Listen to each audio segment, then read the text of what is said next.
We're not considering it, but it is the Green resolution. The president further emboldened them, saying, "You will never take back our country with weakness." We had a display of non-weakness, criminal, insurrection-like conduct, recruited by and deployed by the President of the United States to come to this Capitol and stop the steal. The steal, of course, was we assembled accepting what all the courts that considered it said was a fair and accurate election of Joe Biden and Kamala Harris as President and Vice President of the United States. After his National Mall speech, a mob of his supporters proceeded to the Capitol complex. We know that. And so Mr. Green's resolution ends with, wherefore, to prevent national harm to our society, Donald John Trump, by such conduct, warrants immediate impeachment trial and removal from office and disqualification to hold and enjoy any office of honor, trust, or profit under the United States Constitution and the 14th Amendment. So in conclusion, Mr. Green is going to speak after me, but in conclusion, Mr. Speaker, let me tell my friend Mr. Cole, I've been here some time, he has as well. I've served with Ronald Reagan, with George H.W. Bush, and George Bush. I had respect for all of those presidents. They cared about our country, they honored our Constitution, and they executed the duties of their office consistent with the Constitution and laws of our country. That is not true of this president, and therefore, he ought to be removed. And we have that opportunity to do so. Is there little time left? Yes. But it is never too late to do the right thing. I yield back the balance of my time. Gentleman from Maryland yields. Gentleman from Massachusetts is recognized. Speaker, at this point, I'd like to yield 1 minute to the gentleman from Texas, my good friend, Mr. Green. Gentleman from Texas is recognized for 1 minute. Thank you, Mr. Speaker. I had tears to well in my eyes as I heard Mr. Hoyer, and I know that hearts are hurting. It's a very sad time in the history of our country. No one is celebrating. No one wants to see this occur. I was at the Rules Committee by way of Zoom. I was there for the entire hearing. Those members on the other side, this is something that they understand and they take seriously. Regardless as to what's said, I could sense that they're hurting too. So I just want to thank everyone for all that has happened and the appreciation that's been shown. And I want to say that the healing that we talk about, that has to begin. May I have just 30 seconds?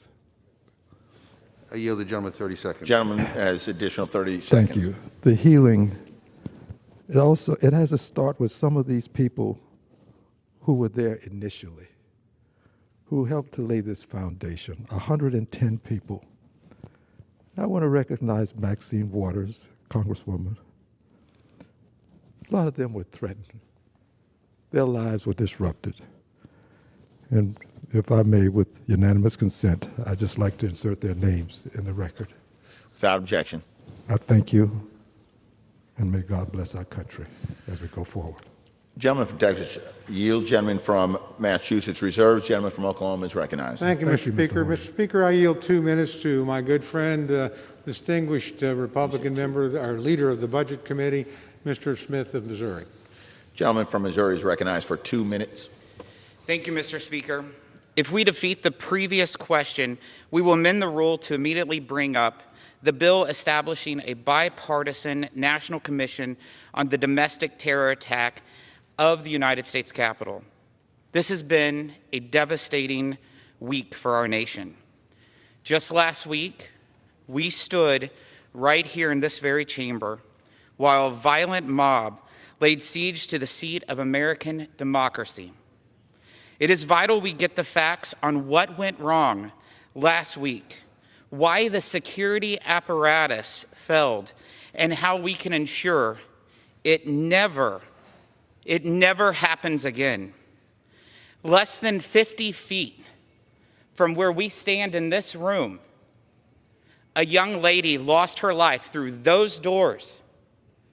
Through those doors. I was in this chamber when those gunshots rang. That is real stuff. That should never happen in the people's house. For the first time, can the House Democrats and the Speaker of the House put the people before politics? Please put the people before politics.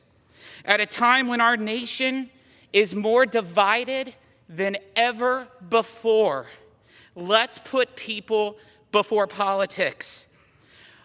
President Trump will be leaving in 7 days. Let's try to heal this nation. Let's listen to the American people.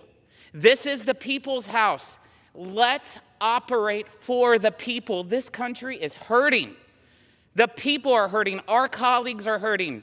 This is a reckless impeachment. This will only bring up the hate and fire more than ever before. Have a conscience. Put the people before politics. Gentleman's time's expired. Gentleman from Oklahoma is recognized. Gentleman from Oklahoma reserves. Gentleman from Massachusetts is recognized. Mr. Speaker, let me remind all of my colleagues that what happened on Wednesday would not have happened if it weren't for the occupant in the White House. And if we want to put the people first, we all ought to vote to impeach him and remove him from office as soon as possible. With that, I yield 1 minute to the gentlewoman from California, Ms. Brownlee. Gentlewoman from California is recognized for 1 minute. Mr. Speaker, today is a defining moment in our history. Congress was attacked by a mob directed by the President of the United States. It was a horrible, terrifying situation, but we all know deep in our hearts that it could have been much, much worse. We simply cannot let it stand. We cannot let it stand for the very soul of our democracy. We cannot let the President of the United States leave office without acting. We are the oldest constitutional republic in the world, and our Capitol is the sacred symbol of our great democracy. To my colleagues across the aisle, I appeal to your sense of service and duty to our nation and to the oath we all swore to uphold. Before we are Democrats and Republicans, we are Americans. Let us come together to fulfill our oath by voting for the resolution before us and by defending, preserving, and honoring our democracy. I yield back. The gentlewoman yields. Gentleman from Massachusetts reserves. Gentleman from Oklahoma is recognized. Thank you very much, Mr. Speaker. Mr. Speaker, I yield 2 minutes to one of our new members, distinguished gentlelady from South Carolina, Ms. Mace, and note that this is her first speech on the House floor. Gentlewoman from South Carolina is recognized for 2 minutes. Thank you, Mr. Speaker. And this is not the reason why I wanted to give my first speech in our chambers, in our hallowed halls. This is not what I wanted to do in my first week in office. But after the violent events of last week, watching and witnessing how heartbreaking this was, thank God I sent my kids home on Monday morning because I was worried about the rhetoric leading up to the events and to the rally on January 6th, the violence that could transpire. Not only were our lives in danger, but if my kids were here, their lives would have been in danger too, the two most precious people in my life. Mr. Speaker, The President of the United States, the U.S. House of Representatives has every right to impeach the President of the United States.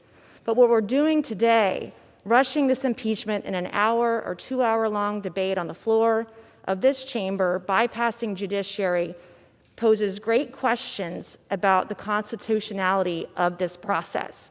I believe we need to hold the President accountable. I hold him accountable for the events that transpired, for the attack on our Capitol last Wednesday. I also believe that we need to hold accountable every single person, even members of Congress, if they contributed to the violence that transpired here. But today I'm asking my colleagues to remember the words of the legendary, the great leader in this country, Dr. Martin Luther King, who once said, "The time is always right to do what is right."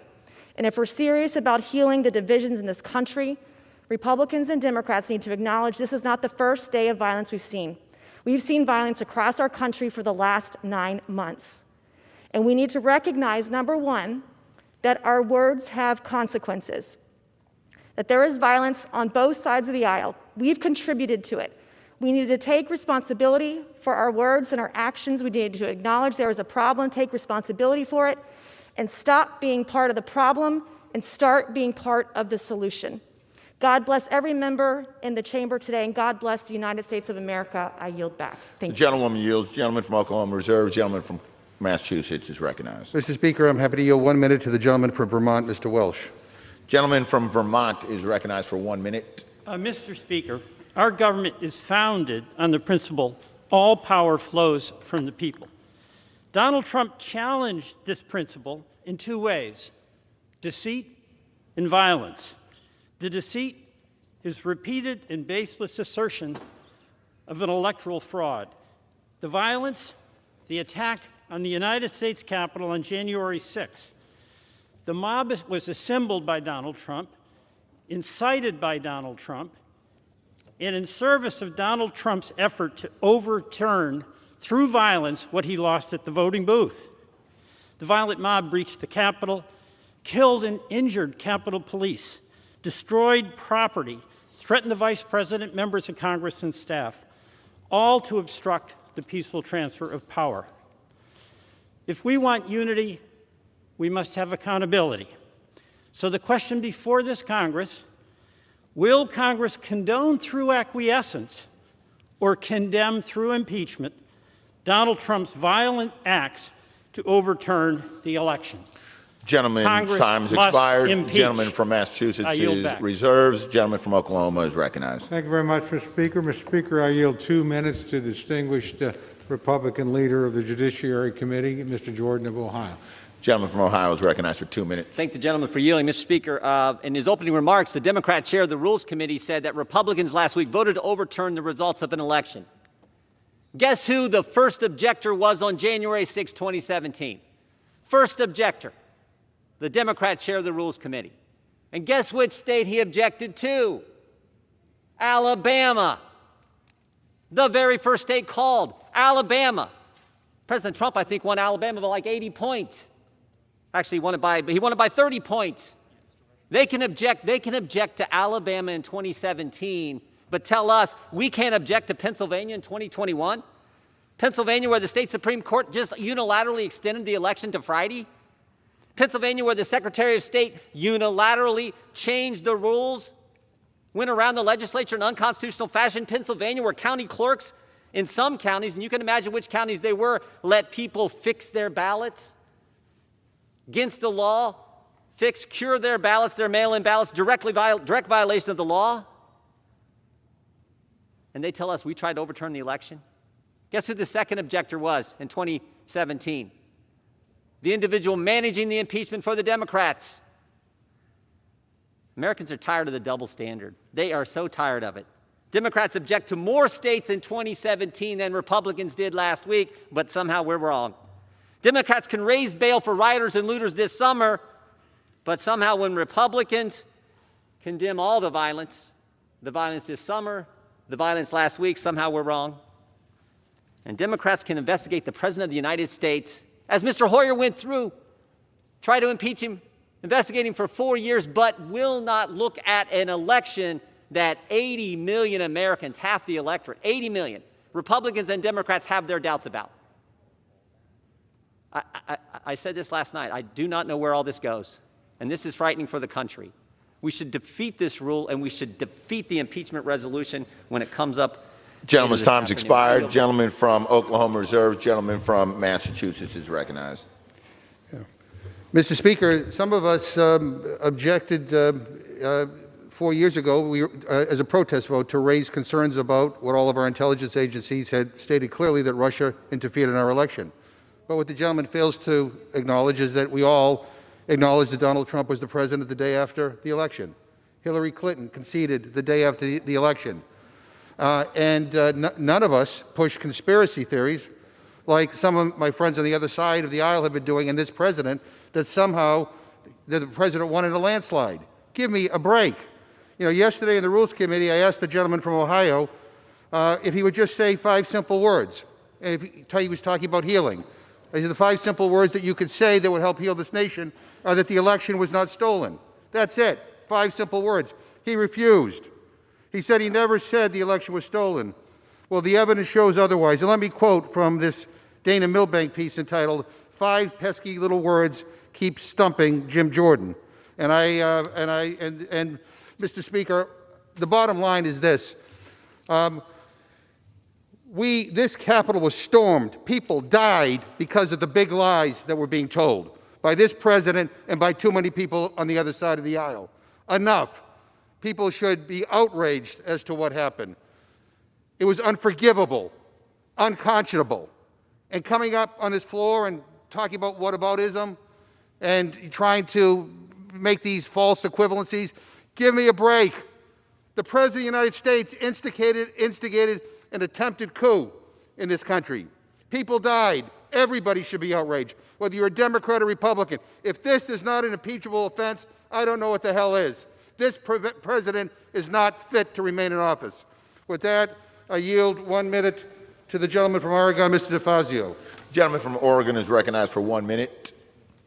I thank the gentleman. This was not a one-off. It was a long time coming. It was a part of a plan to perpetuate Trump in office. Trump's campaign strategy was the election, the only way we can lose is if it's stolen. If it's stolen, it's fake, it's stolen, repeated by many of his fellow travelers on that side more than 150 times by Trump over the summer. Then they litigated to disqualify voters. That didn't work. Then they litigated to throw out ballots. Well, that didn't work. Then they attempted to delay the count and flip state legislatures. Well, that didn't work. Last ditch, the president called down to Georgia and said, "Can't you find me more votes?" And then one last desperate plea: stop the January 6th certification. And the president talked about that on September 26th. He said, "You know, if it goes to Congress, there's 1 vote per state, and we have an advantage." So I think this was part of a plan to disrupt the Electoral College of the United States. Giuliani, trial by combat. Trump, never take back our country with weakness. Gentleman's time's expired. You have to show Gentleman strength. from Massachusetts You have to be strong. reserves. If you The don't gentleman fight like from hell, you're not Oklahoma gonna have a is country recognized. The anymore. gentleman will And then suspend. he said, "We love The you." gentleman is no longer recognized. Gentleman from Oklahoma is recognized. Thank you very much, Mr. Speaker. Mr. Speaker, I yield 3 minutes to my good friend, the gentleman from Pennsylvania, Mr. Reschenthaler, new member of the Rules Committee. Gentleman from Pennsylvania is recognized for 3 minutes. Thank you, Mr. Chairman. I'm deeply troubled by last week's attack on our Capitol, and I pray for the families of Officer Sicknick and Officer Liebengood. As I have been saying all summer long, violence and rioting has no place in America, and the criminals responsible for last week's rioting must be brought to justice. At a time when our nation is still healing, we must seek out issues to work on that unite us, rather than issues that further divide us. I was greatly encouraged to see our country unite in condemnation of last week's lawlessness and the rioting. I am further encouraged that despite my Democrat colleagues' claims to the contrary, President Trump is committed to a peaceful and uninterrupted transfer of power. But that's not good enough for my colleagues across the aisle. With just 7 days left in President Trump's term, they are fast-tracking impeachment proceedings, a move which will no doubt further divide an already fractured nation. Even House Democrats' last impeachment effort, which was rushed through in record time, at the very least that had expert input, depositions, hearings, and deliberation. This latest attempt at impeachment ignores all precedent and ignores all due process. And it cannot be voted on in the Senate before Joe Biden is sworn into office. I'm also very concerned by the charge against the president of quote-unquote incitement of insurrection. At his rally, President Trump urged attendees to quote-unquote peacefully and patriotically make your voices heard. There was no mention of violence, let alone calls to action. Look, I prosecuted terrorists in the Navy. I was a defense attorney in the Navy JAG Corps. I was a district judge. Just pull up the criminal statute. Look at the criminal code. President Trump's words would not even meet the definition of incitement under criminal statutes. The measure before us today sets a dangerous precedent whereby political parties can justify impeachment simply because they do not agree with the president. I would therefore urge my colleagues across the aisle to just take a step back, let cooler heads prevail, and consider how the actions we're taking here today will alter the course of history, will lower an already low bar of impeachment for all future presidencies. Thank you, and I yield back. Gentleman yields. Gentleman from Oklahoma reserved. Gentleman from Massachusetts is recognized. Mr. Speaker, when my friends talk about the president being committed to a peaceful transition, I just point to what happened on Wednesday when his words launched a violent attack against this Capitol, where 5 people lost their lives and many more were injured. So give me a break. Mr. Speaker, I yield 1 minute to the gentleman from Texas, Ms. Jackson-Lee. I thank you. Contrary to my good friend's words, the President of the United States is an insurrectionist. He led an insurrection against the United States of America. Prior to the January 6th attack by violent domestic terrorists, the President spoke to the crowd for 1 hour, and these were his words. These were his words, which is that we cannot take the nation back. We have to take the nation back with strength, and you must go and do that. Those were the paraphrase of his words. The President provoked these domestic terrorists with words, with actions, and conduct that portray and have contempt and hostility to the national value of equal justice under the law. Telling domestic terrorists, nearly all of them were white supremacists, many of them who support him politically, who stormed the Capitol to derail Congress from completing its constitutionally required duty of counting and verifying the votes. Gentlewoman's time has expired. Gentleman from Massachusetts reserves. The gentleman from Oklahoma is recognized. Thank you, Mr. Speaker. Mr. Speaker, I yield 1 minute to my very good friend, the distinguished member of Georgia, Mr. Carter. Gentleman from Georgia is recognized for 1 minute. Thank you, Mr. Speaker. Mr. Speaker, I rise today in opposition to this effort to move forward with impeachment hearings. What happened on Wednesday, January 6th, was nothing short of pure anarchy. And those individuals who broke the law should be held accountable for their actions. They should be prosecuted to the highest extent of the law, and they should be put in jail. This was one of the saddest days of my life last Wednesday, Mr. Chairman. Our thoughts and our prayers are with the police officers and other law enforcement who carried out their duties on that tragic day, including Officers Sicknick and Liebengood. Right now, our focus should be on healing our nation. With so many upset and dismayed at the actions of last week, it's our responsibility to chart a path forward to subdue the growing animosity and find ways to heal our country. Unfortunately, I don't believe this resolution will achieve those goals, especially 7 days ahead of the inauguration. This is very serious and concerning effort during such a tense and fragile time in our country. I urge my colleagues to consider how this will further entrench people during such a tense time. I cannot support this. The gentleman will suspend. All members are reminded to wear face coverings while on the floor. All members and staff should be wearing face coverings while on the floor. Gentleman yields. Gentleman from Oklahoma reserves. Gentleman from Massachusetts is recognized. Mr. Speaker, I yield 1.5 minutes to the gentleman from Texas, Mr. Doggett. Gentleman from Texas is recognized for 1.5 minutes. For years, Donald Trump has honored thugs worldwide who suppress democracy.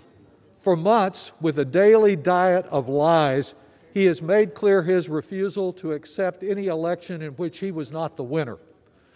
After failing completely in his repeated attempts to intimidate both Republican election officials into committing fraud and Republican appointed judges into ignoring our Constitution.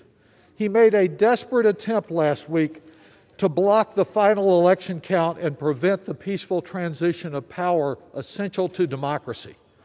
Trump basically attempted to overthrow the government, to violently overthrow the first branch of government, this Congress. Like his deadly reaction to the pandemic, he totally bungled the deadly attack. Both his frenzied, riotous mob and his congressional enablers were defeated. America, we did stop the steal. We stopped Donald Trump from stealing our democracy and imposing himself as a tyrant. Today, we not only demand accountability for his gross misconduct, but more importantly, we declare to the next Trump-like aspiring tyrant, not in America, we love our democracy too much. Our capital is scarred, but our democracy survives.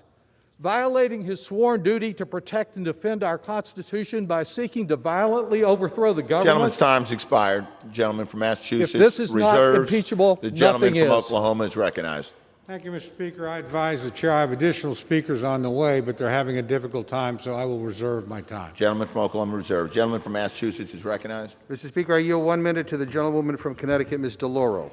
Gentlewoman from Connecticut is recognized for 1 minute. Just 1 second.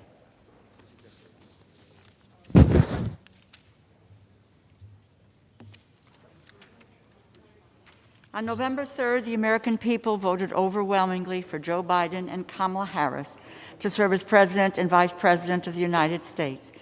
The country was about to enter a new era with great hope for change.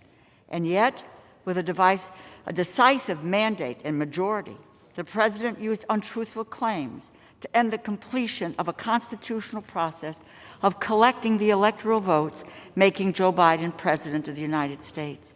Not accepting the will of the American people, the President unleashed the most horrific violence that overwhelmed the security forces at this Capitol, which was overrun for the first time since 1812, putting the lives of so many at risk. Indeed, a day of infamy. This impeachment will be viewed as a transcendent vote where all will be judged. Vote to impeach the President of the United States, Donald J. Trump. And I yield back. Gentlewoman yields. Gentleman from Massachusetts reserved. Gentleman from Oklahoma is I recognized. continue to reserve, Mr. Speaker. Gentleman from Oklahoma reserved. From Massachusetts is recognized.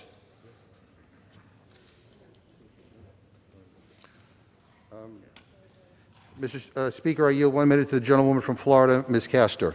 The gentlewoman from Florida is recognized for 1 minute. Thank you, Mr. Speaker. I rise today to urge the impeachment of Donald Trump because the attack on the Capitol and the Congress was the single most depraved betrayal of the U.S. Constitution ever committed by a president. The traitorous incitement of an insurrection demands not just impeachment, but removal of from office immediately. Violence during the transfer of power, Confederate flags, anti-Semitic paraphernalia desecrated this Capitol. So accountability must come swiftly. We must act with the same resoluteness we showed in the early morning hours after the insurrection, where we ensured the will of the voters was effectuated. Donald Trump's defilement of this Capitol will not stand. It demands impeachment now. I yield back. Gentlewoman yields. Gentleman from Massachusetts reserved. Gentleman from Oklahoma is recognized. Thank you very much, Mr. Speaker. Mr. Speaker, I yield 1 minute to my very good friend, the distinguished gentleman from North Carolina, Mr. Bishop. Gentleman from North Carolina. is recognized excuse me, for 2 1 minutes, minute. Mr. Speaker. For 2 minutes. Thank you, Mr. Speaker. I thank the gentleman for yielding. These articles charge incitement. Once before, the House impeached a president of the United States within a week of the alleged offense. That was President Andrew Johnson, days after he removed Secretary of War Edwin Stanton in 1868. Over 50 years later, the Supreme Court declared unconstitutional the Tenure of Office Act that President Johnson had refused to obey.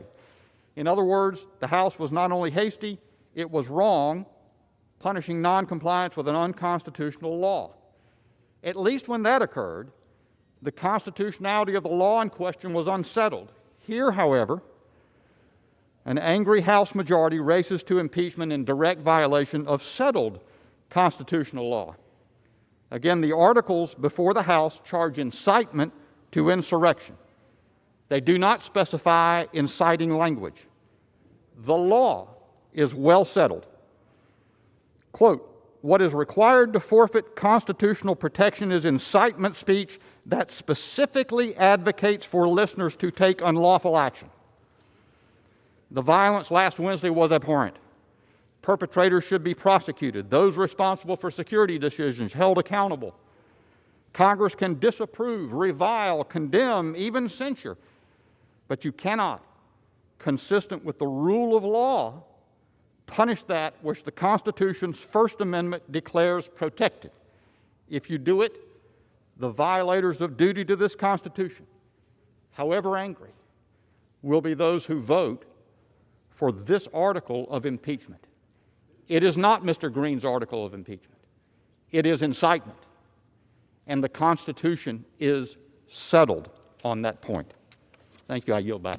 Gentleman from Oklahoma reserves. Gentleman from Massachusetts is recognized. Mr. Speaker, I'm proud to yield 1.5 minutes to the gentlewoman from Minnesota, Ms. Omar.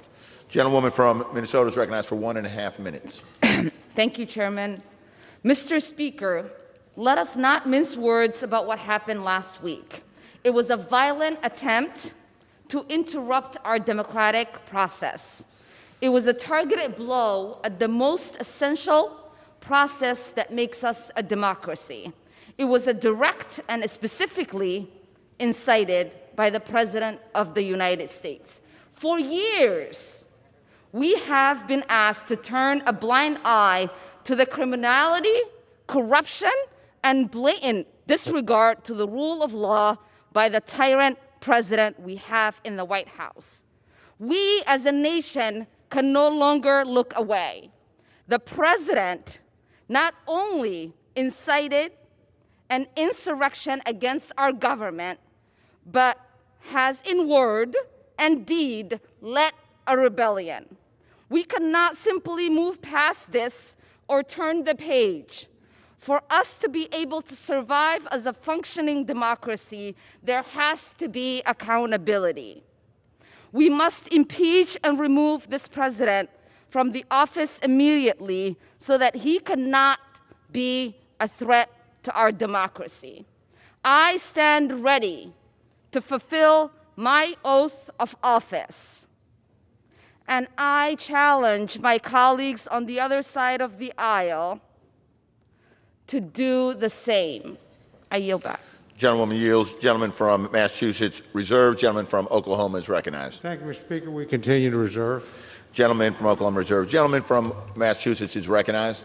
Mr. Speaker, I'd like to ask unanimous consent to insert into the record a New York Times article published January 9th entitled, "Our President Wants Us Here, the Mob That Stormed the Capitol."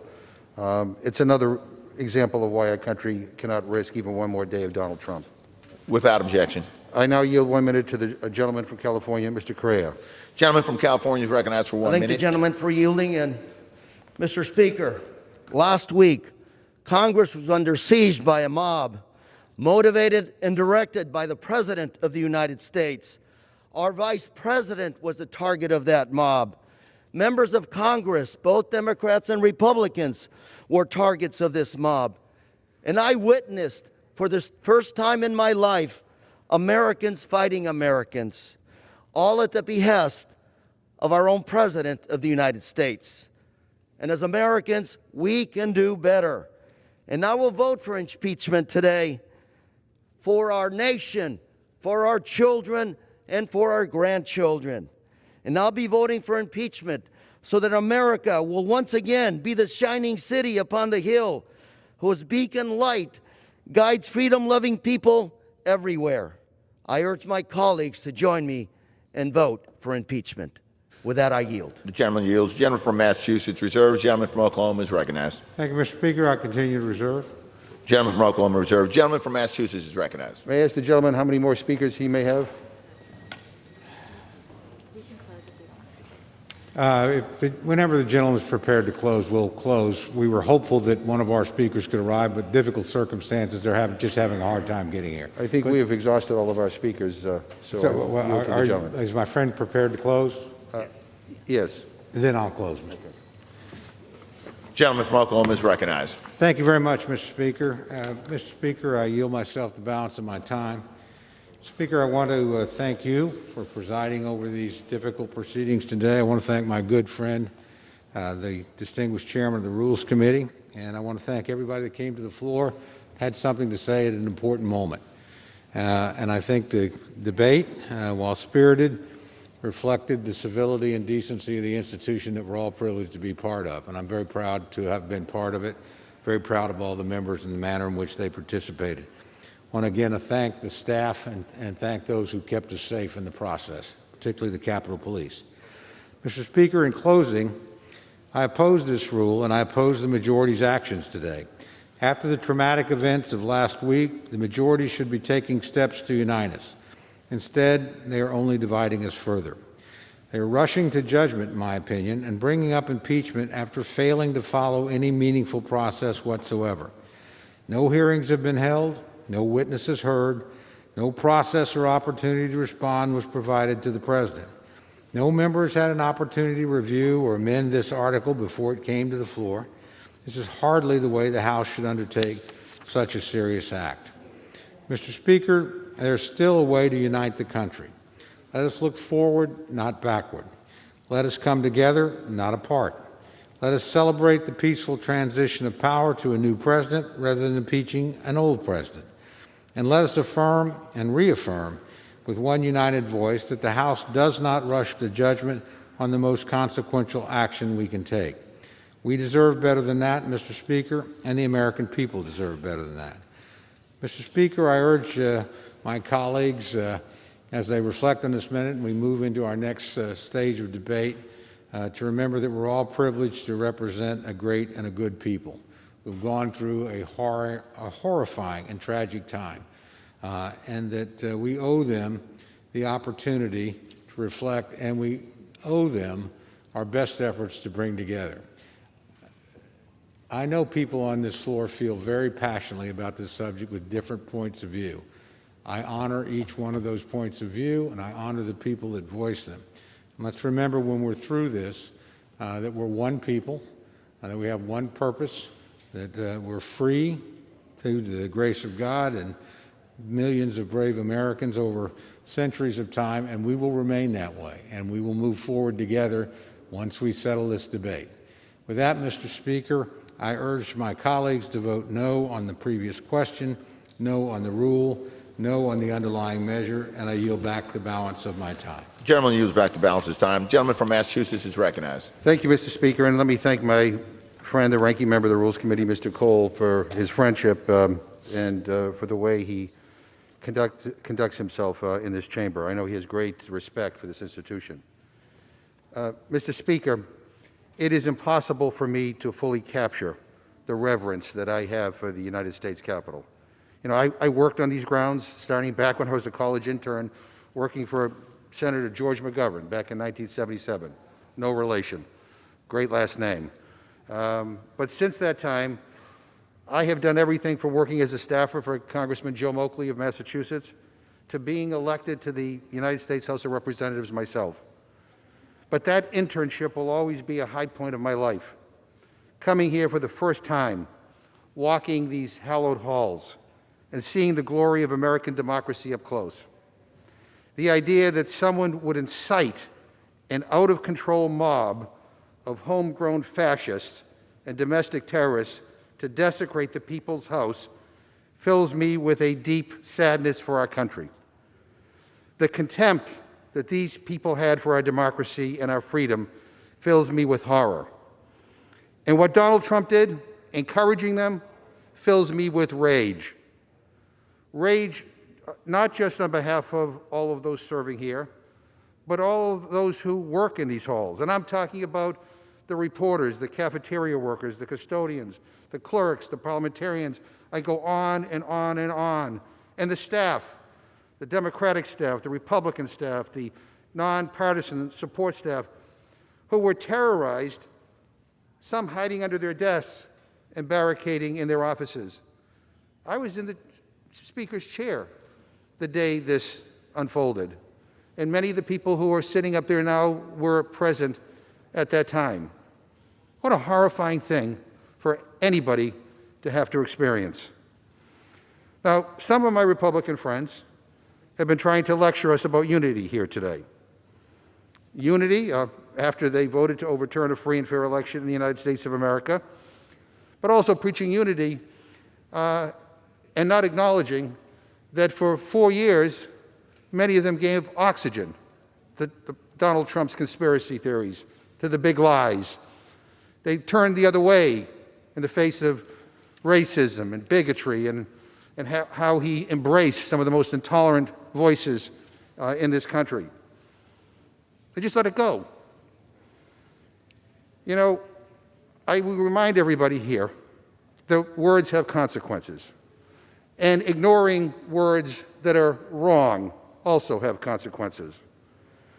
You know, what happened would never have happened if everybody stood up in unity and called out the president when he was not telling the American people the truth, when he was pushing a big lie.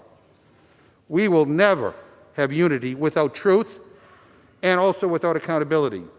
This week in Congress, we saw the best of us and the worst of us. Some of my colleagues have shown that they will defend this president no matter what he does. There's nothing that he could do that would dissuade them from all-out support. But some are standing up and doing the right thing under tremendous pressure, and I am proud of that, and I honor them for their courage. This impeachment resolution outlines the truth of what Trump did. It is time that this Congress now holds him accountable for his words and for their devastating impact. Last week, we took an oath to protect this nation. As history calls on us today, I pray that we all have the moral clarity to uphold it here today. With that, Mr. Speaker, I yield back the balance of my time, and I move the previous question on the resolution. The question is on order in the previous question on the resolution. Those in favor say aye. Those opposed, no. No. In the opinion of the chair, the ayes have it. Mr. Speaker, on that, I would request the yeas and nays. Pursuant to Section 3S of House Resolution 8, the yeas and nays are ordered. Members will record their votes by electronic device.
Indiana.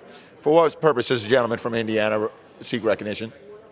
Mr. Speaker, as the member designated by Mr. Baird of Indiana pursuant to H-Res 8, I inform the House that Mr. Baird will vote no on Rep. McGovern motion to move the previous question on H-Res 41.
The gentleman from California seek recognition. As the member designated by Mr. Vella pursuant to H-Res 8, I inform the House that Mr. Vella will vote aye on ordering the previous question. You know, that qualification for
what purpose does the gentlewoman from Illinois seek recognition? As a member designated by Mr. Carson pursuant to H-Res 8, I inform the House that Mr. Carson will vote yes on ordering the previous question.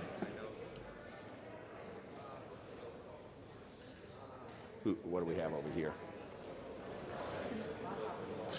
For what purpose does the gentleman from Tennessee seek recognition? Mr. Speaker, as the member designated by Mr. Fleischman of Tennessee pursuant to H-Res 8, I inform the House that Mr. Fleischman will vote nay on the Representative McGovern motion to move the previous question on H-Res 41. As the member designated by Mr. Desjardins of Tennessee pursuant to H-Res 8, I inform the House that Mr. Desjardins will vote nay on the Representative McGovern motion to move the previous question on HRES 41.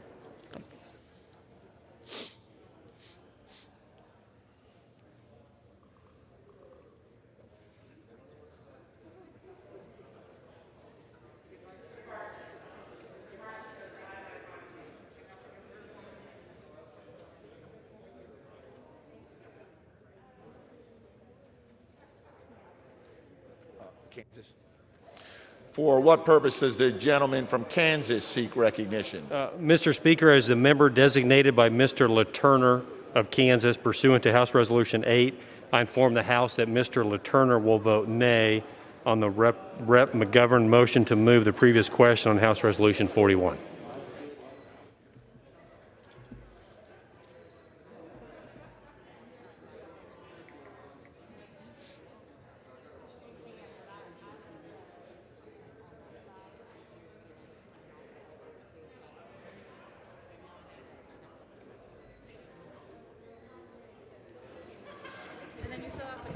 Okay. Yeah. For what purpose does the gentleman from Texas seek recognition? I'm sorry. Mr. Speaker, as the member designated by Ms. Fletcher, pursuant to HRES 8, I inform the House that Ms. Fletcher will vote yes on ordering the previous question.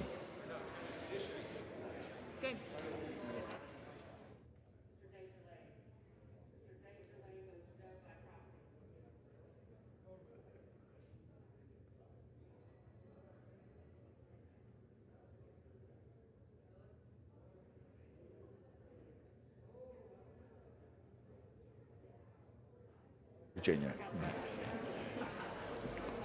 For what purpose does the gentleman from Virginia seek recognition? Mr. Speaker, as the member designated by Mr. Trone, pursuant to HRES 8, I inform the House that Mr. Trone will vote yes on ordering the previous question. As the member designated by Mr. Blumenauer, pursuant to HRES 8, I inform the House that Mr. Blumenauer will vote yes on ordering the previous question. As the member designated by Mr. Peters, pursuant to HRES 8, I inform the House that Mr. Peters will vote yes on ordering the previous question. As the member designated by Dr. Lowenthal, pursuant to HRES 8, I inform the House that Mr. Lowenthal will vote yes on ordering the previous question.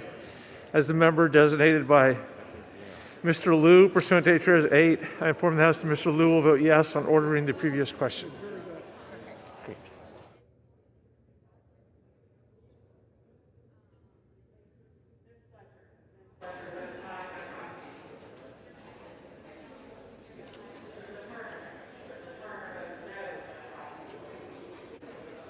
For what purpose does the gentleman from New York seek recognition? As the member designated by Chairwoman Eddie Bernice Johnson, pursuant to HRES 8, I inform the House that Chairwoman Johnson will vote yea on the previous question. The member designated by Congressman Brendan Boyle, pursuant to HRES 8, I inform the House that Congressman Boyle will vote yea on the previous question.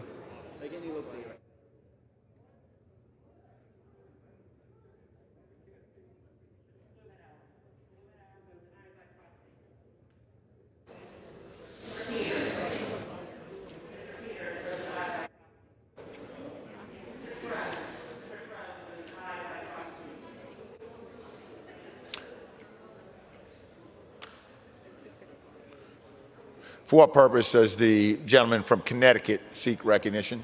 Thank you, Mr. Speaker. Mr. Speaker, as the member designated by Mr. Adam Smith of Washington State pursuant to House Resolution 8, I inform the House that Mr. Smith will vote yes on ordering the previous question.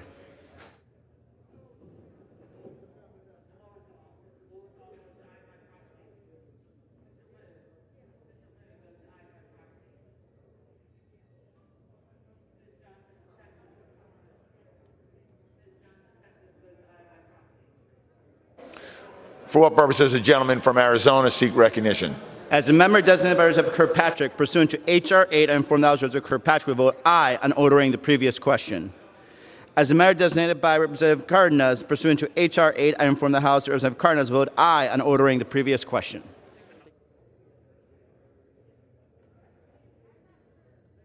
For what purpose does the gentleman from Illinois seek recognition? Mr. Speaker, as a member designated by Mr. Grijalva of Arizona pursuant to HRES 8, I inform the House that Mr. Grijalva will vote yes on ordering the previous question, and as the member designated by Ms. Presley of Massachusetts pursuant to HRES 8, I inform the House that Ms. Presley will vote yea on ordering the previous question.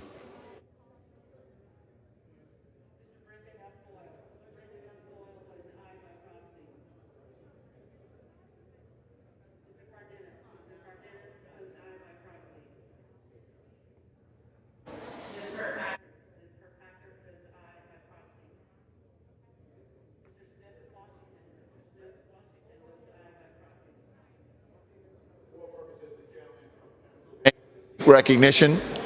Mr. Speaker, as a member designated by Mr. Lawson of Florida 5th Congressional District, pursuant to House Resolution 8, I inform the House that Mr. Lawson will vote yes on the motion ordering the previous question on the rule.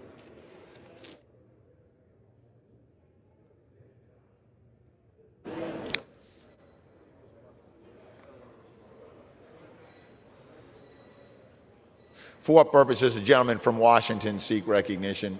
Thank you, Mr. Speaker. As the member designated by Ms. Strickland of Washington pursuant to H-Res 8, I inform the House that Ms. Strickland will vote yes on ordering the previous question.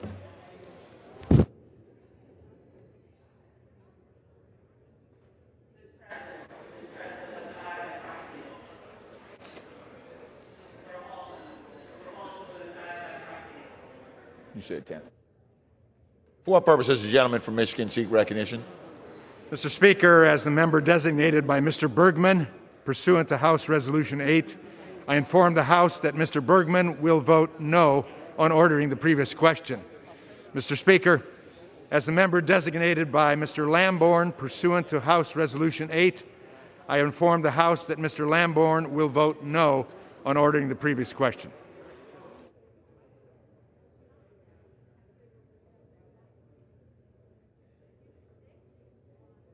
For what purpose does the gentlewoman from New Jersey seek recognition? Mr. Speaker, as the member designated by Mr. Schneider pursuant to H-Res 8, I inform the House that Mr. Schneider will vote yes on ordering the previous question.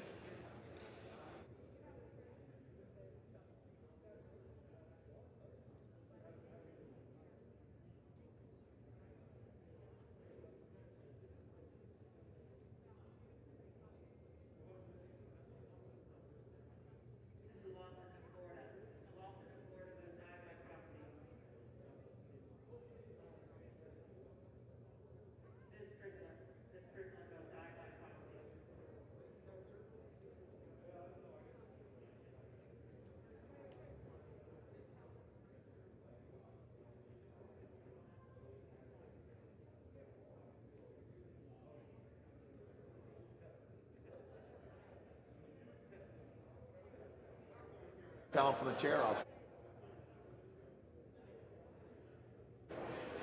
Mr. Brown,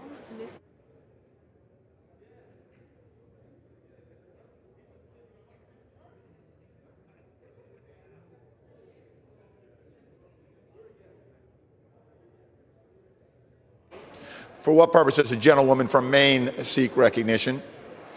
Mr. Speaker, as the member designated by Ms. Custer of New Hampshire pursuant to H-Res 8, I will inform the House that Ms. Custer will vote yea on ordering the previous question.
For what purpose does the gentleman from Nebraska seek recognition? Mr. Speaker, as a member designated by Mr. Bill Raucus of Florida, pursuant to H-Res 8, I inform the House that Mr. Bill Raucus will vote nay on the Representative McGovern motion to move the previous question on H-Res 4-1.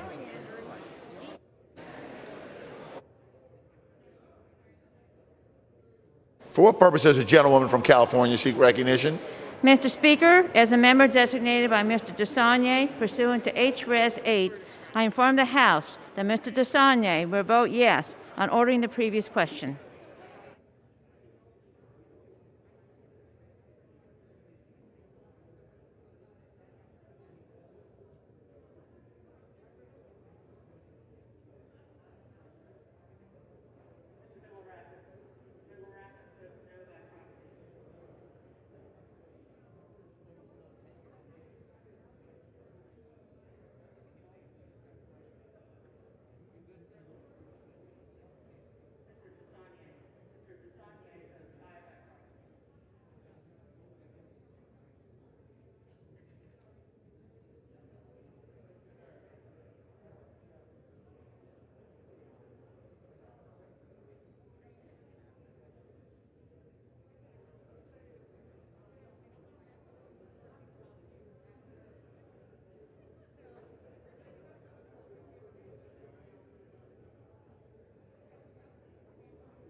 California seek recognition? Mr. Speaker, as member designated by Congressmember Napolitano, pursuant to House Resolution 8, I inform the House that Congressmember Napolitano will vote yes on ordering the previous question. And Mr. Speaker, as member designated by Congressmember Costa, pursuant to House Resolution 8, I inform the House that Congressmember Costa will also vote yes on the previous question.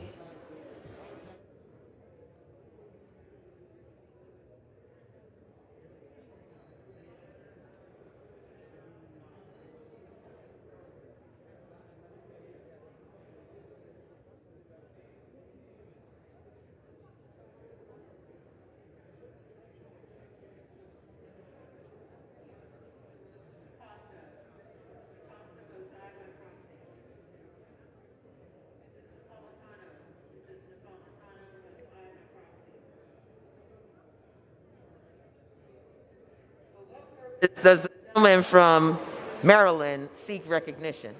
Madam Speaker, as the member designated by Ms. Alma Adams pursuant to House Resolution 8, I inform the House that Ms. Adams will vote yes on ordering the previous question.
For what purpose?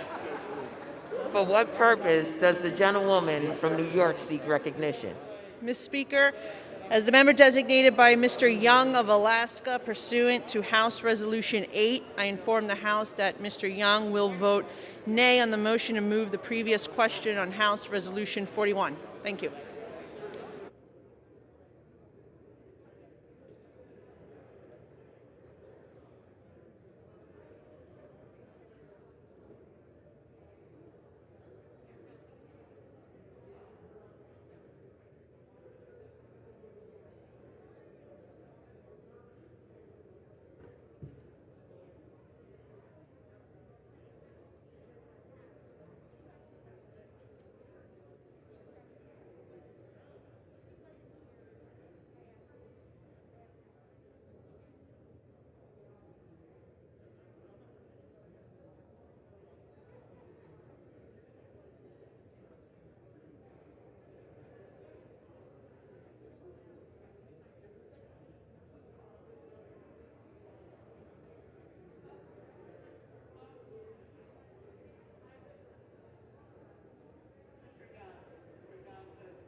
Purpose does the gentlewoman from Michigan seek recognition?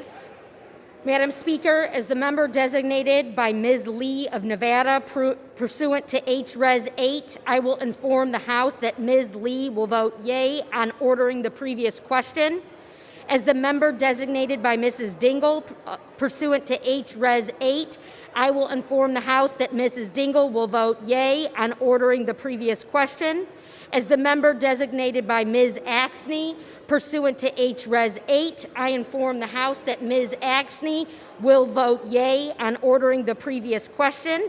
As the member designated by Ms. Capter pursuant to H-Res 8, I will inform the House that Ms. Capter will vote yea on ordering the previous question.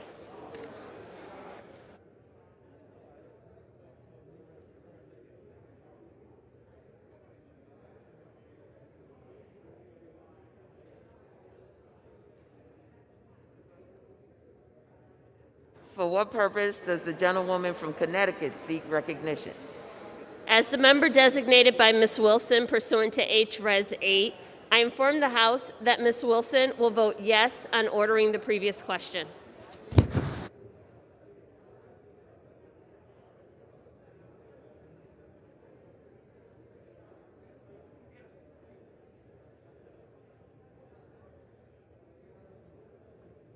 Purpose does the gentlewoman from Massachusetts seek recognition?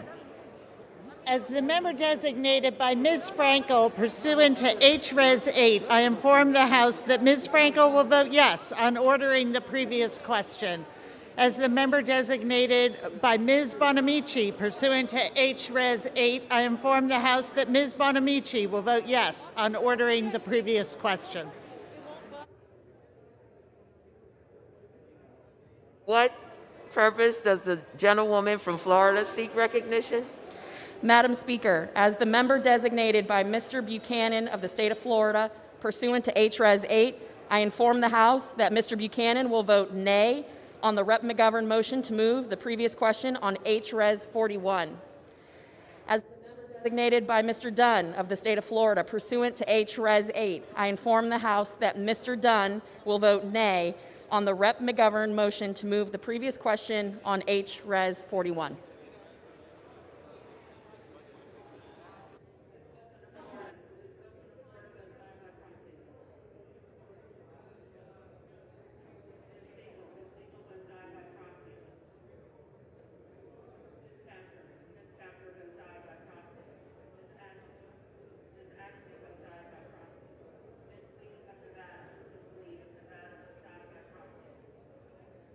For what purpose does the gentlewoman from Virginia seek recognition?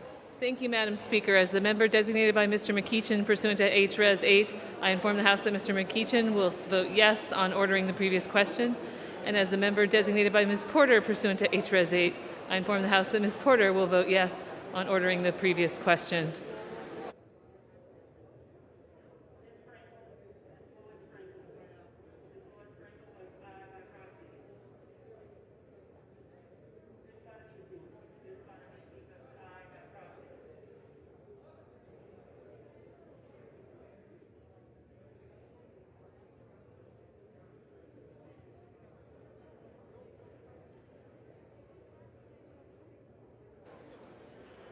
For what purpose does the gentlewoman from Michigan seek recognition? As the member designated by Ms. Ocasio-Cortez pursuant to H-Res 8, I inform the House that Ms. Ocasio-Cortez will vote yes on ordering the previous question.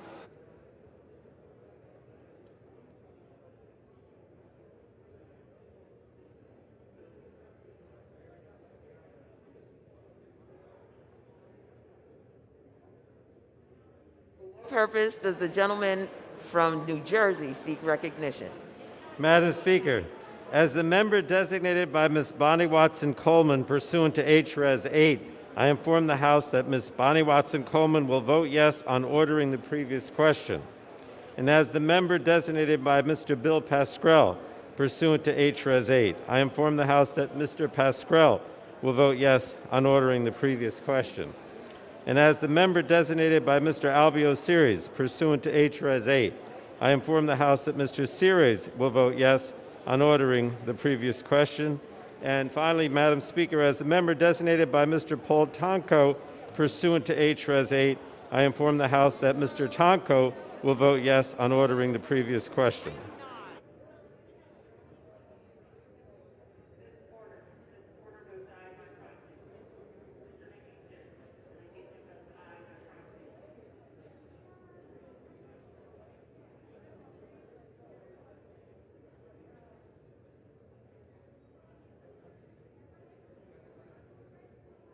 For what purpose does the gentleman from California seek recognition? Madam Speaker, as the member designated by Representative Jerry McNerney pursuant to H-Res 8, I inform the House that Mr. McNerney will vote yes on ordering the previous question.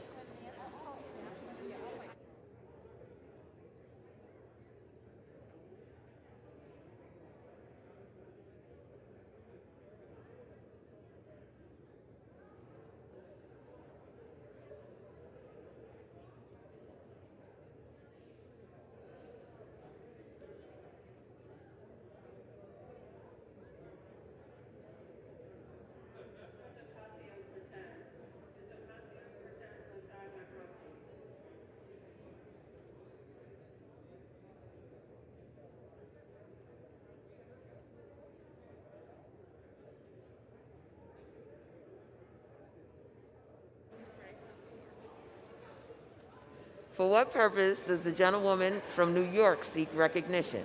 Madam Speaker, as the member designated by Mr. Deutsch of Florida pursuant to H-Res 8, I inform the House that Mr. Deutsch will vote yes on ordering the previous question.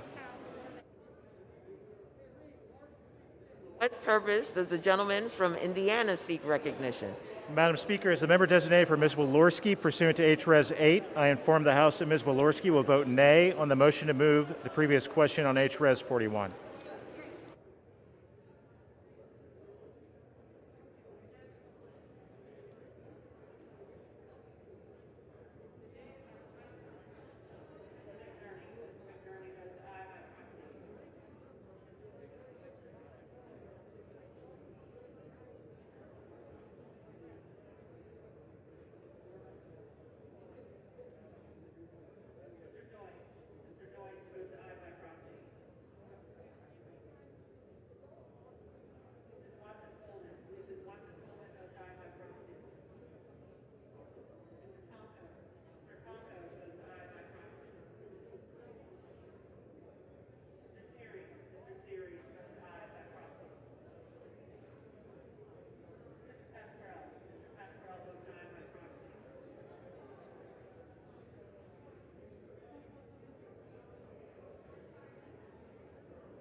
For what purpose does the gentleman from Virginia seek recognition? Madam Speaker, as the member designated by Ms. Titus of Nevada, pursuant to H-Res 8, I inform the House that Ms. Titus will vote yes on ordering the previous question.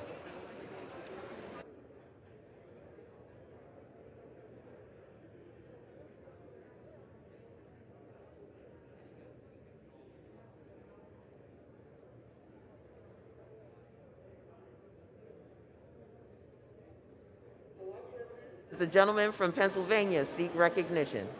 Good morning, Madam Speaker. As a member designated by Mr. Doyle of Pennsylvania pursuant to House Resolution 8, I hereby inform the House that Mr. Doyle will vote yes on ordering the previous question.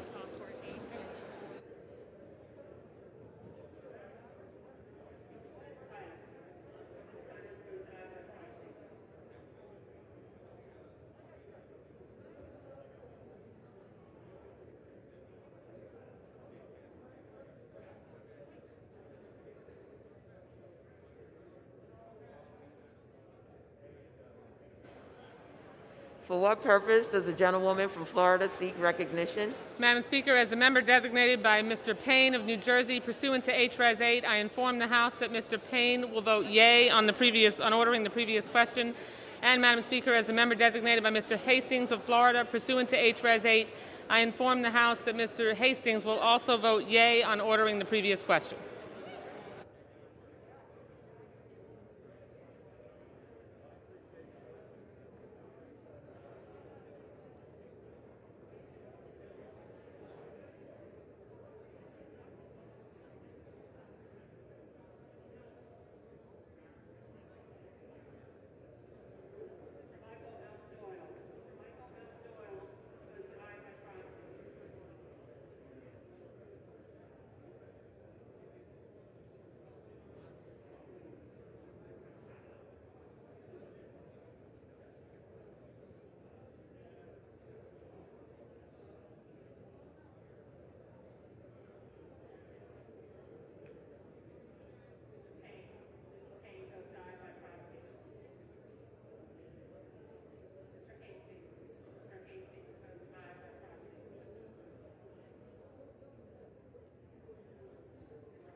For what purpose? Oh, we are?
Purpose does the gentleman from Maryland seek recognition?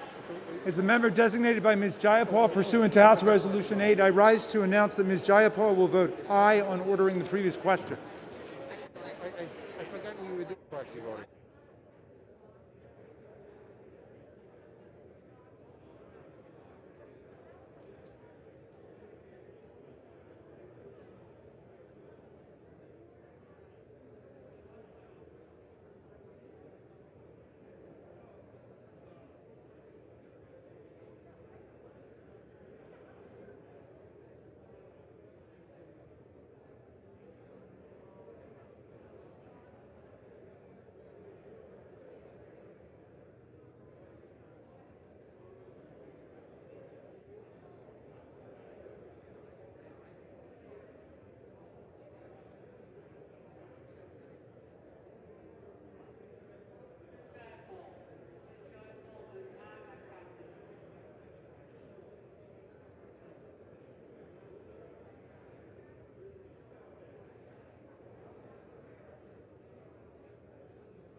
On this vote, the yeas are 221, the nays are 205. The previous question is ordered. The question is on the adoption of the resolution. Those in favor say aye. Those opposed say no. In the opinion of the chair, the yeas have it. Gentleman from Oklahoma. Madam Speaker, on that, I would request the yeas and nays. Pursuant to Section 3S of House Resolution 8, the yeas and nays are ordered. Members will record their votes by electronic device.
For what purpose does the gentleman from Pennsylvania seek recognition?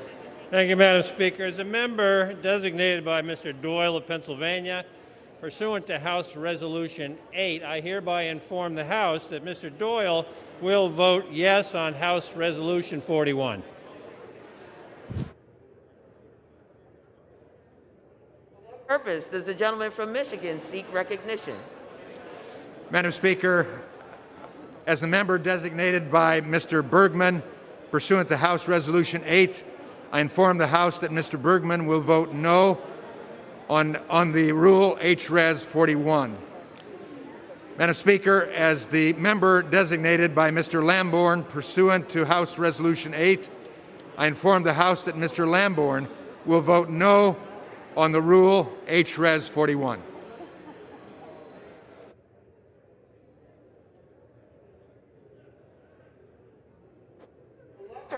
Does the gentlewoman from Florida seek recognition? Madam Speaker, as the member designated by Mr. Payne of New Jersey, pursuant to H-Res 8, I inform the House that Mr. Payne will vote yea on H-Res 41. And Madam Speaker, as the member designated by Mr. Hastings of Florida, pursuant to H-Res 8, I inform the House that Mr. Hastings will also vote yea on H-Res 41.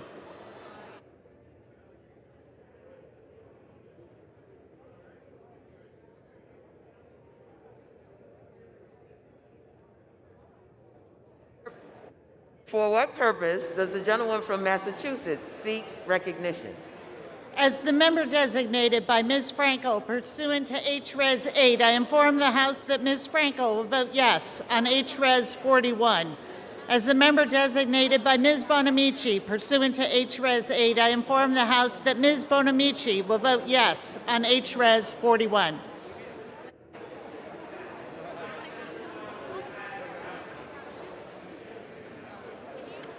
For what purpose does the gentleman from California seek recognition? Madam Speaker, as the member designated by Congressman Jerry McNerney pursuant to H-Res 8, I inform the House that Mr. McNerney will vote yes on H-Res 41.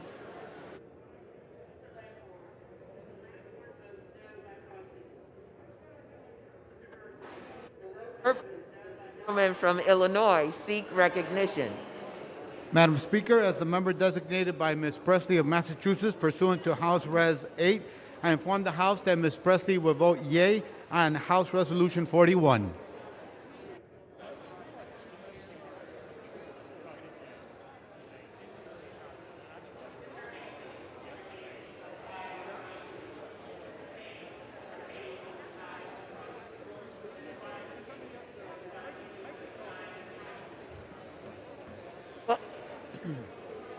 For what purpose does the gentleman from Indiana seek recognition?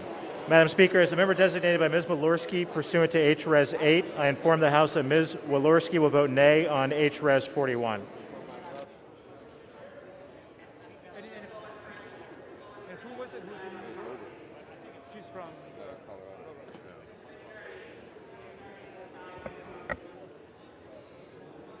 Purpose, the gentleman from Texas seek recognition. Madam Speaker, as the member designated by Ms. Fletcher pursuant to H-Res 8, I inform the House that Ms. Fletcher will vote yes on H-Res 41.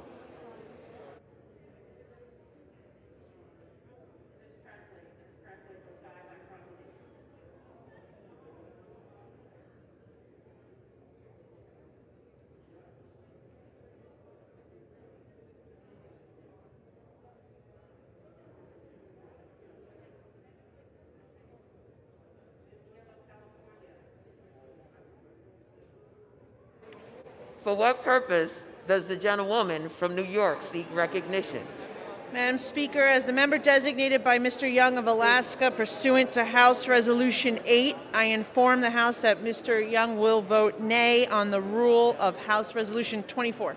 Thank you.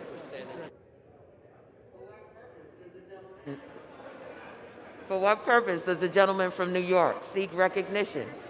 As the member designated by Chairwoman Eddie Bernice Johnson pursuant to H-Res 8, I inform the House that Chairwoman Johnson will vote yea on H-Res 41. As the member designated by Congressman Brendan Boyle pursuant to H-Res 8, I inform the House that Congressman Boyle will vote yea on H-Res 41.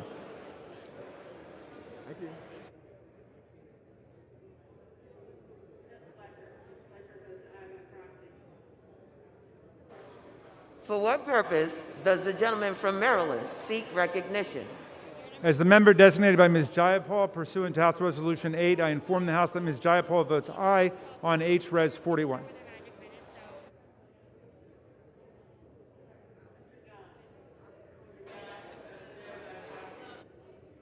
Purpose does the gentleman from Indiana seek recognition? Madam Speaker, as the member designated by Mr. Baird of Indiana pursuant to H-Res 8, I inform the House that Mr. Baird will vote no on H-Res 41.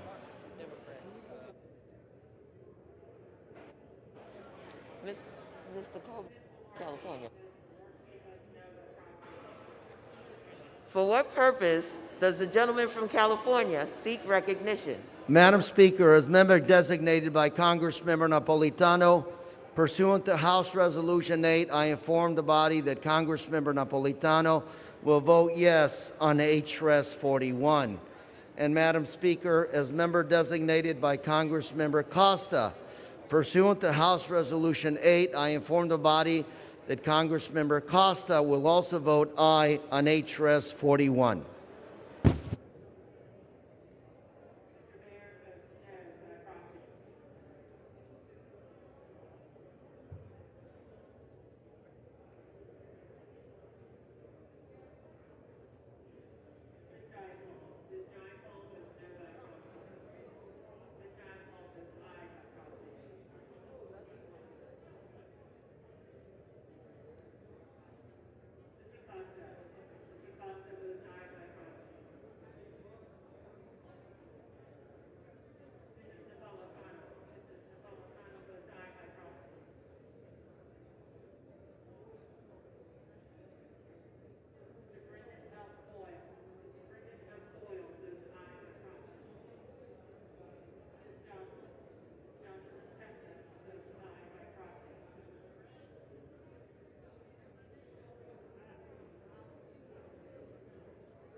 For what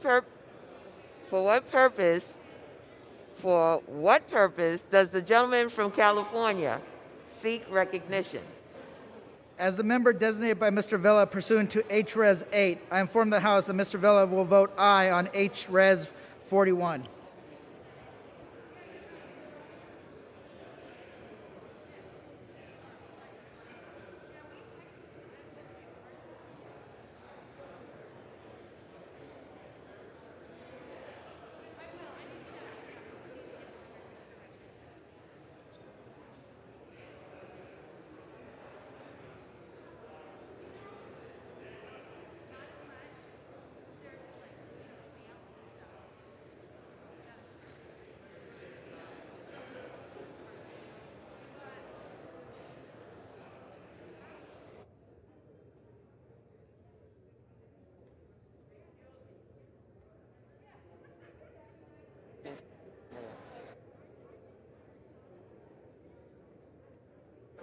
What purpose does the gentlelady from Florida seek recognition? Thank you, Madam Speaker. As the member designated by Mr. Dunn of the state of Florida pursuant to H-Res 8, I inform the House that Mr. Dunn will vote nay on H-Res 41. As the member designated by Mr. Buchanan of the state of Florida pursuant to H-Res 8, I inform the House that Mr. Buchanan will vote nay on H-Res 41. For what purpose does the gentleman from Arizona seek recognition? As a member designated by Representative Kirkpatrick pursuant to H.R. 8, I inform the House Representative Kirkpatrick will vote aye on H.R. 41. As the member designated by Representative Cardenas to H.R. 8, I inform the House Representative Cardenas will vote aye on H.R. 41. For what purpose does the gentleman from Kansas seek recognition? Madam Speaker, as a member designated by Mr. LaTurner from Kansas pursuant to House Resolution 8, I inform the House that Mr. LaTurner will vote nay on House Resolution 41. For what purpose does the gentlelady from Maine seek recognition? Thank you, Madam Speaker. Madam Speaker, as the member designated by Ms. Custer of New Hampshire pursuant to H-Res 8, I inform the House that Ms. Custer will vote yea on H-Res 41.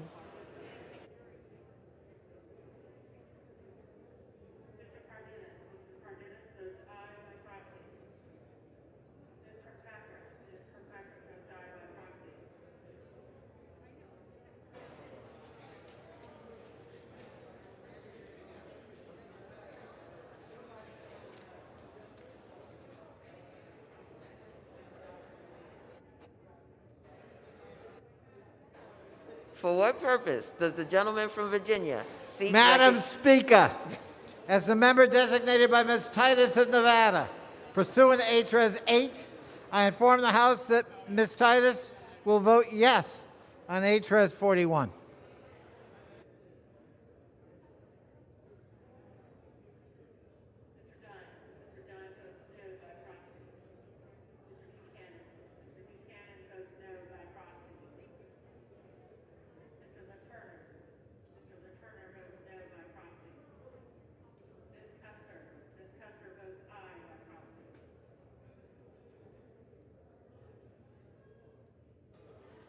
For what purpose does the gentlewoman from Michigan seek recognition? As the member designated by Ms. Lee of Nevada pursuant to H-Res 8, I inform the House that Ms. Lee will vote yea on H-Res 41.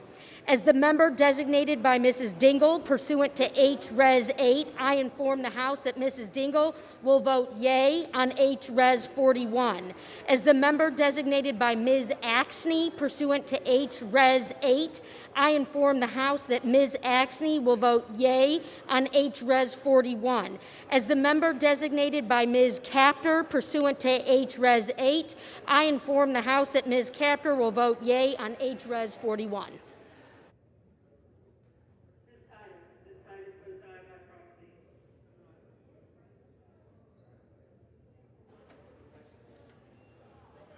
For what purpose does the gentleman from Connecticut seek recognition?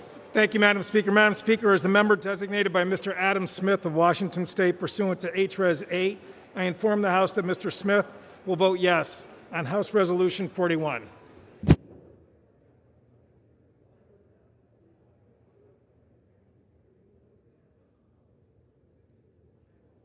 For what purpose does the gentleman from Tennessee seek recognition? Madam Speaker, as the member designated by Mr. Fleischman of Tennessee pursuant to H-Res 8, I inform the House that Mr. Fleischman will vote nay on H-Res 41. As the member designated by Mr. Desjardins of Tennessee pursuant to H-Res 8, I inform the House that Mr. Desjardins will vote nay on H-Res 41. For what purpose does the gentleman from New Jersey seek recognition? Madam Speaker, as the member designated by Ms. Bonnie Watson Coleman pursuant to H-Res 8, I inform the House that Ms. Watson Coleman will vote yes on H-Res 41. And as the member designated by Mr. Albio Series pursuant to H-Res 8, I inform the House that Mr. Series will vote yes on H-Res 41. As the member designated by Mr. Bill Pascrell pursuant to H-Res 8, I inform the House that Mr. Pascrell will vote yes on H-Res 41. And finally, Madam Speaker, as the member designated by Mr. Paul Tonko pursuant to H-Res 8, I inform the House that Mr. Tonko will vote yes on H-Res 41.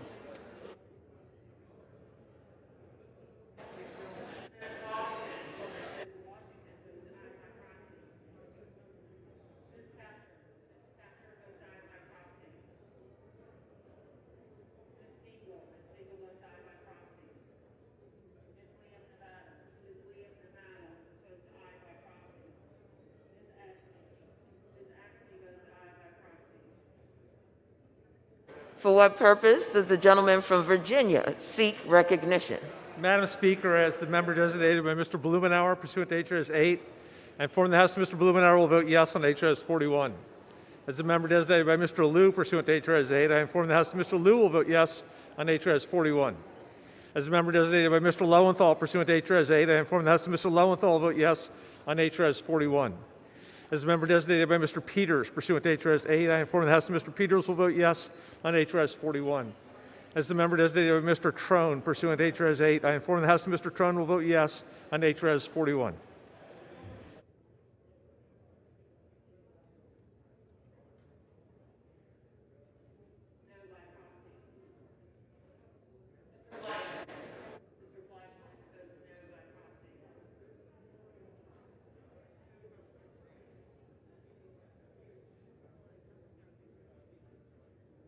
For what purpose does the gentlewoman from California seek recognition? Madam Speaker, as a member designated by Mr. Desaulniers pursuant to H-Res 8, I inform the House that Mr. Desaulniers will vote yes on H-Res 41.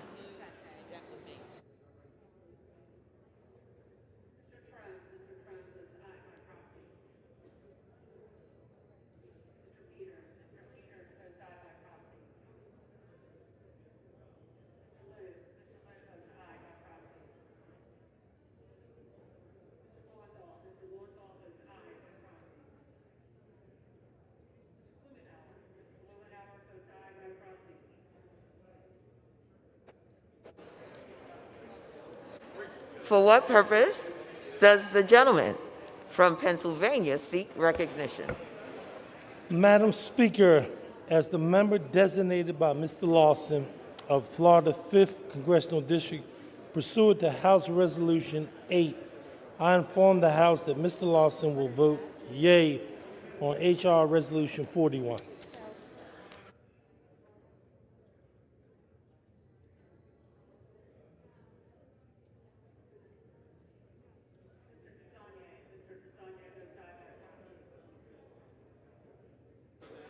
For what purpose does the gentlewoman from New Jersey seek recognition? Madam Speaker, as the member designated by Mr. Schneider pursuant to H-Res 8, I inform the House that Mr. Schneider will vote yes on H-Res 41.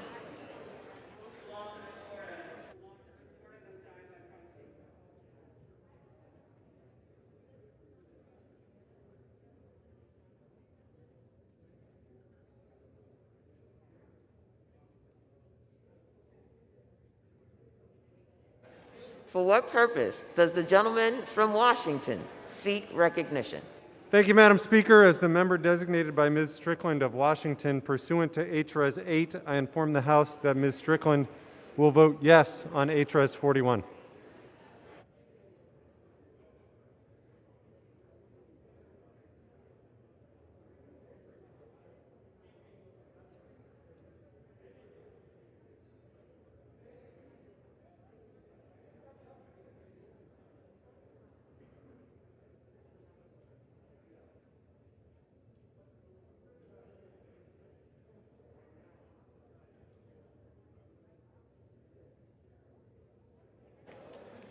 For what purpose does the gentlewoman from New York seek recognition? Madam Speaker, as the member designated by Mr. Deutsch of Florida pursuant to H-Res 8, I inform the House that Mr. Deutsch will vote yes on H-Res 41.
For what purpose? For what purpose does the gentlewoman from Connecticut seek recognition? As the member designated by Ms. Wilson pursuant to H. Res. 8, I inform the House that Ms. Wilson will vote yes on H. Res. 41.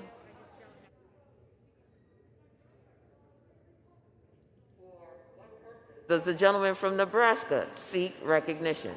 Madam Speaker, as the member designated by Mr. Bill Rackus of Florida, pursuant to H. Res. 8, I inform the House that Mr. Bill Rackus will vote nay on H. Res. 41.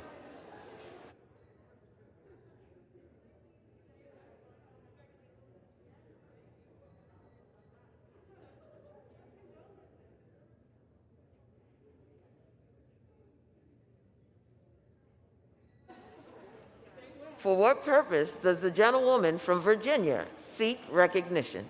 Thank you, Madam Speaker. As the member designated by Mr. McEachin pursuant to H. Res. 8, I inform the House that Mr. McEachin will vote yes on H. Res. 41. And as the member designated by Ms. Porter pursuant to H. Res. 8, I inform the House that Ms. Porter will vote yes on H. Res. 41.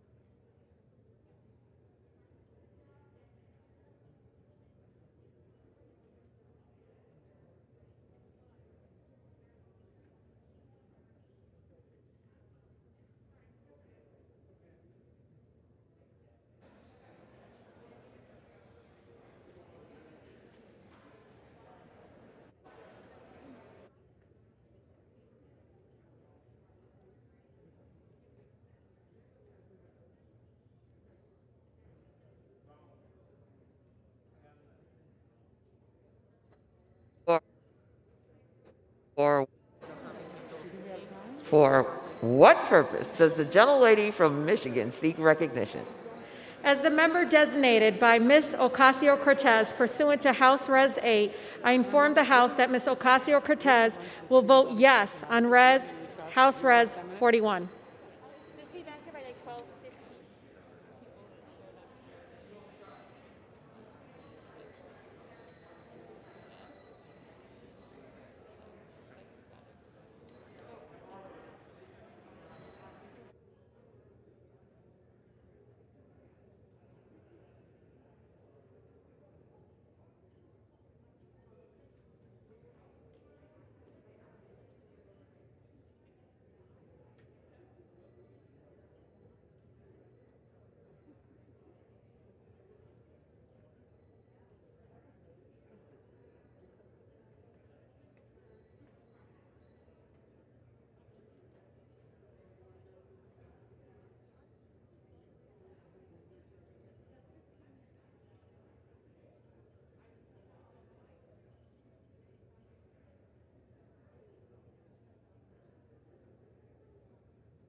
For what purpose does the gentlewoman from Illinois seek recognition? As the member designated by Mr. Carson pursuant to HRES 8, I inform the House that Mr. Carson will vote yes on HRES 41.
For what purpose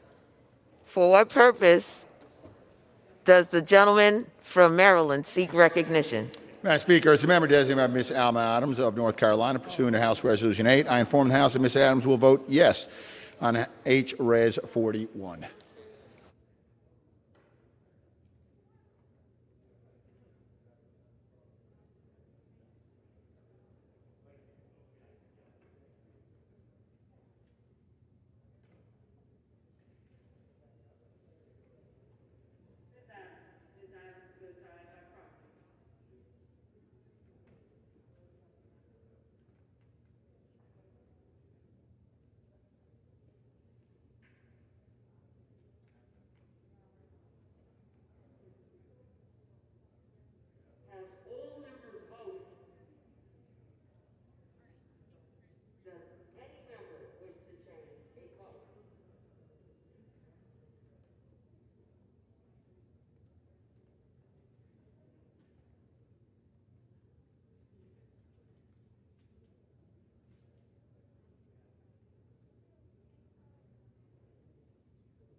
The yeas are 221, the nays are 203.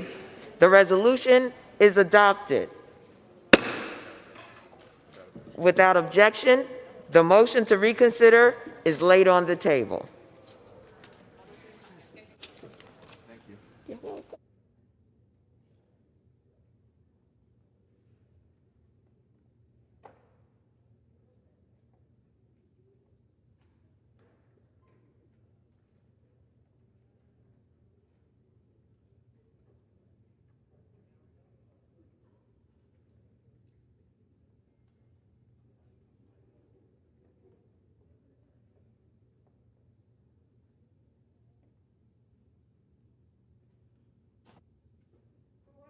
Does the gentleman from New York, Mr. Nadler, seek recognition? Madam Speaker, pursuant to House Resolution 41, I call up House Resolution 24 and ask for its immediate consideration in the House.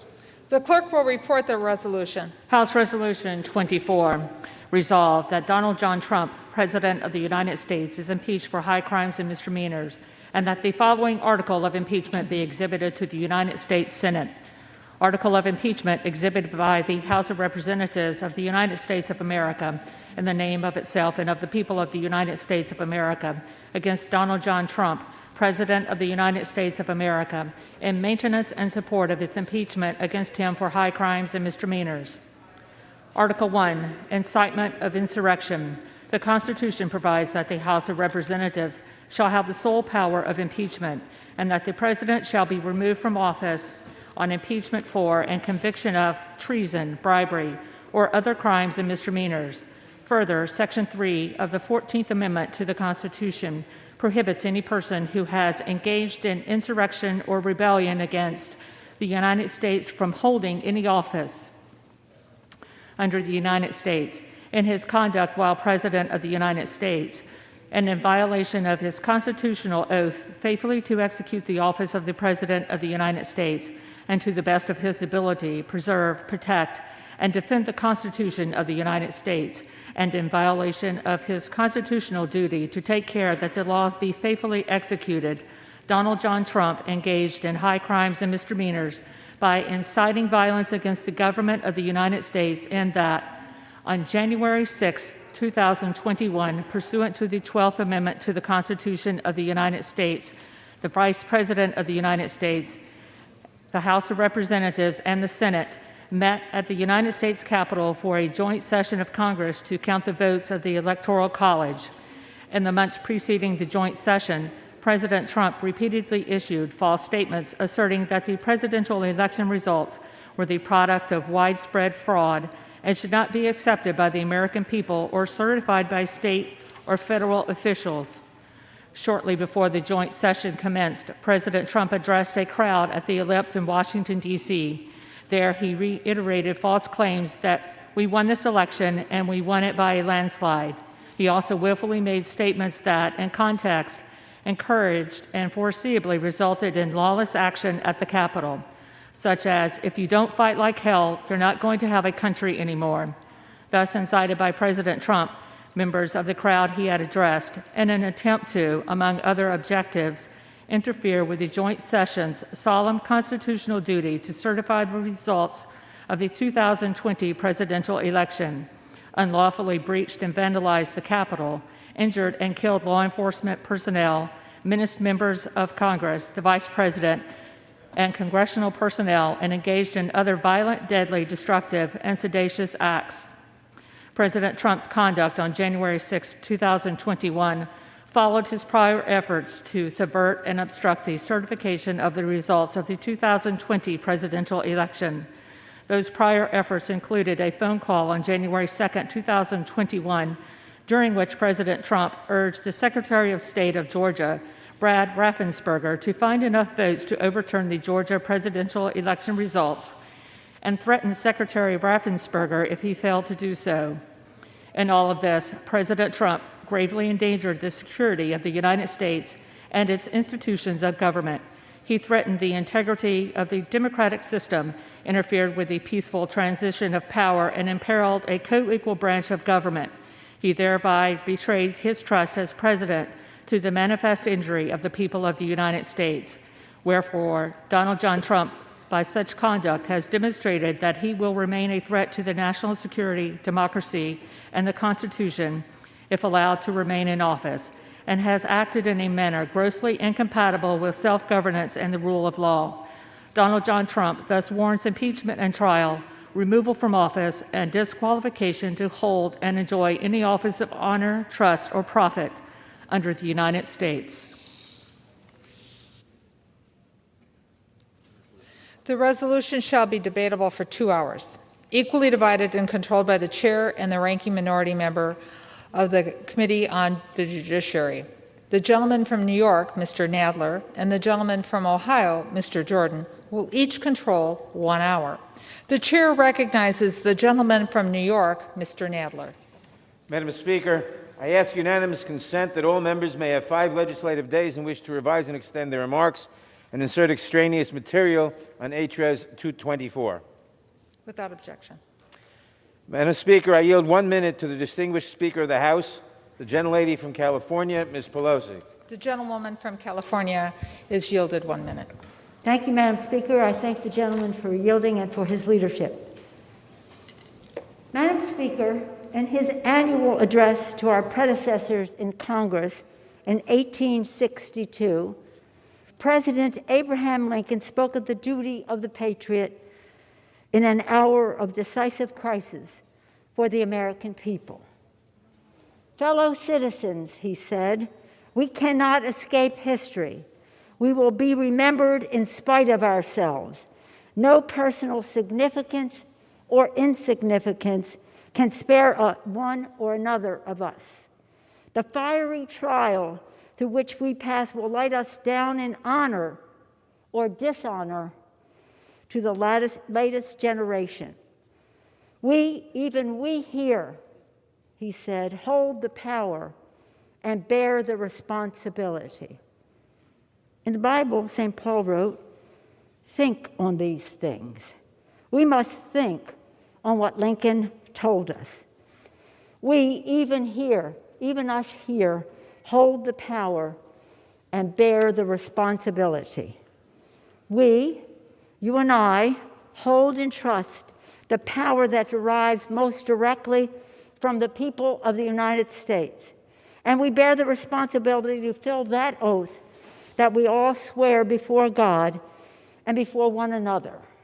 The oath to defend the Constitution against all enemies, foreign and domestic, so help us God. We know that we faced enemies of the Constitution. We know we experienced the insurrection that violated the sanctity of the people's capital and attempted to overturn the duly recorded will of the American people. And we know that the President of the United States incited this insurrection, this armed rebellion against our common country. He must go. He is a clear and present danger to the nation that we all love. Since the presidential election in November, an election the president lost, he has repeatedly lied about the outcome, sowed self-serving doubt about democracy, and unconstitutionally sought to influence state officials to repeal reality. And then came that day of fire we all experienced. The president must be impeached, and I believe the president must be convicted by the Senate, a constitutional remedy that will ensure that the Republic will be safe from this man who was so resolutely determined to tear down the things that we hold dear and that hold us together. It gives me no pleasure to say this. It breaks my heart. It should break your heart. It should break all of our hearts. For your presence in this hallowed chamber is testament to your love for our country, for America, and to your faith in the work of our founders to create a more perfect union. Those insurrectionists were not patriots. They were not part of a political base to be catered to and managed. They were domestic terrorists, and justice must prevail. But they did not appear out of a vacuum. They were sent here by the president with words such as a cry to fight like hell. Words matter. Truth matters. Accountability matters.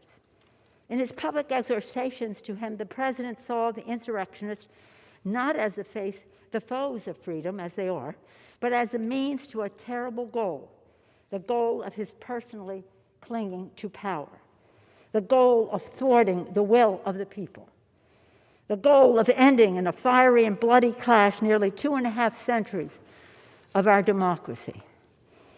This is not theoretical, and this is not motivated by partisanship.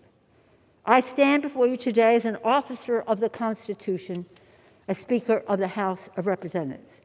I stand before you as a wife, a mother, a grandmother, a daughter whose father proudly served in this Congress, Thomas D'Alessandro Jr. from Maryland, one of the first Italian Americans to serve in the Congress. And I stand here before you today as the noblest of things, a citizen of the United States of America. With my voice and my vote, with a plea to all of you, Democrats and Republicans, I ask you to search your souls and answer these questions. Is the president's war on democracy in keeping with the Constitution? Were his words an insurrectionary mob a high crime and misdemeanor?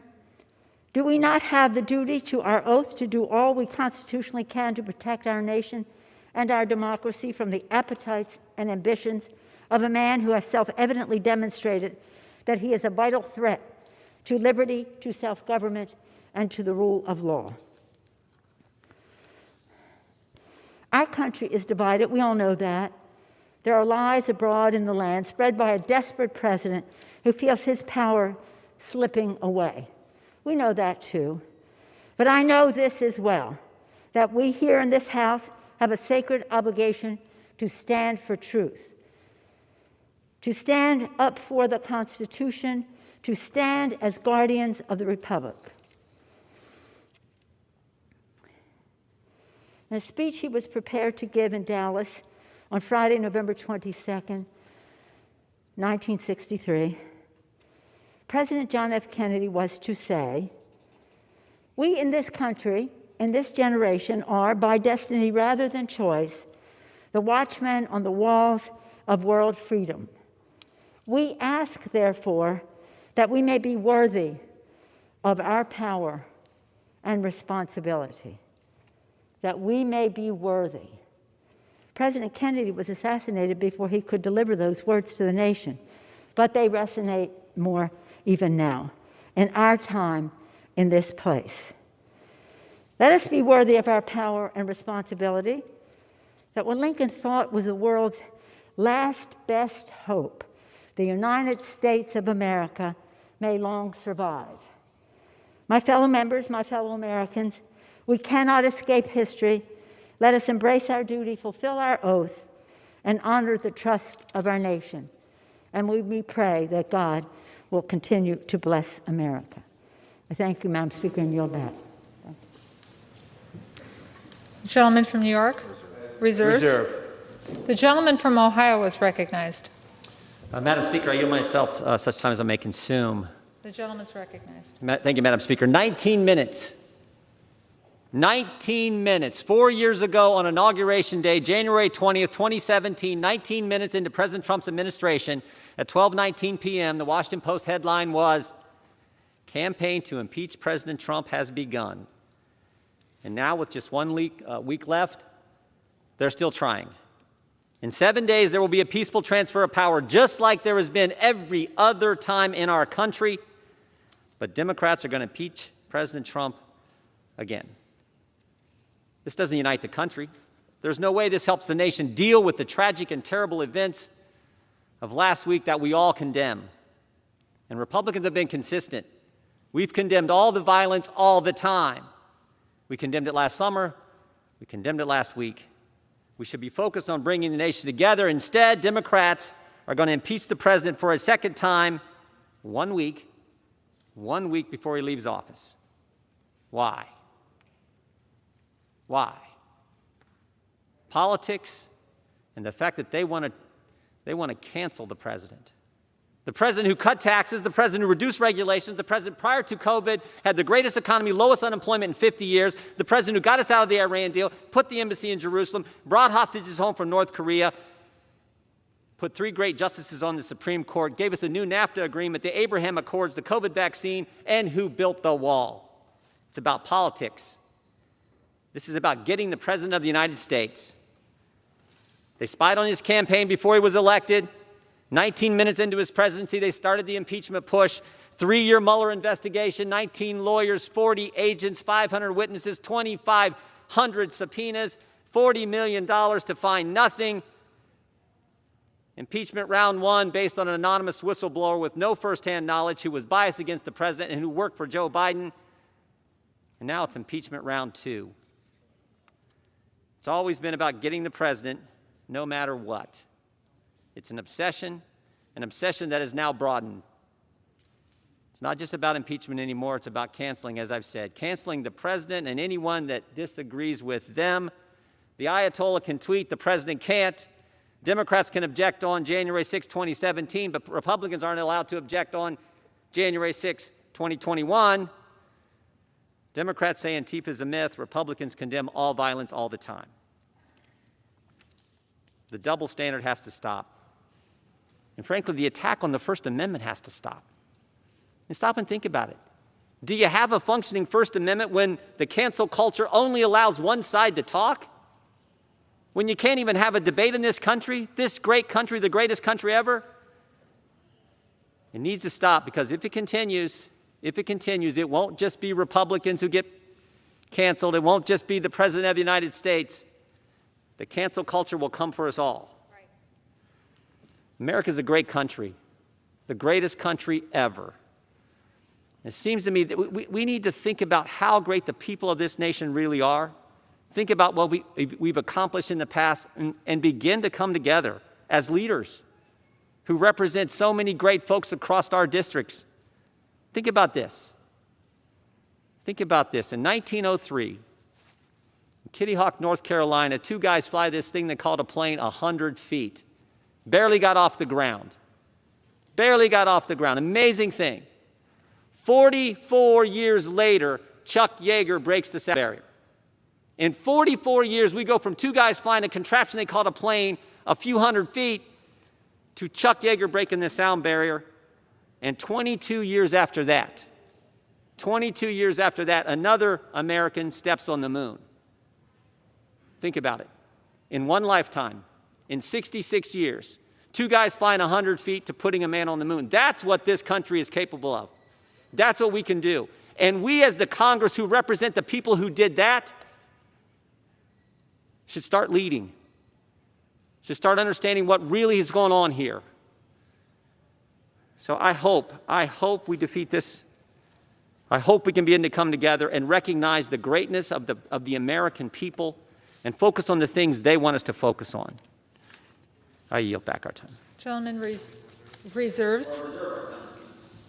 The gentleman from New York is recognized.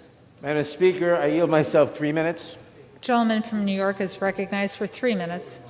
Madam Speaker, we all saw it coming. Months in advance, President Trump was baselessly and deliberately whipping his supporters into a frenzy. Weeks before the riot, he used his bully pulpit to spread lies about the election. He told his supporters that the results were fraudulent. He implored them again and again to help him stay in power. And he convinced them that accepting the outcome of the election posed an existential threat to their families and their freedoms. We have a duty to observe, Madam Speaker, that racism played a direct role in this incitement. The President's violent rhetoric is always at its most fevered pitch when he is talking about the civil rights and civic aspirations of Black Americans and other minority communities. On January 6th, at a rally that was large, angry, and widely reported to be armed, the President's lies and violent rhetoric reached their crescendo. At that rally, the President took the stage. After reiterating the falsehood that we won this election, and we won it by a landslide, he told the crowd that if you don't fight like hell, you're not going to have a country anymore.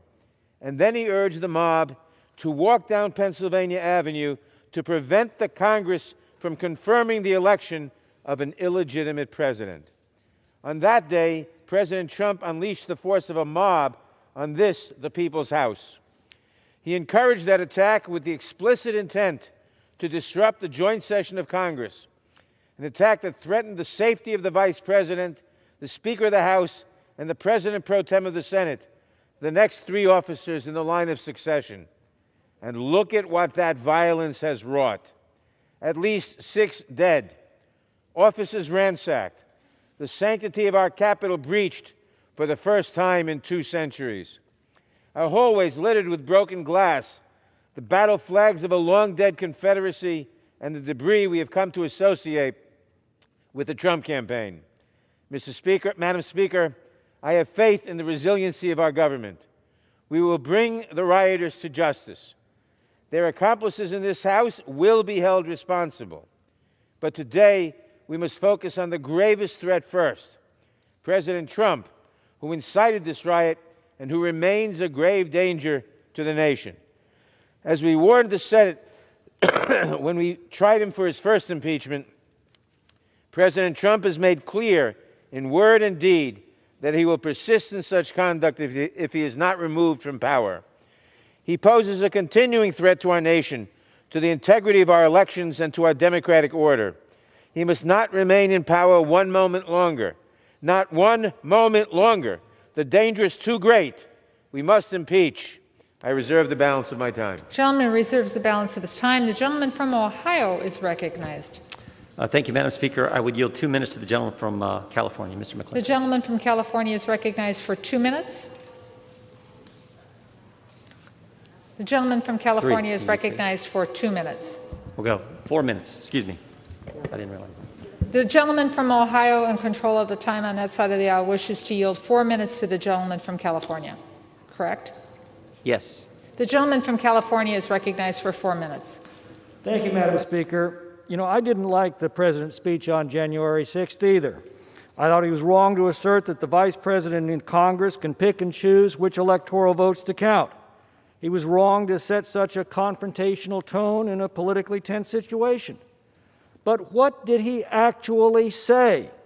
His exact words were, quote, "I know that everyone here will soon be marching over to the Capitol building to peacefully and patriotically make your voices heard," unquote.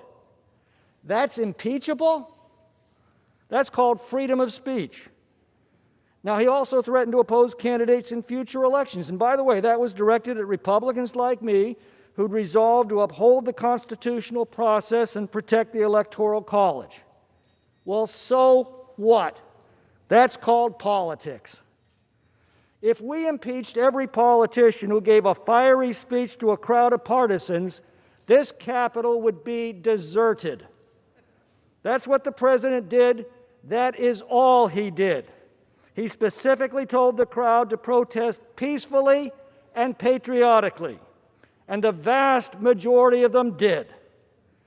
But every movement has a lunatic fringe. Suppressing free speech is not the answer. Holding rioters accountable for their actions is the answer. And we are. And if we'd prosecuted BLM and Antifa rioters across the country with the same determination these last 6 months, this incident may not have happened at all. Now, short of declaring war, the power of impeachment is the most solemn and consequential act that Congress can take. To use it in this manner, in the heat of the moment, with no hearings, no due process, many members phoning in their votes after a hastily called debate, exactly 1 week before a new president is to take office, trivializes this power to the point of caricature. The Democrats have won everything in sight: the House, the Senate, and the presidency. In a republic, that calls for magnanimity by the victors. Only in a banana republic does it call for vengeance. Benjamin Franklin warned us that passion governs, and she never governs wisely. In our passions this week, we've set some dangerous new precedents that will haunt us for years to come. Yesterday, we redefined intemperate speech as a physical incapacity requiring removal from office. Today, we define it as a high crime and misdemeanor. Well, the moment any member of this body gives an impassioned speech and the lunatic fringe of their movement takes license from it, be prepared to answer to this new precedent that we established today. Now, I could cite plenty of provocative speeches made by Democrats that directly preceded violence this summer, but we've already had enough of that.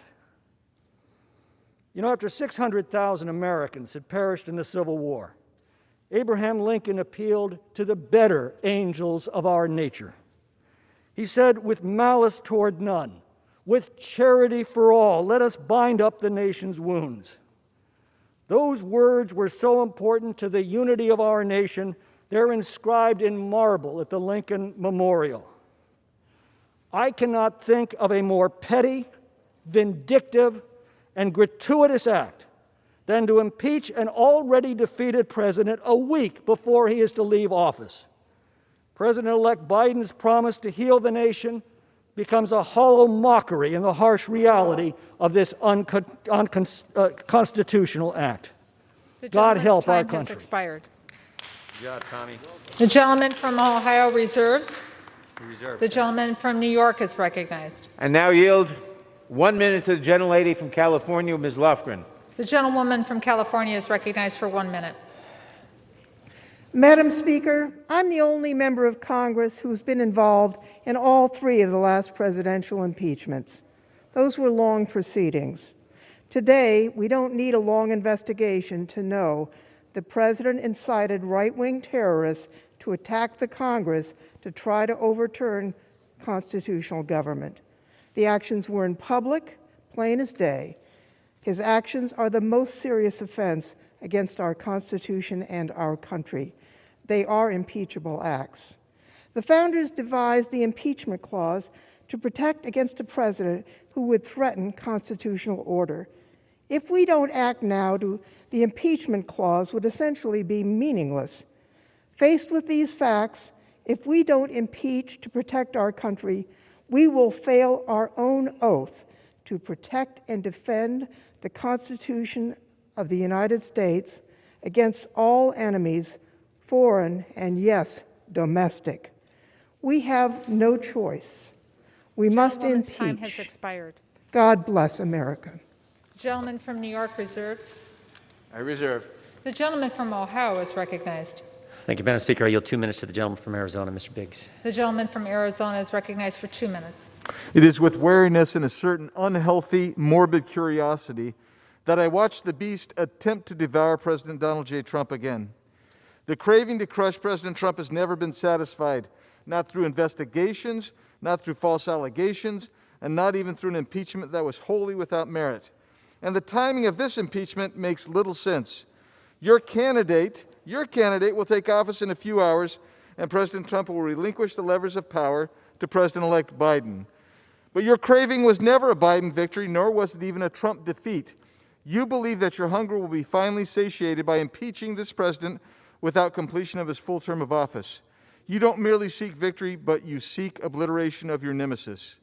The thirst for Trump's destruction will not be slaked, however, even if you're successful today and were the Senate to convict President Trump. Yours will be a Pyrrhic victory, for instead of stopping the Trump train, his movement will grow stronger, for you will have made him a martyr. Surely you are aware of this, and that is why your allies in the media seek to censor conservative voices. Your chums that sit on the boards of corporate America, yes, the same companies that the left vilifies, promise to starve Republicans from receiving their PAC donations. But I bet that the groundswell of support for President Trump and his policies will not go away. You see, the movement he started is based on building an incredibly robust economy on a foundation of lower taxes and fewer regulations that has the wonderful effect of putting more people to work than ever. It is built upon a strong military that is extricated from endless wars. It provides border security, America First trade agreements, Mideast peace and stability. Those are the things the American people want. Your four-year appetite will be temporarily assuaged, while you will no doubt continue to chase after leaders of this movement. But your appetite will be unfulfilled. I urge you, please do not, and I'm mixing metaphors here, attempt to douse the remaining burning embers of this movement with gasoline. No one wants that. I urge you, please, to reconsider the reckless action in which you engaged today. The gentleman's time has I yield. expired. The gentleman from Ohio reserves. The gentleman from New York is recognized. Madam Speaker, I now yield 1 minute to the gentleman from California, Mr. Schiff. The gentleman from California is recognized for 1 minute. 1 week ago, the President incited an insurrection against Congress to prevent the peaceful transition of power. It was the most dangerous moment for our democracy in a century. Today, we invoke the remedy the founders provided for just such a lawless president, impeachment. More important, today we begin the long road to restoration. America has been through a civil war, world wars, a Great Depression, pandemics, McCarthyism, and now a Trumpist and white nationalist insurrection. And yet our democracy endures. It endures because at every juncture, every pivotal moment, when evil threatened to overtake good, patriotic Americans step forward to say enough. This is one of those moments. To preserve this sacred place, this citadel of democracy for ourselves and for posterity, let us say enough. Enough. I yield back. Gentleman yields Sure. back. The gentleman from New York reserves. The gentleman from Ohio is recognized. Thank you, Madam Speaker. I yield 2 minutes to the gentleman from Texas, Mr. Gomer. The gentleman from Texas is recognized for 2 minutes. Here's a quote. I just don't even know why there aren't more uprisings all over the country, and maybe there will be. Or, sadly, the domestic enemies of our voting system and honoring our Constitution are right at 1600 Pennsylvania Avenue with their allies in Congress of the United States. We were called enemies of the state. Those are all quotes from our speaker. Now, on our side, we didn't take those to be impeachable because we didn't believe she surely meant that. But by the Democrats taking this action, you're telling me, no, when we say those, we actually mean to incite violence. That's what this action is saying. Look, I just looked on the History Channel. It says these words: if the Judiciary Committee, talking about impeachment, finds sufficient grounds, its members write and pass articles of impeachment, which then go to the full House for a vote. Half of all the impeachments ever conducted, ever voted for, occurred under this speaker. You're setting a precedent that says very clearly, because this impeachment isn't going to work, but it is setting the precedent. Unlike a year ago when we said, look, it shouldn't go through Intel, it should go through Judiciary Committee. Forget that. Now the message is, if you have a whim and you want to just go after a president, just go straight to the floor. No investigation, no judiciary committee. Go straight to the floor. Use it as a political weapon as you wish. This is so dangerous, what you're doing. Forgetting all the precedents, yes, we can argue back and forth, but you're using this as a weapon, and you're destroying this little experiment in self-government in a year's time. The gentleman's time has expired. It needs to stop. I yield back. The gentleman from Ohio reserves. The gentleman from New York is recognized. Madam Speaker, I now yield 1 minute to the distinguished gentlelady from Massachusetts, Ms. Clark. The gentlewoman from Massachusetts is recognized for 1 minute. Suffragist and abolitionist Lucy Stone stated, "If we speak the truth fearlessly, we shall add to our number those who will turn the scale to the side of equal and full justice in all things." The truth is, President Trump incited a violent attack against the United States government. The truth is, President Trump spent his presidency inflaming hate, white supremacy, anti-Semitism, and violence. The truth is, he was enabled by all those who perpetuated the lie that the most secure election in our nation's history was stolen. The truth is that these seditious actions left 5 dead, our Capitol besieged, our security threatened, and our democracy hanging in the balance.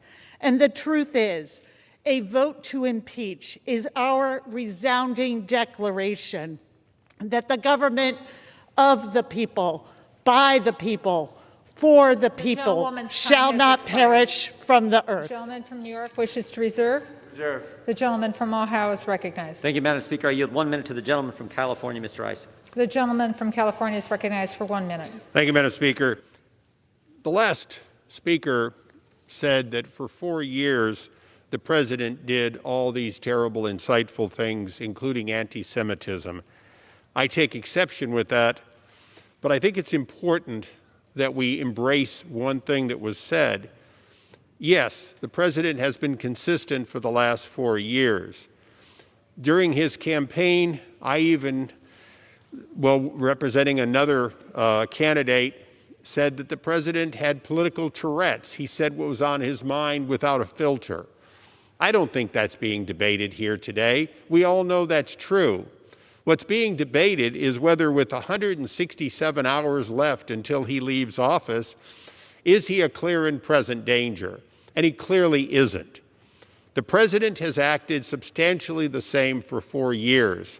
He has rallied his base, and he has, in fact, called for peaceful protest, as he did just a few days ago. The fact is, today we are trying to punish the president, at least some are, for 4 years of what he did, not for what happened last week. What happened last week was the result of anarchists who came loaded, prepared, and with weapons. With that, I yield back. Time has expired. The gentleman from Ohio reserves. The gentleman from New York is recognized. Madam Speaker, I now yield 1 minute to the distinguished gentleman from Louisiana, Mr. Richmond. The gentleman from Louisiana is recognized for 1 minute. Madam Speaker, I rise today in my last floor speech in this body to do what I was sworn to do on the first day, to protect and defend the Constitution. President Trump put the domestic terrorists on notice by saying, "Stand back and stand by." He then summoned them to D.C., directed them to march on the Capitol, and then he sat back and watched the insurrection. Some of my colleagues, some of which may well be co-conspirators, in their latest attempt to placate and please this unfit president, suggest that we shouldn't punish Trump for his actions in order to unify the country. That is the climax of foolishness. Let me suggest to them, stand up, man up, woman up, and defend this Constitution from all enemies, foreign and domestic, including Donald J. Trump. In the first impeachment, Republicans said we didn't need to impeach him because he learned his lesson, so no need to remove him. Well, we said if we didn't remove him, he would do it again. Gentleman's time has expired. Simply put, we told you so. The gentleman's time has expired. Richmond out. I reserve. The gentleman from New York reserves. The gentleman from Ohio is recognized. Yield 2 minutes to the gentlelady from Arizona, Ms. Lesko. The gentlewoman from Arizona is recognized for 2 minutes. Thank you, Madam Speaker. I rise in opposition to the resolution. At a time when our country needs unity, it is concerning that my Democratic colleagues have chosen to begin impeachment proceedings against a president with just 7 days left in office.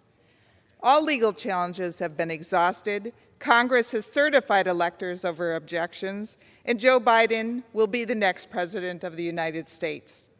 President Trump has indicated he will peacefully transfer power to President-elect Biden next week. So why pursue impeachment just 1 week before he leaves office? I've heard my colleagues on the other side of the aisle say they have to impeach the president because he is too dangerous to stay in power. Yet they know that it is impossible for the Senate to remove him before his term expires. So what is the point? This move sets a dangerous precedent for our nation. If Congress is going to impeach a president, it must not only be done after intense debate and deliberation, not rushed through in the 11th hour to make a political point. This impeachment attempt is dangerous for our country and has far-reaching implications for our future. And with that, Madam Speaker, I yield back. The gentlewoman yields back. The gentleman from Ohio reserves. The gentleman from New York is recognized. Madam Speaker, I now yield 1 minute to the distinguished gentleman from New York, Mr. Jeffries. The gentleman from New York is recognized for 1 minute. Madam Speaker, I did not come to Congress to impeach Donald Trump, but the constitutional crimes by an out-of-control president inspired by his hatred and the big lie that he told cannot be ignored. Donald Trump is a living, breathing, impeachable offense. It is what it is. The violent attack on the U.S. Capitol was an act of insurrection incited by Donald Trump. He is a clear and present danger to the health, safety, and well-being of the American people, and that is why this impeachment is necessary on the House floor for a second time with a bipartisan majority. Violence will not win. Insurrection will not win. Sedition will not win. Terror will not win. Lawlessness will not win. Mob rule will not win. Not today, not tomorrow, not ever. Democracy will prevail. The gentleman's time has expired. The gentleman from New York reserves. The gentleman from Ohio is recognized. Madam Speaker, we reserve. Gentleman reserves. Gentleman from New York. Madam Speaker, I now yield 1 minute to the distinguished gentleman from California, Mr. Aguilar. The gentleman from California is recognized for 1 minute.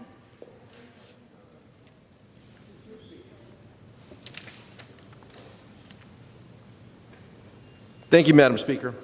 On January 3rd, we stood here on this floor and swore an oath to defend our Constitution against enemies, foreign and domestic. 3 days later, that oath was put to the test when a violent mob tried to break down those doors to stop us from performing our constitutional duty. This mob was not without a leader. On that day, the president told them to walk to this Capitol 16 blocks from where he stood.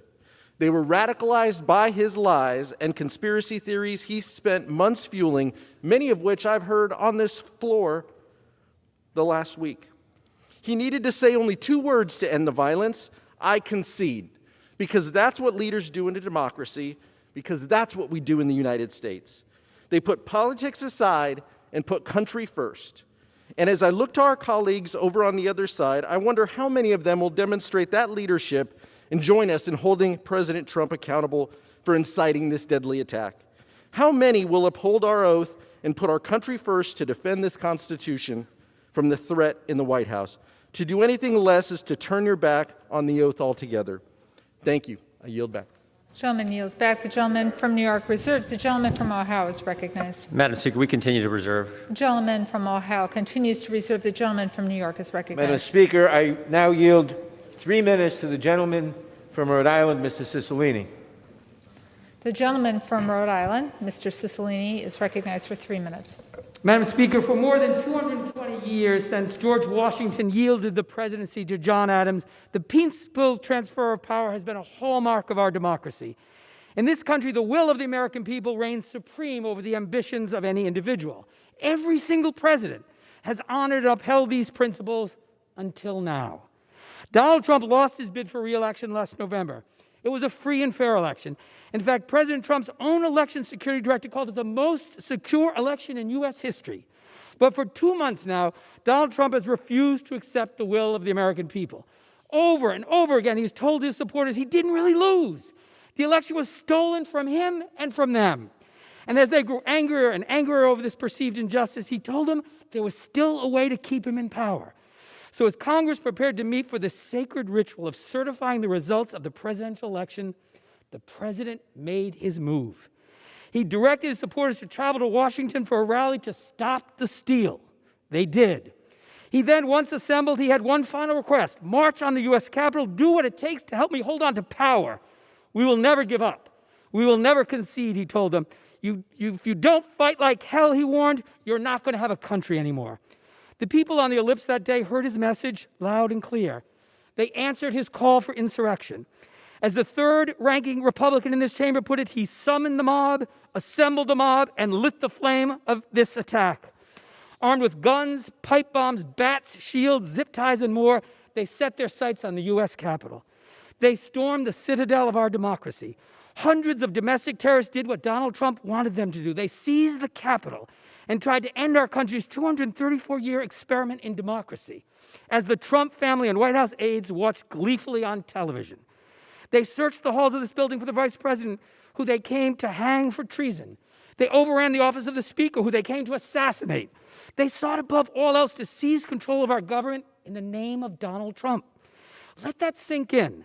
The terrorists who stormed this building planned to hang the vice president, kill the speaker, and topple our government. They took down the American flag and replaced it with a Trump flag. I ask my colleagues on the other side of the aisle who are not planning to vote for this article, is this the kind of country you want to live in? What are you going to tell your children and grandchildren when they ask what you did in this moment? Did you stand for the republic or for this president? Heed the words of Abraham Lincoln, the first Republican president who told our country that a house divided against itself cannot stand. This great house in which he served cannot and will not endure if we do not stand together now. The president and the terrorists who stormed these halls last Wednesday did not succeed in toppling our republic. We must ensure they never do. I implore you to join us in supporting this article, and I yield back. Gentleman yields back. The gentleman from New York reserves his time. The gentleman from Ohio is recognized. Thank you, Madam Speaker. I would yield 1 minute to the gentleman from New Jersey, Mr. Van Drew. The gentleman from New Jersey is recognized for 1 minute. We've been here before. We've done this before. This has failed before. We've fractured our nation using the same process before. Congress must be the glue that starts unifying everyone. By the time this process would conclude, the man they want out of office will no longer even be the president. If we want unity, this is not the way. America was and is the leading light in the world. This proceeding has continued to cloak our nation in darkness. Nearly half the country supports our current president. This takes their voice away. We must be bigger and better than the most base of instincts that have been driving our political discourse. It is destroying us. Let's link arms with one another and begin to heal. Let's stop this impeachment. I yield back. Gentleman yields back. The gentleman from Ohio reserves. The gentleman from New York is recognized. Madam Speaker, I now yield 1 minute to the distinguished gentleman from Colorado, Mr. Neguse. The gentleman from Colorado is recognized for 1 minute. Thank you, Madam Speaker. Thank you to the chairman. President Trump's actions, encouraging, inciting a mob that stormed the United States Capitol for the sole purpose of stopping the constitutionally mandated counting of electoral votes, cannot go unanswered by this body. He must be impeached. If Congress does not act, if we shrink from our constitutional responsibilities to defend our republic. It will undoubtedly undermine the vision of America as the last best hope of earth, as Abraham Lincoln so eloquently said so many years ago. So to the millions of Americans watching today, I hope you understand that we are proceeding on this path out of love for our country. I will honor my oath today. I will vote for impeachment. And I pray that my colleagues will muster the courage to do the same. And with that, I yield back. The gentleman yields back. The gentleman from New York reserves. The gentleman from Ohio is recognized. Madam Speaker, we reserve. Gentleman from Ohio reserves. Gentleman from New York. Madam Speaker, I now yield 2 minutes to the distinguished gentleman from South Carolina, Mr. Clyburn. The gentleman from South Carolina is recognized for 2 minutes. Thank you, Madam Speaker, and I thank the gentleman for yielding me the time. Madam Speaker, I rise in support of the article of impeachment. Last Wednesday, we gathered to follow the Constitution's simple instruction to count the electoral votes that have been tallied by the states and submitted to us. This president refused to accept those results. Instead, he sought to overturn them by inciting a violent insurrection. But we were not deterred from doing our constitutional duty. Today, we must do our constitutional duty once again. While the president failed in his attempt to upend our democracy last Wednesday's events make clear that if we do not hold him accountable and remove him from power, a future attempt could very well be successful. The survival of our democracy depends on defeated candidates accepting their defeats, as has been the case in every president's election since 1864. Our January 6th joint session is a vital part of the transfer of power, not the contest for power. Vice President Gore understood this, accepting and certifying the 2000 election result in which he was defeated. Vice President Biden understood this, accepted and certifying this president's victory in the 2016 election.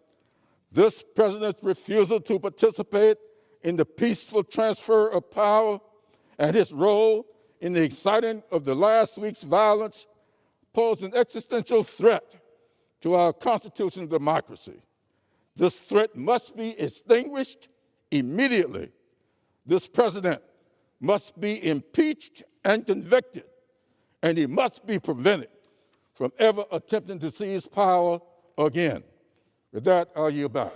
Gentleman yields back. The gentleman from New York reserves. The gentleman from Ohio is recognized.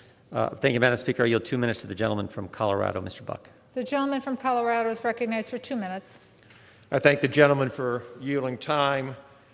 Madam Speaker, I've heard that President Trump radicalized the group the rioters who stormed this Capitol, and I would say that we need to look no further than ourselves to find out what happened and to look at history. Americans were frustrated when they learned that the FBI was investigating the Trump campaign. They were frustrated to learn that the Obama administration and the DNC had created this false campaign against the Trump administration. They were frustrated, Madam Speaker, when the inauguration of the president was boycotted by over 40 Democrat members of this House. They were frustrated to read in the Washington Post the day after the inauguration, "Let the impeachment begin." They were frustrated when members of this House spoke over and over about impeaching the president days into his administration. And then the socialists in Hollywood joined their allies in Congress. Robert De Niro said that he wanted to punch the president in the face. Madonna thought about blowing up the White House.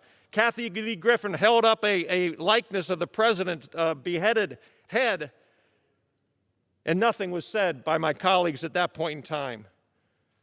In fact, one Democrat colleague said that Trump supporters should be harassed wherever they are, in restaurants, on the street, in supermarkets. During this time, the president was under investigation by a special counsel who found no collusion, no conspiracy with Russia. The president's supporters were harassed.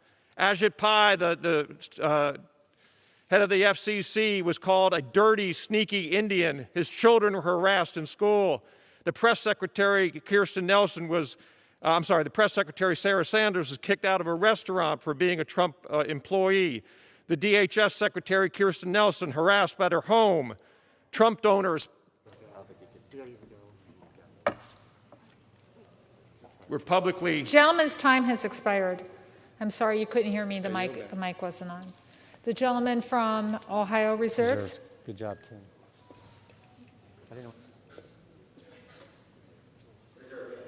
The gentleman from Ohio reserves. The gentleman from New York is recognized. Madam Speaker, I now yield 2 minutes to the distinguished gentleman from Maryland, Mr. Raskin. The gentleman from Maryland is recognized for 2 minutes. Smashing windows and beating police officers over the head with fire extinguishers, a bloodthirsty mob attacked the Capitol and invaded this Congress last Wednesday. They erected a gallows and repeatedly chanted, "Hang Mike Pence." They stormed Speaker Pelosi's office yelling, "Where's Nancy?" They brandished the Confederate battle flag and occupied the Senate chamber. They wounded dozens of people, hospitalizing dozens of people, killed 5 of our people. For 6 hours, they shut down the counting of Electoral College votes, our sacred process under the Constitution for peaceful transfer of power in the United States. They may have been hunting for Pence and Pelosi to stage their coup, but every one of us in this room right now could have died. As Senator Lindsey Graham said, the mob could have blown the building up. They could have killed us all. And now the far right is calling for return engagement from January 17th to January 20th. They're asking the president to pardon the conspirators in last week's rampage as they prepare for a race war again next week. And it's a bit much to be hearing that these people would not be trying to destroy our government and kill us if we just weren't so mean to them. Well, despite the floor leader's desperate effort to polarize this body and this nation along party lines, it is the chair of the Republican conference who best articulated what happened in a statement yesterday, and I recommend every American read this. Liz Cheney of Wyoming, the elected chair of the Republican conference, wrote, "The president summoned this mob, assembled this mob, and lit the flame of this attack. Everything that followed was his doing. None of this would have happened without the president. The president could have immediately and forcefully intervened to stop the violence. He did not. There has never been a greater betrayal by a president of the United States of his office." Request 10 seconds. Gentleman from New York. I yield an additional 10 seconds. An additional 10 seconds to the gentleman from Maryland. Cheney says there's never been a greater betrayal by a president of the United States of his office and his oath to the Constitution. Read Ms. Cheney's statement. Let's come together and impeach the president for this high crime against the republic. We don't have a minute to spare. He is a clear and present danger to the people. The gentleman from New York reserves. The gentleman from Ohio is recognized. Madam Speaker, I yield 2 minutes to the gentleman from Florida, Mr. Gates. The gentleman from Florida is recognized for 2 minutes. It seems to me that impeachment is an itch that doesn't go away with just one scratch. It also seems that President Trump may be most likely to be impeached when he is correct. Before the last presidential impeachment, President Trump rightly pointed out the improper activities of the Biden crime family, and subsequently he's been proven right. And don't think for a moment, Madam Speaker, that we're going to drop that or stop our pursuit for the truth. Before that, we had the Russia hoax, where you had the president rightly making claims that Hillary Clinton and the DNC were colluding with Russians to disorient our democracy. How right he turned out to be. And then we have the 2020 presidential election, where the president correctly pointed out unconstitutional behavior, voting irregularities, concerns over tabulations, dead people voting, and now impeachment again. When they go low, we kick them. Eric Holder, former Attorney General under Barack Obama, breaching the Capitol was as low can be. We all denounce it. But who is it that they're kicking? The president, who created soaring highs for our economy, rising wages before the pandemic, 400 miles of wall to stop the caravans, who drew down troops in the Middle East and showed empathy for the forgotten men and women of our country. It's why so many people love him so much, and it's why they're kicking all of us. This president has faced unprecedented hatred and resistance from big media, big tech, and big egos, from congressional leaders on both sides of the aisle. Before the rioters tore through that glass, Speaker Pelosi stood at that rostrum and tore through the president's State of the Union speech, inciting anger, resentment, division. Some believe that truly these true colors are being shown now through this divisive partisan impeachment. The Speaker of the House, I would request an additional 40 seconds. Go through the Speaker, please. The gentleman from Ohio. Madam Speaker, I yield the gentleman additional 40 seconds. 4 seconds or 40 seconds? Yep, 40 seconds. 45 seconds. I thank the gentleman. The Speaker said to us just moments ago, words matter.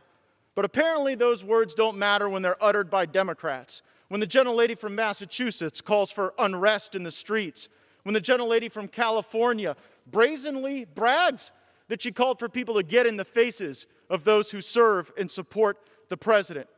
I denounce political violence from all ends of the spectrum, but make no mistake, the left in America has incited far more political violence than the right. For months, our cities burned, police stations burned, our businesses were shattered, and they said nothing.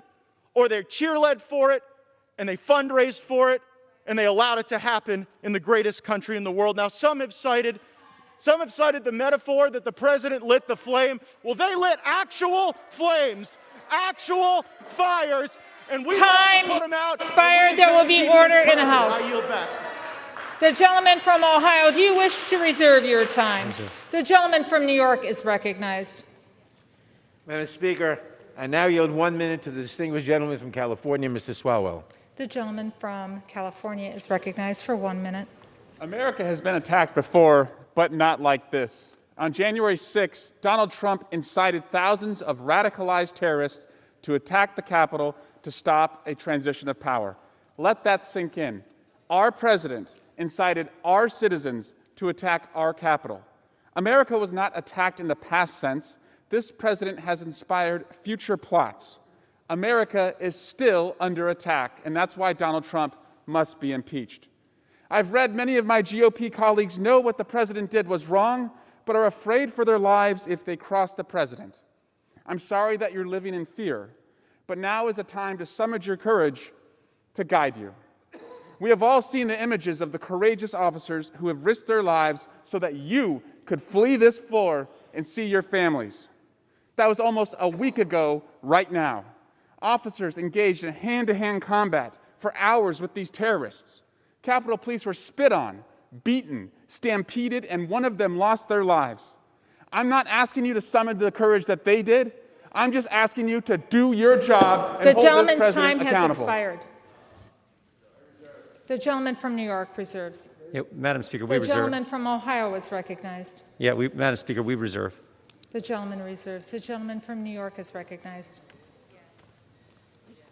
The gentleman from New York is recognized. Madam Speaker, I now yield 1 minute to the distinguished gentleman from Texas, Mr. Castro. The gentleman from Texas is recognized for 1 minute. Thank you, Madam Speaker. Donald Trump is the most dangerous man to ever occupy the Oval Office. I want to take you back 1 week ago today, when people were barging through these doors, breaking the windows with weapons, armed, pipe bombs, coming here to harm all of you, to harm the Speaker, to harm the Senate. Let me ask you a question. What do you think they would have done if they had gotten in? What do you think they would have done to you? And who do you think sent them here?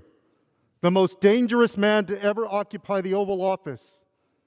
If inciting a deadly insurrection is not enough to get a president impeached, then what is?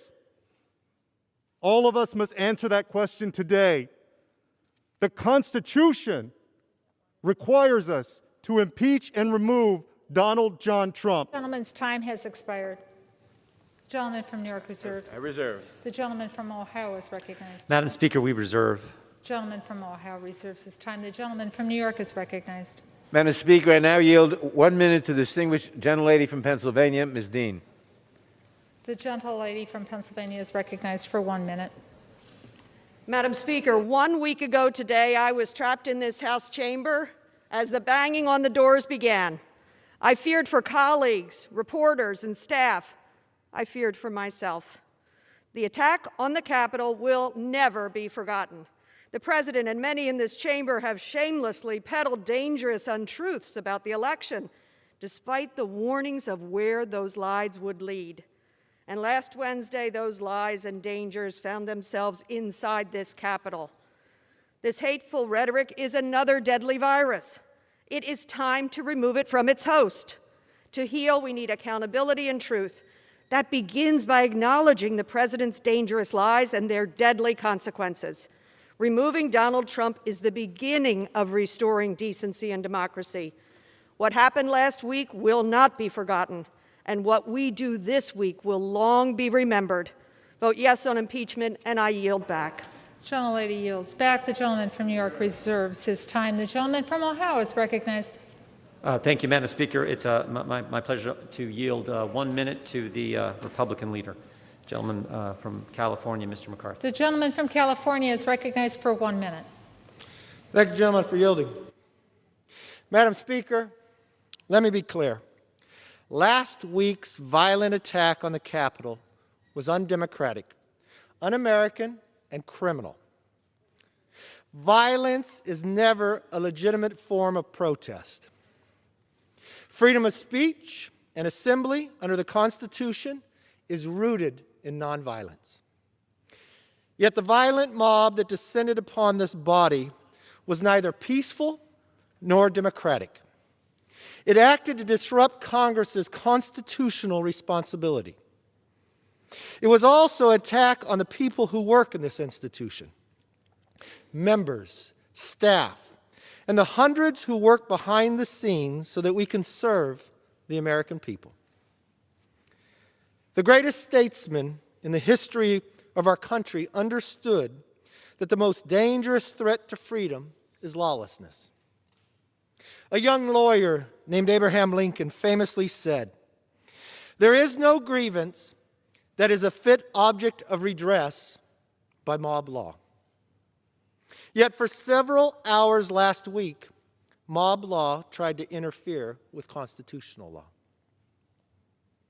Some say the riots were caused by Antifa. There is absolutely no evidence of that. And conservatives should be the first to say so. Conservatives also know that the only thing that stops mob violence is to meet it with force rooted in justice and backed by moral courage. And last week we saw mob violence met by courage, sacrifice, and heroism from the brave men and women who protect this institution every day. But for the bravery of the Capitol Police, the destruction and loss could have been much greater. We owe them a tremendous debt of gratitude. The loss of Officer Brian Sednick and Officer Howard Limnegood is tragic and heartbreaking. We mourn their loss, remember their lives, and continue to pray for their families and loved ones. The officers of the Capitol Police deserve our eternal thanks. We will never forget the dangers they faced, the determination they showed, or the sacrifices they made. And make no mistake, those who are responsible for Wednesday's chaos will be brought to justice. Which brings me to today's debate. I believe impeaching the president in such a short time frame would be a mistake. No investigations have been completed. No hearings have been held. What's more, the Senate has confirmed that no trial will begin until after President-elect Biden is sworn in. But here is what a vote to impeach would do. A vote to impeach would further divide this nation. A vote to impeach will further fan the flames of partisan division. Most Americans want neither inaction nor retribution. They want durable, bipartisan justice. That path is still available, but is not the path we are on today. That doesn't mean the president is free from fault. The president bears responsibility for Wednesday's attack on Congress by mob rioters. He should have immediately denounced the mob when he saw what was unfolding. These facts require immediate action by President Trump. Accept his share of responsibility, quell the brewing unrest, and ensure President-elect Biden is able to successfully begin his term. And the president's immediate action also deserves congressional action, which is why I think a fact-finding commission and a censure resolution would be prudent. Unfortunately, that is not where we are today.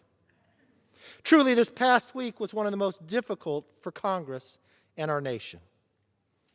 Of all the days here, last Wednesday was the worst day I've ever seen in Congress. Our country is deeply hurt. So where do we go from here? After all the violence and chaos of the last week, is it important to remember that we're still here to deliver a better future for all Americans. It does not matter if you are liberal, moderate, or conservative. All of us must resist the temptation of further polarization. Instead, we must unite once again as Americans. I understand for some, this call for unity may ring hollow. But times like these are when we must remember who we are as Americans and what we as a nation stand for. And as history shows, unity is not an option, it's a necessity. It is as necessary today as it was at the start of our country. I want us all to think back to how John Adams and the Federalist Party handed power over to Thomas Jefferson and his party after the election of 1800. That election, and indeed that era, was one of the most divisive ever. Partisans used every dirty trick in the book. They demonized each other, dismissed reasonable dissent, and described their opponents as seditious. Sound familiar? The election of 1800 could have destroyed our young nation. But instead of breaking us, it helped us bring us together, thereby preserving the world's last best hope of freedom. After a hard-fought battle over the Electoral College in Congress, Adams conceded. And a peaceful transfer of power, the first in American history, took place. Jefferson, for his part, put aside the division of the era and preached forgiveness, yes, unity. In his first inaugural address, he famously said, "Every difference of opinion is not a difference of principle." Jefferson and Adams did not end every difference of opinion that existed in America, nor did they try. In a free country as big and diverse as ours, that would be impossible. What they did was more important. They recognized a deeper unity, a unity rooted in the famous proposition both men helped to write. At a critical moment in history, our founders chose peace, liberty, partnership over tension, division, and partisanship. For the sake of our country, we must make the exact same choice. We have already begun. Last week, despite the lingering shock and amid the windows still broken, we did what all healthy democracies do. We debated and we voted. In this country, we solve our disputes at the ballot box and through debates and votes on the floor of this exact chamber. We did our duty then, and we must do more.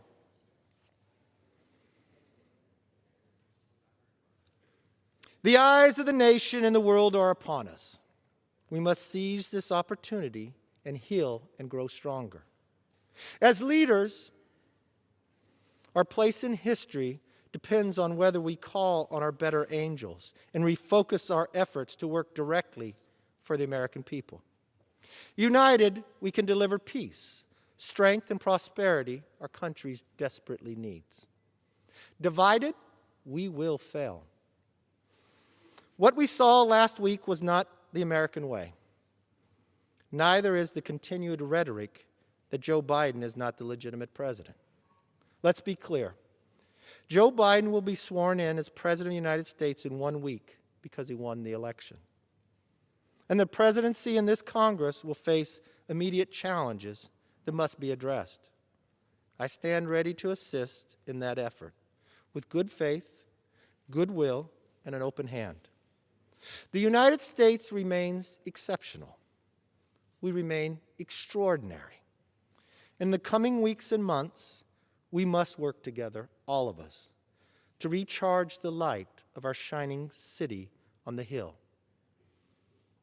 History has shown us a way. History has given us a path. Just as Adams and Jefferson has shown, now is the moment that we should do the exact same. In these trying times, may God continue to bless America. And let's chart a course that history will repeat, but not what's happening today. I yield back. The gentleman yields back. The gentleman from Ohio continues to reserve. The gentleman from New York is recognized. Madam Speaker, I now yield 1 minute to the distinguished gentlelady from Colorado, Ms. DeGette. The gentlewoman from Colorado is recognized for 1 minute. Thank you, Madam Speaker. Madam Speaker, just over a year ago, I stood right there where you're standing today as we took the solemn step of impeaching the President of the United States for pressuring a foreign leader to take unlawful actions to help him in his reelection. And now, just 1 week ago, almost to the hour, I laid right there on the floor of the gallery above us. I heard gunshots in the Speaker's lobby. I heard the mob pounding on the door. And what they were trying to do, they were all an angry mob incited by the President, trying to stop certification of a legitimate election. It's clear the President learned nothing in the last year. Yesterday, the President said again he did nothing wrong. This man is dangerous. He has defied the Constitution. He's incited sedition, and he must be removed. We all took a pledge on January 3rd to uphold the Constitution. We must honor that oath. We must vote yes on this article of impeachment. I yield back. Expired. The gentlewoman yields back. The gentleman from New York reserves. The gentleman from Ohio is recognized. Thank you, Madam Speaker. I would yield 1 minute to the gentlelady from Colorado. The gentlewoman from Colorado is recognized for 1 minute. Glory to God. Madam Speaker, I rise today to oppose this impeachment and denounce the recent violence on the Capitol, just as I oppose the previous impeachment and the violence we've all witnessed all summer long across our great country. Make no mistake here, the hypocrisy of the left is on full display. Quote, go to the Hill, get in the face of some Congress people. We've got to fight in Congress, fight in the courts, fight in the streets. Take him behind the gym and beat the hell out of him. Go and take Trump out tonight. Sound familiar? What about the gentlewoman from New York who defended the looting by saying looters just wanted loaves of bread? Well, the last I checked, Best Buy and Teslas and stores of the like do not produce baked goods. Where's the accountability for the left after encouraging and normalizing violence? Rather than actually helping American people in this time, we start impeachments that further divide our country. I call bullcrap when I hear the Democrats demanding unity. Sadly, they are only unified in hate. Expired.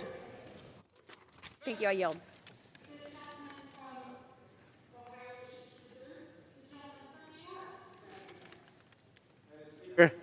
I now yield 1 minute to the distinguished gentlelady from California, Ms. Waters.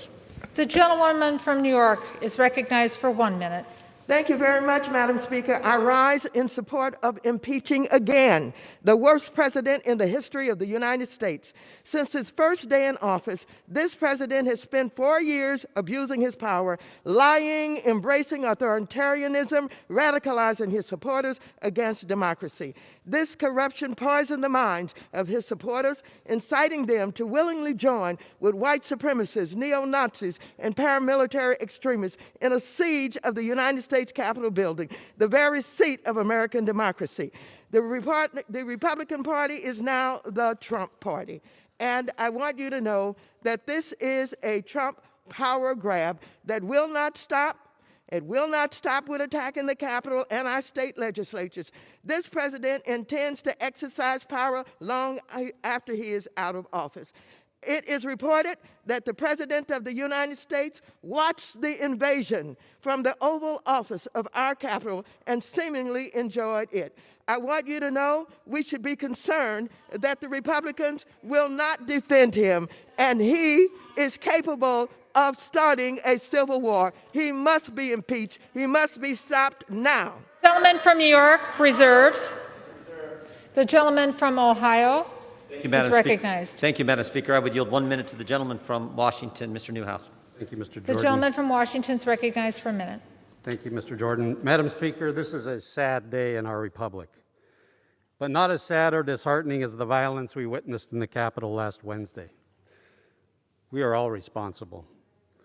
My colleagues are responsible for not condemning rioters this past year, like those who barricaded the doors of the Seattle Police Department and attempted to murder the officers inside.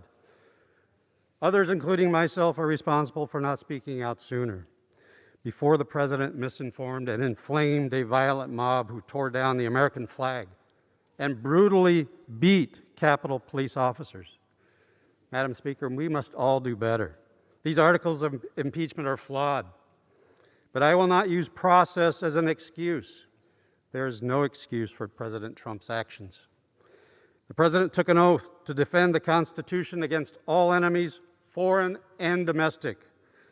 Last week, there was a domestic threat at the door of the Capitol, and he did nothing to stop it. That is why, with a heavy heart and clear resolve, I will vote yes on these articles of impeachment. The gentleman from Ohio wishes to reserve. The gentleman from Ohio wishes to reserve. Madam Speaker, could I ask how much time each side has? The gentleman from Ohio has 36 1/4 minutes remaining. And the gentleman from New York has 36 3/4 minutes remaining. We reserve. The gentleman from Ohio wishes to reserve. The gentleman from New York is recognized. Madam Speaker, I now yield 30 seconds to the gentleman from Massachusetts, Mr. Auchincloss. The gentleman from Massachusetts is recognized for 30 seconds. Madam Chair, a mob desecrated our Capitol, killed a police officer, and attempted to overthrow our government on the orders of the President of the United States. Immediate impeachment is our duty under a Constitution that compels us to defend against enemies, foreign and domestic. As a Marine officer, I defended our democracy from foreign enemies. As a member of Congress, I am solemnly resolved to defend it from domestic ones. With this vote, we strike a blow for moral leadership. I yield back. Yields back. The gentleman from New York wishes to reserve. The gentleman from Ohio is recognized. Madam Speaker, I yield 2 minutes to the gentleman from Ohio, Mr. The gentleman from Ohio is recognized for 2 minutes. Madam Speaker, America is at a crossroads. As the violent riots at the Capitol last week so painfully and shockingly reminded us, the unhinged partisan rhetoric that too often consumes the political dialogue in this country has become toxic and is tearing us apart. If we continue down this path, there's no telling how much damage to our union there may be. Sadly, that's what's happening here today. The majority is rushing through yet a second impeachment of President Trump, who has but 7 days remaining in office. As prominent constitutional law professor Jonathan Turley has cautioned, today a dangerous precedent is being set that could lead to the normalization of snap impeachments without any hearings or any meaningful discussion or debate. The majority is ramming through this House the most potent tool at our disposal without a single hearing, turning a process that usually takes months into a few short hours.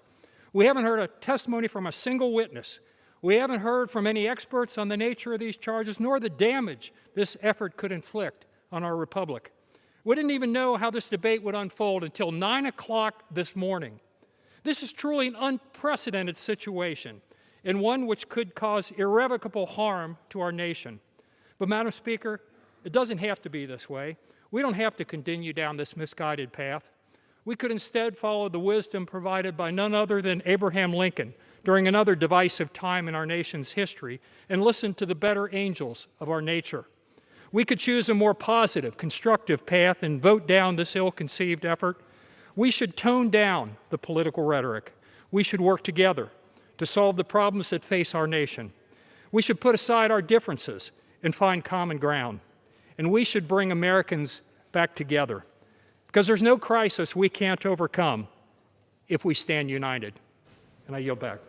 Gentleman from Ohio yields back. The gentleman from Ohio wishes to reserve. The gentleman from New York is recognized. Speaker, I now yield 1 minute to the distinguished gentlelady from Washington, Ms. Herrera Butler. The gentlewoman from Washington is recognized for 1 minute. My fellow Americans, I rise today to stand against our enemy. And to clarify, our enemy isn't the president or the president-elect. Fear is our enemy. Fear tells us what we want to hear. It incites anger and violence and fire. But it also haunts us into silence and inaction. What are you afraid of? I'm afraid of what people will say or think. I'm afraid of being devalued. I'm not afraid of losing my job, but I am afraid that my country will fail. I'm afraid patriots of this country have died in vain. I'm afraid my children won't grow up in a free country. I'm afraid injustice will prevail. But truth sets us free from fear. Truth doesn't guarantee bad things won't happen, but it does promise to always prevail in the end. It has no shadows where darkness can hide. With truth comes love, and we could use that right now. My vote to impeach our sitting president is not a fear-based decision. I am not choosing a side, I'm choosing truth. It's the only way to defeat fear. The gentlewoman yields back. The gentleman from New York wishes to reserve his time. The gentleman from Ohio is recognized. Thank you, Madam Speaker. I would yield 1 minute to the gentlelady from Texas, Ms. Van Dyne. The gentlewoman from Texas is yielded 1 minute. Thank you very much. Today, I should be in my district working for my constituents. Instead, I'm back here in Washington because the majority could not resist another made-for-TV impeachment. American workers are losing their jobs and struggling to feed their families. Small businesses are being forced to lay off workers and close their doors. Families are tragically losing loved ones to the coronavirus. Instead of creating or even saving American jobs or negotiating additional COVID relief, we're debating an impeachment that's been preceded by no inquiry, no meaningful debate, and no due process. In 1 week's time, Joe Biden will be the president. The American people need us to rise above the heat of the moment, to focus on their needs and deliver real solutions. Because the majority decided we should debate whether or not to remove a sitting president in just 2 hours, I'll be brief. I oppose this article of impeachment, and I yield back. The lady yields back. The gentleman from Ohio wishes to reserve. The gentleman from New York is recognized. Madam Speaker, I now yield 30 seconds to the distinguished gentlelady from Georgia, Ms. Prideaux. The gentlewoman from Georgia is recognized for 30 seconds.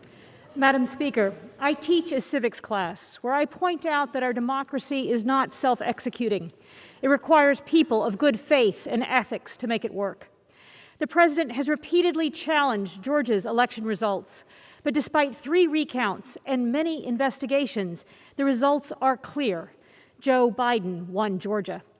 The idea that our election was fraudulent is a lie. Our president used this lie to incite a violent mob to attack the Capitol. I ask my colleagues to act with ethics and good faith, to reject these lies, and in this case, to support the article of impeachment. I yield back. Gentlewoman's time has expired. The gentleman from New York wishes to reserve. The gentleman from Ohio is recognized. Thank you, Madam Speaker. I would yield 1 minute to the gentleman from Florida, Mr. Posey. The gentleman from Florida has 1 minute. In our campaigns, we may be adversaries, but usually after the campaign season's over, we have traditionally come together for the good of our nation. Now, more than ever in our lifetimes, we are a divided nation. One of the reasons? The resist movement, which has harassed, harangued, and otherwise denigrated the president since the second he became the nominee. While his sins may be different than yours or mine, they are clearly not treasonous. Let our men and women in blue, who suffered a lot more stress than the members of Congress they protected, have the time they deserve to recuperate, and do the same for millions of Americans who feel they've been disenfranchised. I beseech my colleagues on both sides of the aisle, if you truly want our nation to heal, vote no in this resolution. It reeks of nothing more than revenge and sets a dangerous precedent. May God continue to bless the United States of America.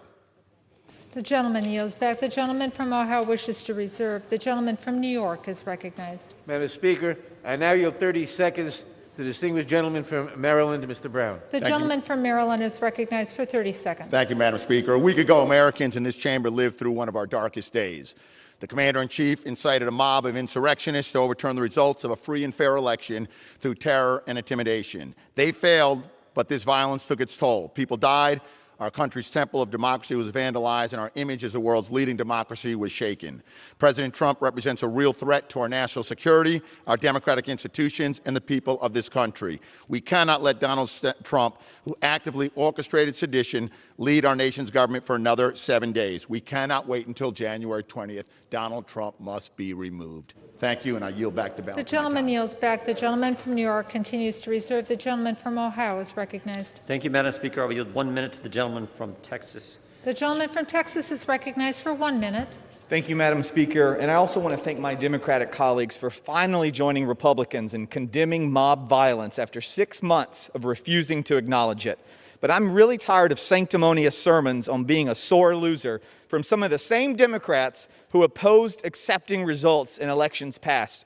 Democrats have objected to certifying every Republican victory of the 21st century. In 2000, 2004, and in 2016, Democrats objected every time. When they objected, it was patriotic. But when Republicans do it, we're inciting a mob. We're liars and we're traitors. This is the double standard we should expect under total Democrat control. They've called for unrest in the streets. They've called for harassing cabinet officials. They've objected to certifying election results time and time again. Even the Judiciary Chairman secured clemency for a domestic terrorist who detonated a bomb right here in this building. But we're the extremists? I don't think so. We've been silenced by big tech on social media, by corporate America, and now the other side wants to silence us on the House floor. This is a sad day in America. I urge my colleagues to vote no. The gentleman's time's expired. The gentleman from Ohio wishes to reserve. Thank you, the gentleman from New York is recognized. Madam Speaker, I now yield 30 seconds to a new member of the House and a new member of the Judiciary Committee, the distinguished gentlelady from Missouri, Ms. Bush. The gentlewoman from Missouri is recognized for 30 seconds. Madam Speaker, St. Louis and I rise in support of the article of impeachment against Donald J. Trump. If we fail to remove a white supremacist president who incited a white supremacist insurrection, it's communities like Missouri's 1st District that suffer the most. The 117th Congress must understand that we have a mandate to legislate in defense of Black lives. The first step in that process is to root out white supremacy, starting with impeaching the white supremacist in chief. Thank you, and I yield back. And from New York wishes to reserve. The gentleman from Ohio seeks recognition. Madam Speaker, I yield 1 minute to the gentleman from Texas, Dr. Jackson. The gentleman from Texas is recognized for 1 minute. Thank you. Madam Speaker, I rise in opposition to the articles of impeachment. Let me be clear. What happened last Wednesday was a stain on our nation, and the criminals and the rioters responsible should be prosecuted to the fullest extent of the law. It is clear now more than ever that our country needs to come together, and this Congress, needs to lead by example and begin the process of healing the deep division that exists among us as Americans. The articles before us today will not accomplish that. In fact, the sham articles of impeachment will only serve to further fan the flames of unrest and to appease the radical left's appetite for division. We should be focusing on restoring communities devastated by lockdowns, working on America's vaccine rollout, aiding a bipartisan investigation into these attacks, and ensuring election integrity, not impeaching a president who has promised a peaceful transition and who has less than 7 days left in office. It is time to focus on the unprecedented unprecedented challenges we face, and it's time to focus on unity. For these reasons, I urge my colleagues to oppose these articles of impeachment, and I yield back my time. Thank you. The gentleman yields back his time. The gentleman from Ohio wishes to reserve. The gentleman from New York is recognized. Madam Speaker, I now yield 30 seconds to the distinguished gentlelady from New York, Ms. Clark. The gentlewoman from New York is recognized for 30 seconds. Madam Speaker, today I rise to support H.Res. 24, the article of impeachment against Donald Trump for high crimes and misdemeanors for a second time. Let us be very clear. What took place on January 6, 2021 was an act of domestic terrorism by right-wing, sycophantic white supremacists promoted, instigated, and advanced by the man in the White House, Donald Trump. Reverend Dr. Martin Luther King Jr. once said, "The ultimate weakness of violence is that it is a descending spiral, begetting the very thing it sets to destroy. Instead of diminishing evil, it multiplies it." Time has expired. The gentleman from New York wishes to reserve. The gentleman from Ohio is recognized. Thank you, Madam Speaker. I will yield 2 minutes to the gentleman from Wisconsin, Mr. Tiffany. The gentleman from Wisconsin is recognized for 2 minutes. Thank you, Madam Speaker. My father once said to me, just because you can do something doesn't mean you should. In the short time I've served in this body, one thing is clear. This is not a serious place. Last year, we watched as the other side delayed COVID relief for months to inflict maximum pain and sway the outcome of the election. The Speaker said as much. And yet these last 2 days, we have seen just how fast they can move when they want to exact political retribution on their opponents. My friends on the other side now have complete control of both houses of Congress, and in a few days, they will control the entire executive branch as well. Madam Speaker, Joe Biden has talked about unity and healing. Is that what this is today? Is accusing Republican lawmakers of sedition and calling for their expulsion the plan for healing? Is working with Silicon Valley to digitally disappear those with whom they disagree with the plan for reconciliation? I was among the first to condemn the riots in Madison months ago, and I condemn what happened last week. But where were the swift accusations of incitement and insurrection from the other side last year? Is today's political theater a preview of what the American people can expect from single-party rule? 2 years of double standards and punishing those who voted for someone else? Madam Speaker, I hope Mr. Biden is watching today, and he will rise to the moment and call off this effort to rub salt in the wounds of millions of Americans. It is now time for all of us, Democrats and Republicans alike, to turn down the temperature. Thank you. The gentleman yields back. The gentleman from Ohio wishes to reserve. The gentleman from New York is recognized. Madam Speaker, I now yield 30 seconds to the distinguished gentleman from Missouri, Mr. Cleaver. The gentleman from Missouri is recognized for 30 seconds. Madam Speaker, it would be an error to suppose that men and women can be courageous every day. It would be unfair to anticipate that I or any member of this body could be a lion every day. No one is expected to be a lion day after day after day. But on this day, lions are required. The gentleman yields back his time. The gentleman from New York reserves. The gentleman from Ohio is recognized. We reserve. The gentleman from Ohio wishes to reserve. The gentleman from New York is recognized. Madam Speaker, I now yield 30 seconds to the distinguished gentleman from Tennessee, Mr. Cohen. The gentleman from Tennessee is recognized for 30 seconds. Thank you very much. After President Trump was not impeached, Susan Collins said he's learned a pretty big lesson. He was impeached. Then he brought his It Will Be Wild, riotous television show that he produced for one person, individual one.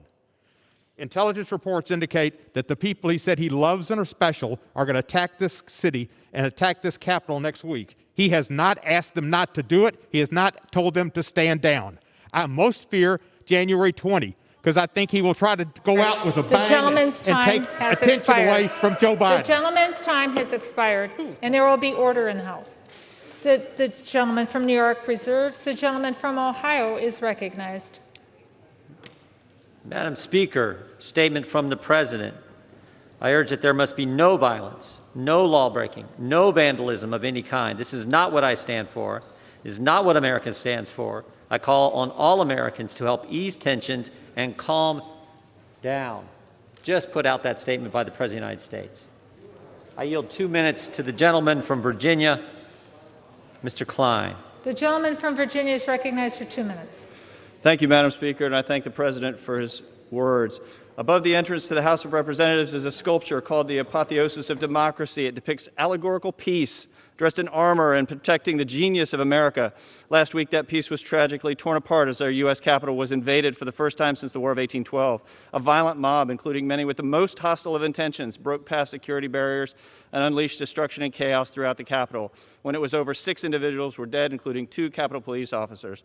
I've always supported the rights of citizens to peaceably assemble, but those who breached the Capitol and assaulted and killed Capitol Police should be prosecuted to the fullest extent of the law. If their intent was to stop the constitutional requirement of this body to count electoral votes, they should be charged and prosecuted for insurrection against the government.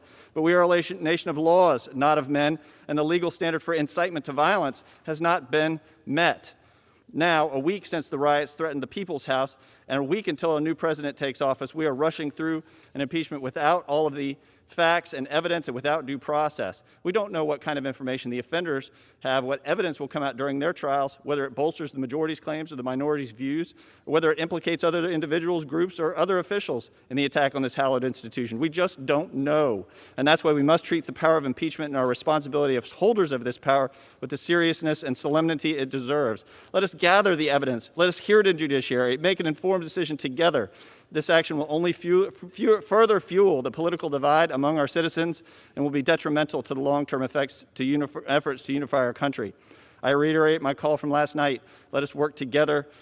Both President Trump and President-elect Biden have called for a peaceful transition of power. I humbly beseech my colleagues to work toward this end to unify our country and not go down this dangerous path. I yield back. The gentleman yields back. This time the gentleman from Ohio wishes to reserve. The gentleman from New York is recognized. Madam Speaker, I now yield 30 seconds to the distinguished gentleman from Rhode Island, Mr. Langevin. The gentleman from Rhode Island is recognized for 30 seconds.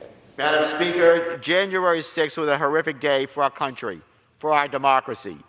The Capitol was breached, the blood of our defenders spilled, all because of a lie that the elections were stolen, a lie that has infected this nation as perniciously as the pandemic.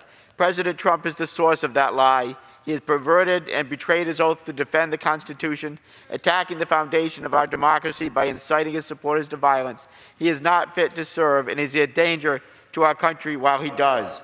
I, too, pledge to support and defend the Constitution against all enemies, foreign and domestic. I will uphold that office. I will vote to impeach President Trump. I urge my colleagues to do the same. The gentleman from New York wishes to reserve. The gentleman from Ohio is recognized. Thank you, Madam Speaker. I yield 1 minute to the gentleman from Pennsylvania, Mr. Perry. The gentleman from Pennsylvania is recognized for 1 minute. What did the Speaker know, and what did other legislative leaders know, and when did they know it? Maybe that's a rush to impeach the president, because so we'll never know what legislative leaders here knew. The FBI knew about a number of individuals that were planning a war on the Capitol, including killing police officers, and they shared the information. But nothing happened. The chief federal prosecutor in Washington stated he is pursuing conspiracy charges. The fact that IEDs were constructed in place informs me that there was pre-planning for portions of the tragic events last week. How does the president incite an attack that was pre-planned and already underway before his speech concluded?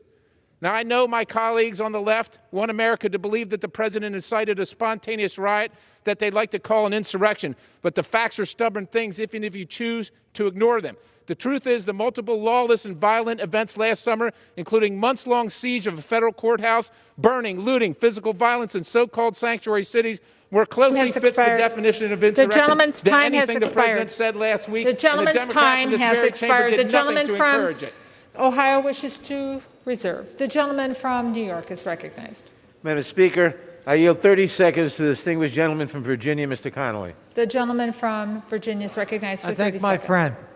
The American people are asking, is there any depravity too low? Is there any outrage too far? Is there any blood and violence too much to turn hearts and minds in this body? Instead of the usual justification, rationalization, and enabling and false equivalence we have to hear. This is a moment of truth, my friends. Are you on the side of chaos and the mob, or on the side of constitutional democracy and our freedom? It's that simple. That's what this vote for impeachment represents. I yield back. The gentleman's time has expired. The gentleman from New York reserves. The gentleman from Ohio is recognized. Madam Speaker, could I inquire how much time each side has? Yes, you may. The gentleman from Ohio has 25 minutes remaining. 21? The gentleman has 25 minutes thank you. remaining. The gentleman from New York has 31 and 1/4 remaining. The gentleman from Ohio. We would reserve. The gentleman from Ohio wishes to reserve. The gentleman from New York is recognized. Madam Speaker, I yield 30 seconds to the gentleman from Colorado, Mr. Crow. The gentleman from Colorado is recognized for 30 seconds. Madam Speaker, last week I stood in that gallery to defend this chamber against a violent mob called here by Donald Trump. I have dedicated my life to the defense of our nation, and Donald Trump is a risk to all that I love. Some of my Republican colleagues are afraid of the consequences of an impeachment vote, but this Congress sends our young men and women to war every day. I'm not asking you to storm the beaches of Normandy, but only show a fraction of the courage we ask of our troops every day. Leadership is hard. It's time to impeach. The gentleman's time has expired. The gentleman from New York continues to reserve. The gentleman from Ohio, We would reserve. Ohio reserves. The gentleman from New York. Madam Speaker, I yield 30 seconds to the distinguished gentleman from Illinois, Mr. Davis. The gentleman from Illinois is recognized for 30 seconds. Thank you, Madam Speaker. I heard a few minutes ago that there had been no hearings. Well, I have heard from the people of the 7th District of Illinois. They have told me what to do. They have said, impeach this president, impeach this president, and do it now. I will follow their instructions and vote yes to impeach this president, and I yield back. The gentleman yields back. The gentleman from New York reserves. The gentleman from Ohio is recognized. Yeah, we continue to reserve. The gentleman from Ohio continues to reserve. The gentleman from New York is recognized. Madam Speaker, I now yield 30 seconds to the distinguished gentlelady from Texas, Ms. Escobar. The gentlewoman from Texas is recognized for 30 seconds. Thank you, Madam Speaker. On January 6th, terrorists attacked the United States of America. It was an attempted coup and an insurrection, but what I hope Americans understand is that it was a terrorist attack against our country. Those who came and participated must be found and prosecuted. Those who aided and abetted must be found and prosecuted. And the man who incited it, President Donald J. Trump, our greatest national security threat, must be impeached, held accountable, and never be allowed to hold office again. I yield back. Gentlewoman yields back. The gentleman from New York reserves. The gentleman from Ohio Yeah, Madam Speaker, we reserve. reserves. The gentleman from New York is recognized. Madam Speaker, I now yield 30 seconds to the distinguished gentlelady from California, Ms. Eshu. The gentlewoman from California is recognized for 30 seconds. Madam Speaker, future generations are not going to know the names of each member in the chamber today and voting, but they will know what we did and why. We must impeach the president because he incited a mob that attacked the Capitol of the United States, the tabernacle of our democracy. He is incapable of honoring his oath and our Constitution, and he has proven to be unfit and dangerous. I will vote to impeach this traitor to our country.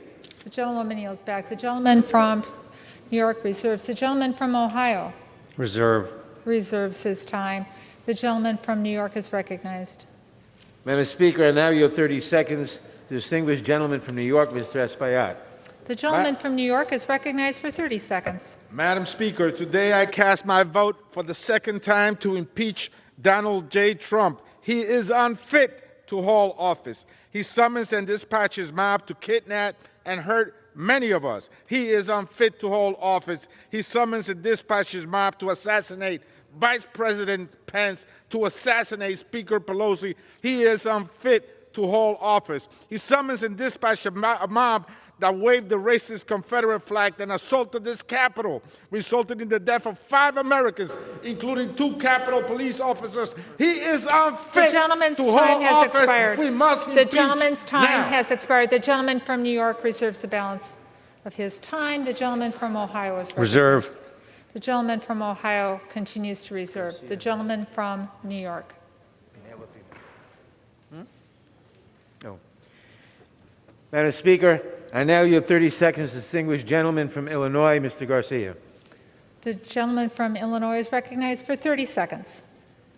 Madam Speaker, I rise today in the strongest possible support for the impeachment of Donald J. Trump.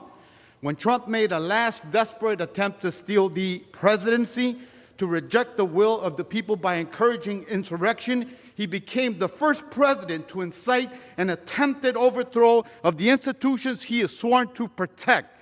That is a horrifying first, and his actions necessitate another. He should be the first president impeached and removed from office in the history of our country. I voted to impeach him once, and I'm ready to do it again. I yield back. The gentleman's time has expired. The gentleman from New York reserves. The gentleman from Ohio. One more, and then we'll go to you. Reserve. The gentleman from Ohio continues to reserve. The gentleman from New York is recognized. Madam Speaker, I now yield 30 seconds to the distinguished gentlelady from Texas, Ms. Garcia. The gentlewoman from Texas is recognized for 30 seconds. Madam Speaker, this president took an oath to protect and defend the Constitution. Instead, he has chosen to betray and attack our sacred democracy. This president violated his oath. He abused the power of his office, attempted to betray the will of the American people, and incited insurrection against this very House. During the last impeachment trial, I reminded all Americans that democracy is a gift that each generation gives to the next. We must do all to protect it. For our children and our future, we must impeach him. Thank you. The gentleman from New York reserves. The gentleman from Ohio is recognized. Thank you, Madam Speaker. I yield 2 minutes to the gentleman from Florida, Mr. Stubbe. The gentleman's yielding 2 minutes, is that correct? 2 minutes. 2 minutes to the gentleman from Florida. Thank you, Madam Speaker. For 3 years, Democratic members of this body and the mainstream media lied to the American people that the Trump campaign colluded and conspired with Russia. For years, after an exhaustive investigation, it was found that there was no evidence that the Trump campaign colluded with Russia. Should Democratic members of this body resign for lying to the American people repeatedly and sowing division and dissension all across America? And it was all a lie. You have brought one article of impeachment to the floor, and your one allegation alleges, and I quote, Donald John Trump engaged in high crimes and misdemeanors by inciting violence against the government of the United States. In D.C., it's a crime to, quote, intentionally or recklessly act in such a manner to cause another person to be in reasonable fear and to incite or provoke violence when there's a likelihood that such violence will ensue. There was no language in the president's speech that incited or provoked violence. In fact, at around the 18-minute mark, he stated, and quote, peacefully and patriotically make your voices heard. You may think that he's inciting violence because he believes there was election fraud. That's his opinion, and he's entitled to that opinion, just like all of you were entitled to your false and fraudulent opinion that the Trump campaign colluded with Russia. The legal elements of incitement are based on the Supreme Court case Brandenburg v. Ohio, in which the Supreme Court set the standard for speech that could be prosecuted without violating the First Amendment. Brandenburg's speech called for violence against groups of Americans, and the court found that Brandenburg's comments were not directed to inciting or producing imminent lawless action. The court found that it was protected speech, and he was calling for violence. That's the current law of the land. The president didn't even mention violence last Wednesday, much less provoke or incite it. There was no crime committed, and therefore no basis for impeachment, as you need a high crime or misdemeanor for a basis. You have created a mockery out of the impeachment process, and I urge all my colleagues to stand against it and fight the latest fraud being perpetrated against the American people by the radical left. The gentleman yields Nice job. back. The gentleman from Ohio wishes to reserve. Yes. The gentleman from New York is recognized. Madam Speaker, I now yield 30 seconds to the distinguished gentleman from Nevada, Mr. Hursford. The gentleman from Nevada is recognized for 30 seconds. Madam Speaker, I rise in support of the article of impeachment. Last Wednesday's events were not just a breach of a building, but a breach of our democracy, a threat to our republic and to who we are as Americans. Donald Trump incited insurrection against America and attempted to overturn the will of the people. We must send a clear message that committing sedition disqualifies a president from serving another day in office. I urge this body to vote for impeachment. I will. And I yield back. The gentleman yields back his time. The gentleman from New York reserves. The gentleman from Ohio is recognized. Madam Speaker, we reserve. The gentleman from Ohio continues to reserve. Madam The Speaker, I gentleman now from New yield York- 30 seconds to distinguished gentlelady from Pennsylvania, Ms. Houlihan. The gentlewoman from Pennsylvania is recognized for 30 seconds. Madam Speaker, last evening an 11-year-old girl joined our telephone town hall. Her question shook me to my core. She was worried about the future of this great nation, and I am too. That is why I must move forward with impeachment of this president. He has endangered this nation. He has betrayed his oath. I do this now for all of us, for our Constitution and for this republic. I do this to tell the world that this great democracy will stand and no one is above the law. And I do this for our future generations. I urge us all to unite and to vote yes on impeachment. I yield back. The gentlewoman yields back. The gentleman from New York reserves. The gentleman from Ohio is recognized. Madam Speaker, we reserve. The gentleman from Ohio reserves. The gentleman from New York is recognized. Madam Speaker, I now yield 30 seconds to the distinguished gentleman from California, Mr. Huffman. The gentleman from California is recognized for 30 seconds. Madam Speaker, history is watching and saving the receipts. Today, my colleagues across the aisle must choose which side of a very bright line they want to be recorded on for all time. On one side, lies, sedition, inciting and supporting insurrection, and domestic terrorism. The other side, your oath of office, the Constitution, democracy, decency. There is no middle ground. Today we make history forever. So choose well. A vote to impeach Donald Trump means years from now you can look your grandchildren in the eye and say, I did the right thing. The gentleman's time has expired. The Yield gentleman back. from New York continues to reserve. The gentleman from Ohio is recognized. We reserve, Madam The Speaker. gentleman continues to reserve. The gentleman from New York is recognized. Madam Speaker, I now yield 30 seconds to the distinguished gentlelady from California, Ms. Jacobs. The gentlewoman from California is recognized for 30 seconds. Madam Speaker, the response to political violence must always be accountability. Without accountability, more violence will follow. I learned that working at the United Nations and the State Department in conflict settings around the world, and the United States Congress is now a conflict setting.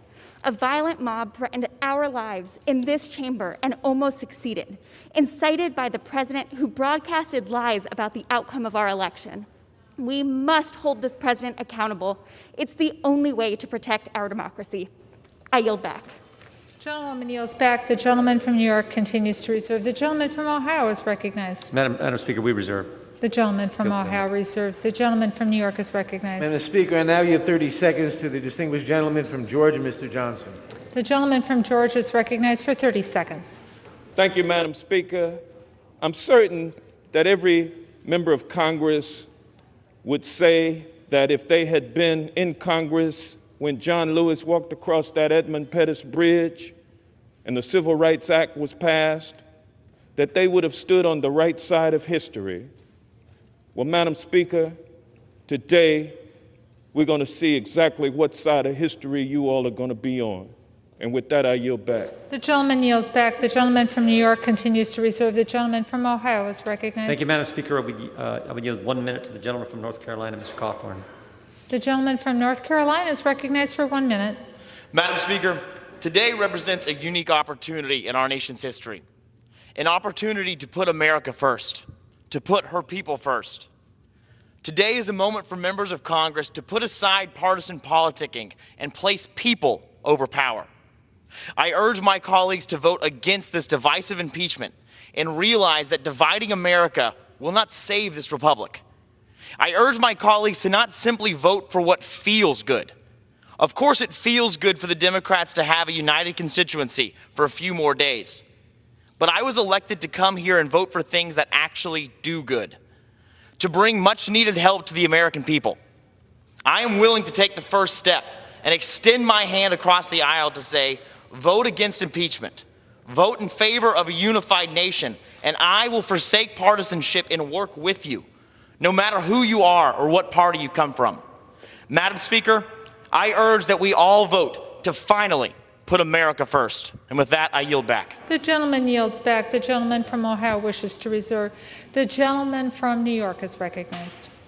Madam Speaker, I now yield 30 seconds to a new member of the House and a new member of the Judiciary Committee. The gentleman from New York, Mr. Jones. The gentleman from New York is recognized for 30 seconds. Madam Speaker, I rise in support of the impeachment of Donald J. Trump, the disgraced, defeated President of the United States. There must be consequences for last week's treason and sedition. Hundreds, if not thousands, of Donald Trumps in today's Republican Party aim to run for higher office, and we must send a message that no one in the United States of America is above the law. The world is watching, Madam Speaker. I yield back. The gentleman yields back. The gentleman from New York wishes to reserve. The gentleman from Ohio is recognized. Gentleman from Ohio reserves. The gentleman from New York. Madam Speaker, I now yield 30 seconds to the distinguished gentleman from Michigan, Mr. Kildee. The gentleman from Michigan is recognized for 30 seconds. Madam Speaker, 1 week ago, the President of the United States incited a deadly attack on the United States Capitol while a couple of dozen members of this House and I covered ourselves in that gallery away from the Trump mob. 5 dead, including Capitol Police. If inciting an insurrection does not warrant impeachment, nothing does. I took an oath to uphold the Constitution against all enemies, foreign and domestic. Today, I vote to uphold my oath. The gentleman from New York wishes to reserve his time. The gentleman from Ohio is recognized. Excuse me, Madam Speaker, I yield 1 minute to the gentleman from Wisconsin. The gentleman from Wisconsin is recognized for 1 minute. I rise today to strongly object to the articles of impeachment proposed against President Trump, which make the preposterous claim that President Trump wanted or expected the riots that took place last week. He clearly said he wanted peaceful and patriotic demonstration. He did say he wanted people to fight like hell or we're not going to have a country anymore, but that's obviously standard hyperbole and was not meant to aim at physical fights. But what is offensive is what you are saying and inflammatory about the tens of thousands of peaceful protesters who were there last week, as well as the tens of millions of people they represent. You don't understand why they were here. They're scared to death we're going to go back to the days without Donald Trump of hundreds of thousands of people crossing this border every month. They're scared to death nobody's going to keep our manufacturing here. They're scared to death that nobody else will fight the cancel culture as we head towards an era when some things can't be said. They're scared to death that a majority party got here by teaming up with Black Lives Matter, a bunch of founded by Marxists and that dislike the family. The gentleman's time's expired. The gentleman from Ohio wishes to reserve. Reserve. The gentleman from New York is recognized. Madam Speaker, I now yield 30 seconds to the gentleman from California, Mr. Garamendi. The gentleman from California is recognized for 30 seconds. Madam Speaker, I rise today determined to fulfill our sacred oath to protect and defend the Constitution from all enemies, foreign and domestic. Last week's violent insurrection on the Capitol is a stain on our democracy. A riotous mob, incited by the President, stormed these very halls, beat and murdered police officers, planted pipe bombs, and left our nation shocked and in mourning. The President's rhetoric, actions, and refusal to accept responsibilities are an imminent threat to our nation. I vote to impeach the President. I urge my colleagues to do the gentleman's same. time has expired. The gentleman from New York reserves. The gentleman from Ohio is recognized. Thank you, Madam Speaker. We reserve. The gentleman from Ohio reserves. The gentleman from New York is recognized. Madam Speaker, I now yield 30 seconds to the gentleman from Illinois, Mr. Krishnamurthy. The gentleman from Illinois is recognized for 30 seconds. Madam Speaker, my parents brought me as an infant to America because they knew it's the land of democracy. It's the beacon of hope for all the world. We called it the American dream. When Donald Trump told rioters to go to the Capitol and, quote unquote, fight like hell, he incited an attack on the Capitol and the ideals comprising the American dream. I'm voting for impeachment because I know we're still the country my parents believed in, and I will fight like hell for it.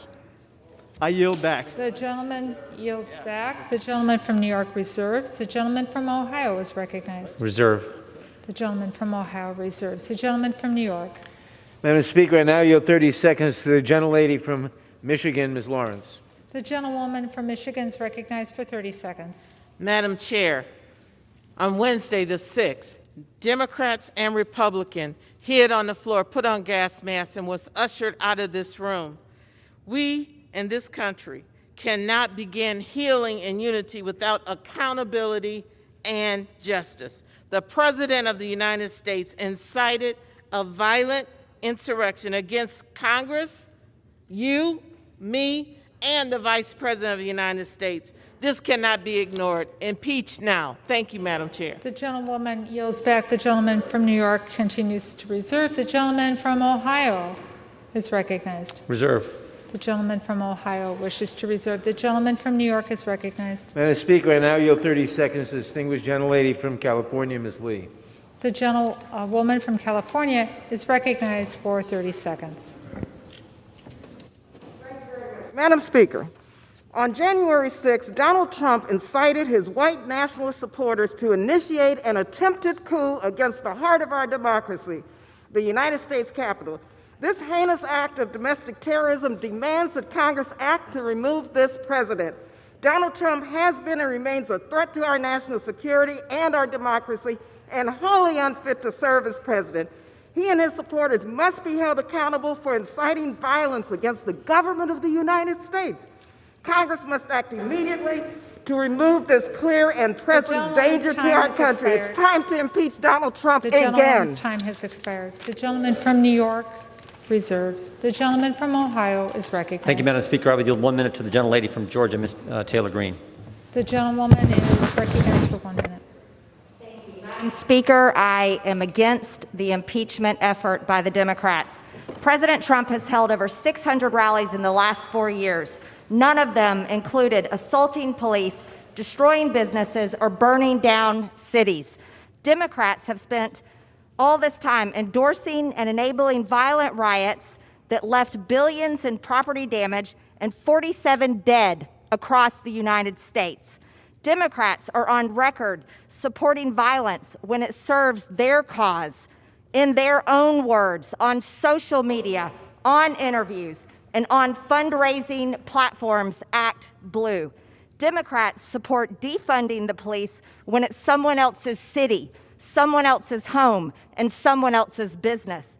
Democrats will take away everyone's guns just as long as they have guards with guns. Democrats' impeachment of President Trump today has now set the standard that they should be removed for their support of violence against the American people. I yield back. Thank you. The gentlewoman yields back. The gentleman from Ohio wishes to reserve. The gentleman from New York is recognized. Madam Speaker, I now yield 30 seconds to the distinguished gentleman from Michigan, Mr. Levin. The gentleman from Michigan is recognized for 30 seconds. Madam Speaker, for 2 months, Donald Trump used the biggest megaphone in the world to organize a campaign of outright lies to overturn a free and fair election. On January 6th, he summoned and incited a mob of domestic terrorists to fight like hell and sent them to ransack this Capitol in order to prevent us from formalizing his election loss. It was a grotesque orgy of deadly white supremacism, anti-Semitism, and strongman rule. Today, we will do our duty and vote to remove the author of this horrifying chapter and banish him from public service. I yield back. The gentleman from New York reserves. The gentleman from Ohio is recognized. Can I inquire, Madam Speaker, can I inquire on the time again? The gentleman from Ohio has 20 minutes remaining. And the gentleman from New York has 21 3/4 minutes remaining. We reserve. The gentleman from Ohio reserves. The gentleman from New York is recognized. Madam Speaker, I now yield 30 seconds to the distinguished gentleman from California, Mr. Levin. The gentleman from California is recognized for 30 seconds. Madam Speaker, what each of us chooses to do today, whether we vote to hold this president to account or look the other way, will we be remembered by history, by our children and their children. The facts are clear. The evidence of Trump's insurrection overwhelming. History calls on us to do what's right rather than just politically expedient. Let us look back on this day with honor, not disgrace, knowing we were up to the oath we all took. Thank you, and I yield back. The gentleman yields back. The gentleman from New York reserves. The gentleman from Ohio is recognized. Madam Speaker, we reserve. The gentleman from Ohio wishes to reserve. The gentleman from New York is recognized. Madam Speaker, I now yield 30 seconds to the gentlelady from Virginia, Ms. Luria. The gentlewoman from Virginia is recognized for 30 seconds. Thank you. Madam Speaker, the perpetrators of this heinous attack on our nation's democracy were Americans, encouraged and emboldened by President Trump because he could not accept the outcome of a free and fair election. His actions are seditious, and the president has proven that he is not fit to serve. History will look back on this moment to see who stood strong in support of American democracy. As my colleagues have said, we must come together, but our nation cannot begin to heal until there is accountability. The gentlewoman's time has expired. For the atrocity. The gentlewoman's time has expired. I yield back. The gentlewoman. The gentleman reserves. The gentleman from Ohio is recognized. Thank you, Madam Speaker. I would yield 1 minute to the gentleman from Georgia, Mr. Clyde. The gentleman from Georgia, is it? Yep, gentleman from Georgia, 1 minute. Is recognized. Madam Speaker, I rise today in opposition to the effort to impeach President Trump. This course of action will only increase dissent and disunity across our country, and it flies in the face of all efforts to heal our nation. Quite simply, it is a shameful final act of political retribution, retribution this president has weathered since day one. I have no doubt that those who breached the Capitol will have due process and their day in court. However, there will be no investigation in the People's House into whether the allegation against the president meets the criteria for a crime worthy of impeachment. No evidence was presented, no witness testified, no cross-examination was conducted, no due process was afforded, and that sets an extremely dangerous precedent for the future. If my Democratic colleagues were serious in their efforts to get to the truth, they would convene the House Judiciary Committee and investigate, but they are not. And so I am proud to stand before you today to defend our president from the injustices my Democratic colleagues are so giddy to pursue. I oppose this effort to impeach the president and ask all members of the House to do the same. I yield back. The gentleman yields back. The gentleman from Ohio wishes to reserve. The gentleman from New York is recognized. Madam Speaker, I yield 30 seconds to the distinguished gentlelady from Georgia, Ms. McBath. The gentlewoman from Georgia is recognized for 30 seconds. Thank you, Madam Speaker. I rise with a heavy heart for what our nation has endured. All those who've incited an attack on these halls of freedom must never forget that in every generation, Americans of all colors and creeds have laid down their lives in the struggles against tyranny, the fight against fascism, and the defense against those who would betray the values upon which this nation was founded. It is our duty to shoulder that defense of our democracy here today. The president's actions have laid bare his contempt for our Constitution, and he must be removed. Gentlewoman's time has expired. The gentleman from New York reserves. The gentleman from Ohio. The gentleman from Ohio wishes to We reserve. reserve. The gentleman from New York is recognized. Madam Speaker, I now yield 30 seconds to the distinguished gentleman from New York, Mr. Meeks. The gentleman from New York is recognized for 30 seconds. The armed insurrectionists that stormed the Capitol did not emerge out of a vacuum. They were lied to by Republican senators and Republican congressmen and women. But they were incited to violence by one man above all else, Donald J. Trump, who tried to be the ultimate ruler of our democracy. The world is watching. Our allies are watching, and our adversaries are watching. And we must show them that no one will rule this country and be above the law. The cameras of history are rolling. We must act. We must impeach Donald J. Trump to show the world that we will stand for right. The gentleman from New York reserves. The gentleman from Ohio is recognized. Thank you, Madam Speaker. I would yield 1 minute to the gentleman from Utah. The gentleman from Utah is recognized for 1 minute. Thank you, Madam Speaker. Last Wednesday, on my third day, I realized that I can make hard and seemingly unpopular decisions. Voting to strip Electoral College votes from states is a dangerous precedent, set by Democrats many years ago, perpetuated by my party as well. I heard nothing in those debates that justified such a high bar. A rushed impeachment will set a similar precedent. Without a single hearing or investigation, I simply cannot reach the high bar of impeachment. To my district, I commit to constantly being objective in all of my decision making. And And as I abandon the remainder of my remarks, as I listen to this debate, it's no wonder our nation is divided. We are on an absolute race to the bottom, and I was hoping that last week we could have hit rock bottom. I commit to doing better, and I hope that we all can dig in and find a way. Thank you. The gentleman yields back his time. The gentleman from Ohio reserves. The gentleman from New York is recognized. Madam Speaker, I now yield 30 seconds to the gentlelady from Ohio, Ms. Beatty. The gentlewoman from New York is recognized for 30 seconds. Thank you. Domestic terrorists attacked our democracy, urged on by a sitting president. These insurrectionists believe Donald Trump's lies about the stolen election. They obeyed his call to attack. They literally carried his banner while storming the Capitol. Last week's insurrection was shocking and tragic. It was a culmination of 4 years of assaults on our democracy. We must impeach this president, and the Congressional Black Caucus stands ready to join in a bipartisan message to the likes of Donald Trump. The gentleman from New York reserves. The gentleman from Ohio is recognized. Madam Speaker, we reserve. The gentleman from Ohio reserves. The gentleman from New York. Madam Speaker, I now yield 30 seconds to the gentlelady from Wisconsin, Ms. Moore. The gentlewoman from Wisconsin is recognized for 30 seconds. Madam Speaker, the president radicalized American citizens, and as his vice president fled from a lynch mob, the speaker cowered while people died. He watched with glee. That is why, even though it's only 7 days before the end of his term, we have the fierce urgency of now. 7 days is too long for him to be in power. He could declassify state secrets. He could monetize national secrets to foreign adversaries, and he could even pardon. The gentlewoman's time has expired. The person. The gentlewoman's time has expired. The gentleman from New York reserves. The gentleman from Ohio is recognized. Thank you, Madam Speaker. I would yield 1 minute to the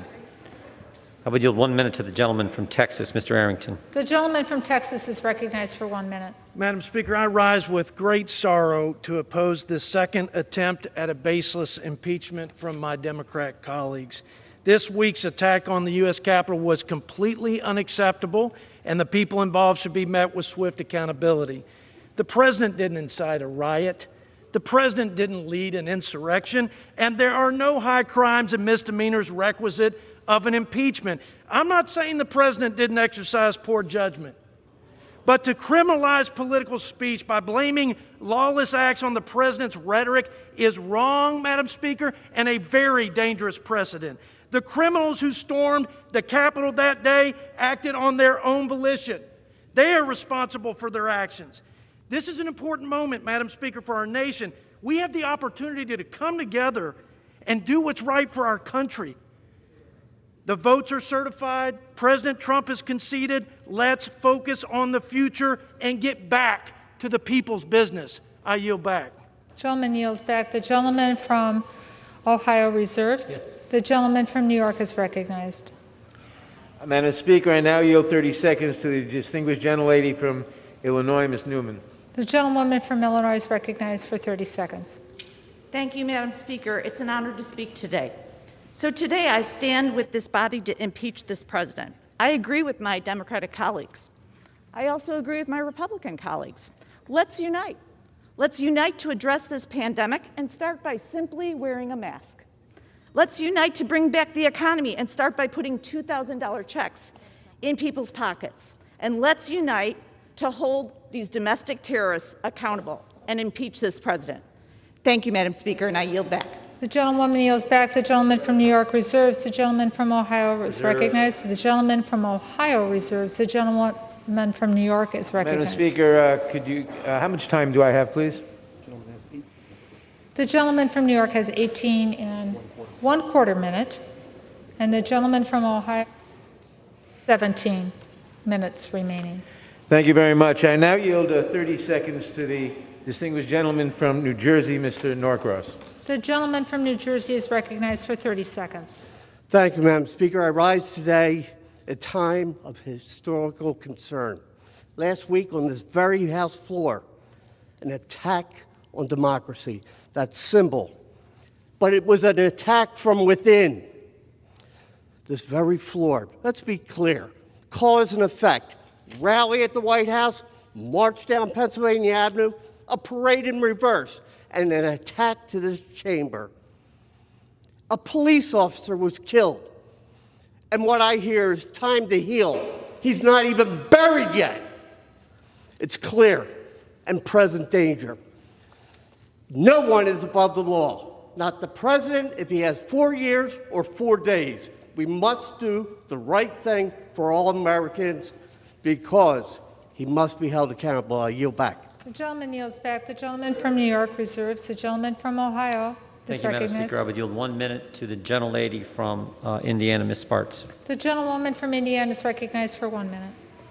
Madam Speaker, I appreciate a variety of opinions, but any accusations must go through the proper due process, whether it's election fraud or an impeachable offense.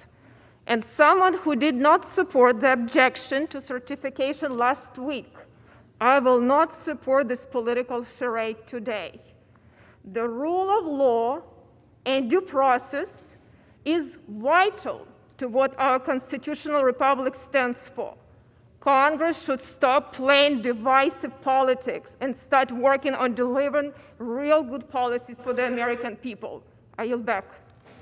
The gentlewoman yields back. The gentleman from Ohio reserves his time. The gentleman from New York is recognized.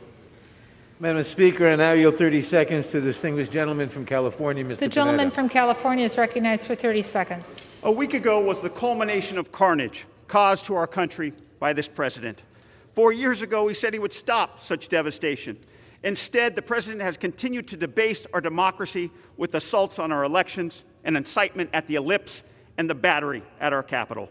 American exceptionalism is not guaranteed. We must always work to grow it, and that includes our work today to hold President Trump accountable. American carnage started with this president. A vote for impeachment will stop it for our posterity. I yield The back. gentleman yields back. The gentleman from New York reserves. The gentleman from Ohio is recognized. We reserve. The gentleman from Ohio reserves. The gentleman from New York. Madam Speaker, I now yield 30 seconds to the distinguished gentleman from Wisconsin, Mr. Pocan. The gentleman from Wisconsin is recognized for 30 seconds. Thank you, Madam Chairman. The U.S. Capitol has not been breached for over 200 years since the War of 1812. That is, until last week, when it wasn't another country that attacked us, but our own president. President Donald Trump asked his supporters to march on the Capitol, inciting domestic terrorism that cost 5 lives, including a Capitol police officer. And we all know, whether you say it aloud or not, Donald Trump is responsible for inciting the attacks in our democracy, that he should have been the one person protecting it the most. And for that, he is unfit to be president, and we must impeach him. The gentleman's time has expired. The gentleman from New York reserves. The gentleman from Ohio is recognized. Madam Speaker, I yield 90 seconds to the gentleman from Texas, Mr. Roy. The gentleman from Texas is yielded 90 seconds. I thank the gentleman from Ohio. The President of the United States deserves universal condemnation for what was clearly, in my opinion, impeachable conduct, pressuring the Vice President to violate his oath of the Constitution to count the electors. His open and public pressure, courageously rejected by the Vice President, purposely seeded the false belief among the President's supporters, including those assembled on January 6th, that there was a legal path with the President. It was foreseeable and reckless to sow such a false belief that could lead to violence and rioting by loyal supporters whipped into a frenzy. Unfortunately, my Democratic colleagues drafted articles that I believe are flawed and unsupportable, focusing on the legal terms of incitement and insurrection. Even noting impeachment does not require meeting a certain legal standard, that danger for open speech and debate in this body and for the Republic is high if the House approves the articles as written. The language will be used to target members of this body under Section 3 of the 14th Amendment. It will be used to suggest that any statements we make are subject to review by our colleagues and to send us down the perilous path of cleansing political speech in the public square. We must end this. Let us condemn that which must be condemned and do so loudly. But let us do it the right way, with deliberation and without disastrous side effects. We must end tearing apart our nation by social media and sound bites. Let us stop. Let us debate. Let us sit down and lead this nation together. I yield back. Gentleman yields back. The gentleman from Ohio reserves. The gentleman from New York is recognized. Madam Speaker, I now yield 30 seconds to the distinguished gentlelady from New York, Ms. Maloney. The gentlewoman from New York is recognized for 30 seconds. Madam Speaker, this vote is not about one man, one party, or even one day. It's about protecting our nation, preserving democracy, and the rule of law. The facts are clear and undisputed. President Trump used a litany of lies about a stolen election and willfully incited an armed insurrection with the intent of stopping the peaceful transfer of power. He attacked not just the Capitol, not just Congress, he even attacked democracy itself. That's why he must be impeached. The gentlewoman's time is and expired. I yield back. The gentleman from New York reserves. The gentleman from Ohio is recognized. Madam Speaker, we reserve. The gentleman from Ohio wishes to reserve. The gentleman from New York is recognized. Madam Speaker, I now yield 30 seconds to the distinguished gentleman from North Carolina, Mr. Price. The gentleman from North Carolina is recognized for 30 seconds. Madam Chairman, the President has engaged in conduct that is criminal, impeachable, and profoundly threatening to our democracy. He pressed state officials and members of this body to overturn an illegitimate election and to keep him in power. And he then invited and activated a violent mob to invade the Capitol and achieve his desired result by insurrection. If that is not impeachable conduct, I don't know what is. The President must be removed from office immediately and never allowed to hold office again. Our democracy The gentleman's requires time it. has expired.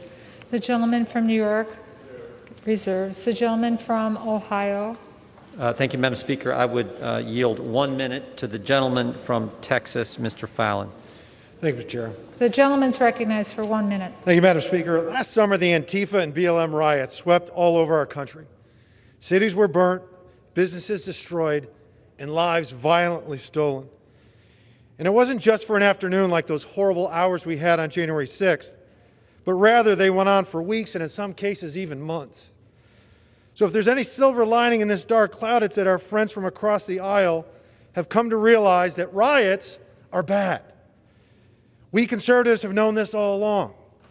This snap impeachment is a sham, and it didn't go through the Judiciary Committee, and it's not even about the President's actual words, but it's about how our Democratic colleagues want to interpret his words and fashion a particular meaning to them. Now, this is just political grandstanding at its worst.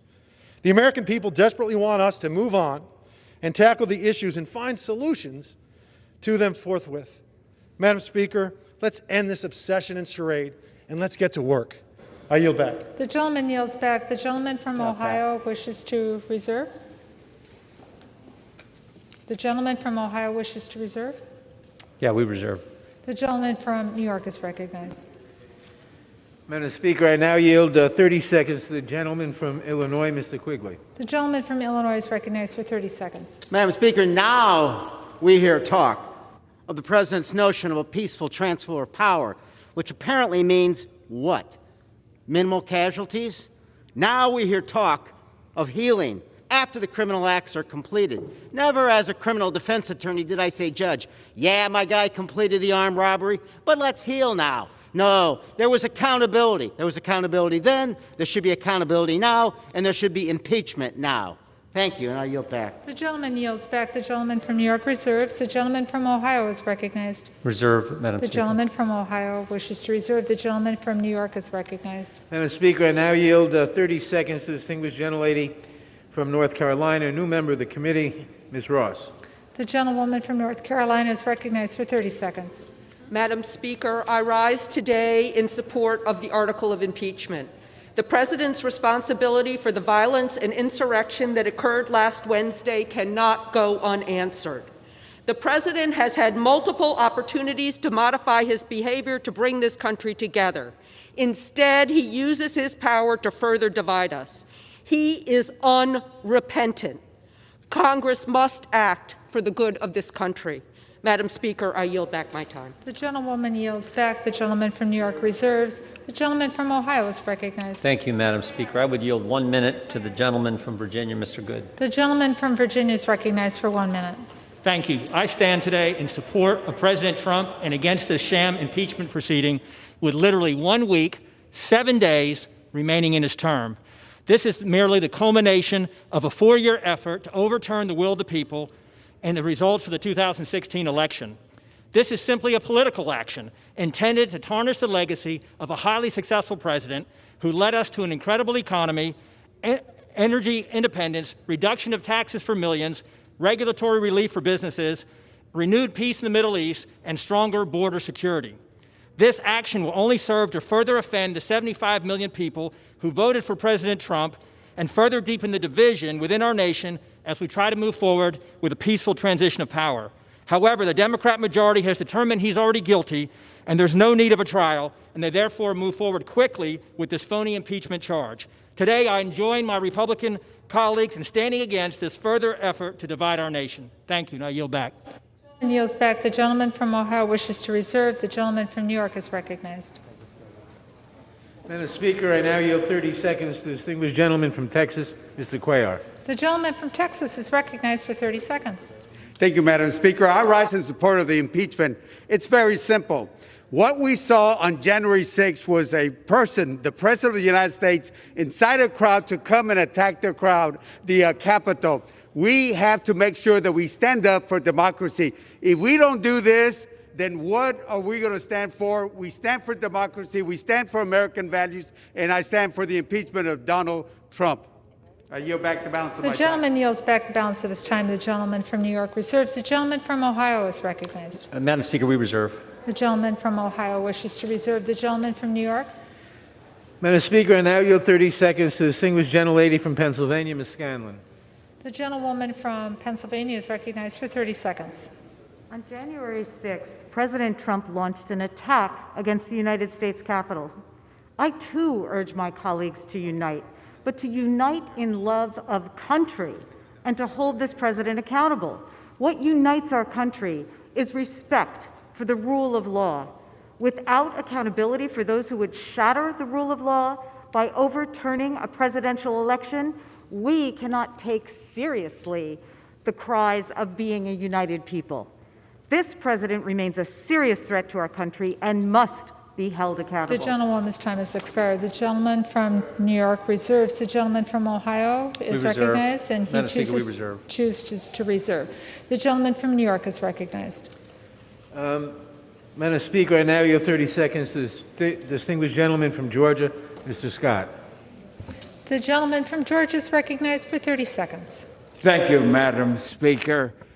Madam Speaker, let me make everybody aware that on those just sun-bleached bones of history of many great nations are written those pathetic words, too late.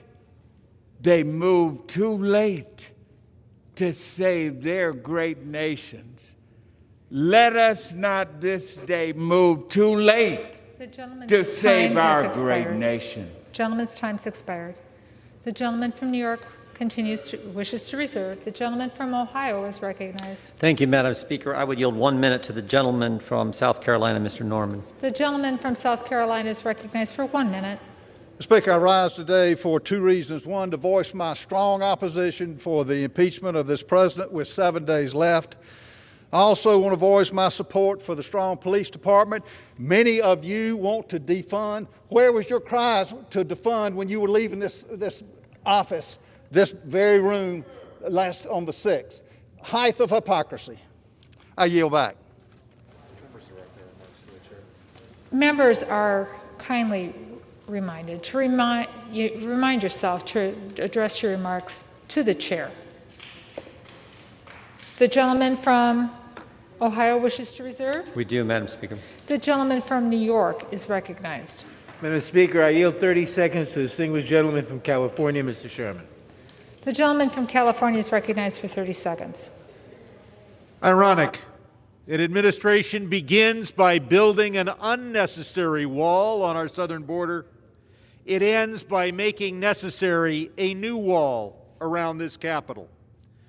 I introduced articles of impeachment in July of 2017 with one co-sponsor, Al Green, and again in January of 2019. And on Monday night, I joined with so many of us in introducing these articles. I've introduced articles of impeachment in the 115th, 116th, and 117th Congress because Donald Trump has continuously posed a danger to this republic. The gentleman from New York wishes to reserve.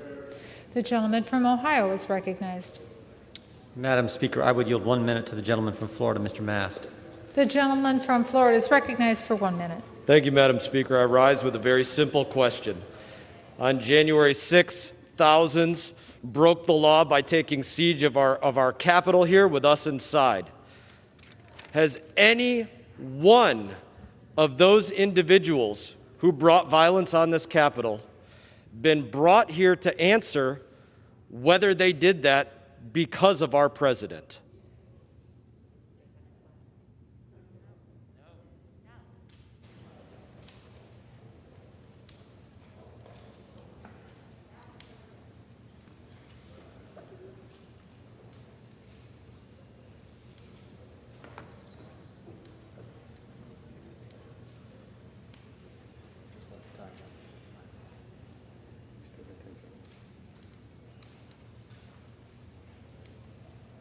It appears I will receive no answer. I will yield my time back to the gentleman from Ohio. Gentleman yields back. The gentleman from Ohio wishes to reserve his time. The gentleman from New York is recognized.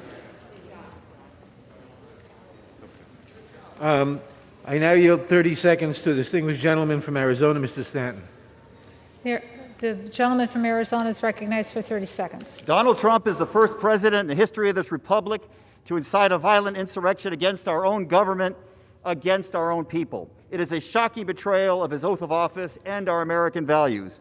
We don't know yet if the president will face criminal charges, but we do know he must be held to account. Each one of us in this House took an oath to protect and defend our Constitution against all enemies, foreign and domestic, even if that enemy is the president. We must move forward as a nation from these darkest days, but we can't move forward without accountability. We must impeach this president. I yield back. The gentleman from New York reserves, and the gentleman from Ohio is recognized. Madam Chair, we reserve. The gentleman from Ohio reserves. The gentleman from New York is recognized. Madam Speaker, I now yield 30 seconds to the distinguished gentlelady from Michigan, Ms. Stevens. The gentlewoman from Michigan is recognized for 30 seconds. Insurrection, a violent mob.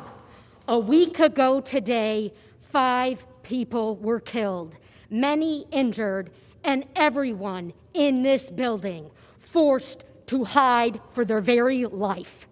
The president was called for help, but he did not answer our call while our government was being taken over. He failed to lead and therefore proved himself incapable of doing so. Some may say impeachment is political. Some may cry it is divisive. But, Madam Speaker, our obligation to our Constitution is anything but. Expired. The gentleman from New York reserves. The gentleman from Ohio. Madam Speaker, we reserve. The gentleman from Ohio reserves. The gentleman from New York is recognized. Madam Speaker, I yield 30 seconds to the gentleman from California, Mr. Takano. The gentleman from California is recognized for 30 seconds. Madam Speaker, I rise today in support of the impeachment of President Donald Trump. The gravity of the moment demands it, and the fate of our republic depends on it. He committed an impeachable offense by inciting a violent and deadly insurrection at the U.S. Capitol. For this, Congress must hold him accountable to preserve our democracy, our Constitution, and the rule of law. He should serve not 1 minute more and be barred forever from public office. He is toxic to our republic and toxic to our democracy. I yield back. The gentleman yields back. The gentleman from New York wishes to reserve. The gentleman from Ohio is recognized. So, thank you, Madam Speaker. So Democrats can say, quote, I just don't even know why there aren't uprisings all over the country, while there are uprisings happening around the country. But they impeach the President of the United States for saying peacefully and patriotically, make your voices heard. Democrats can say, quote, you know, there needs to be unrest in the streets, while there is unrest in the streets.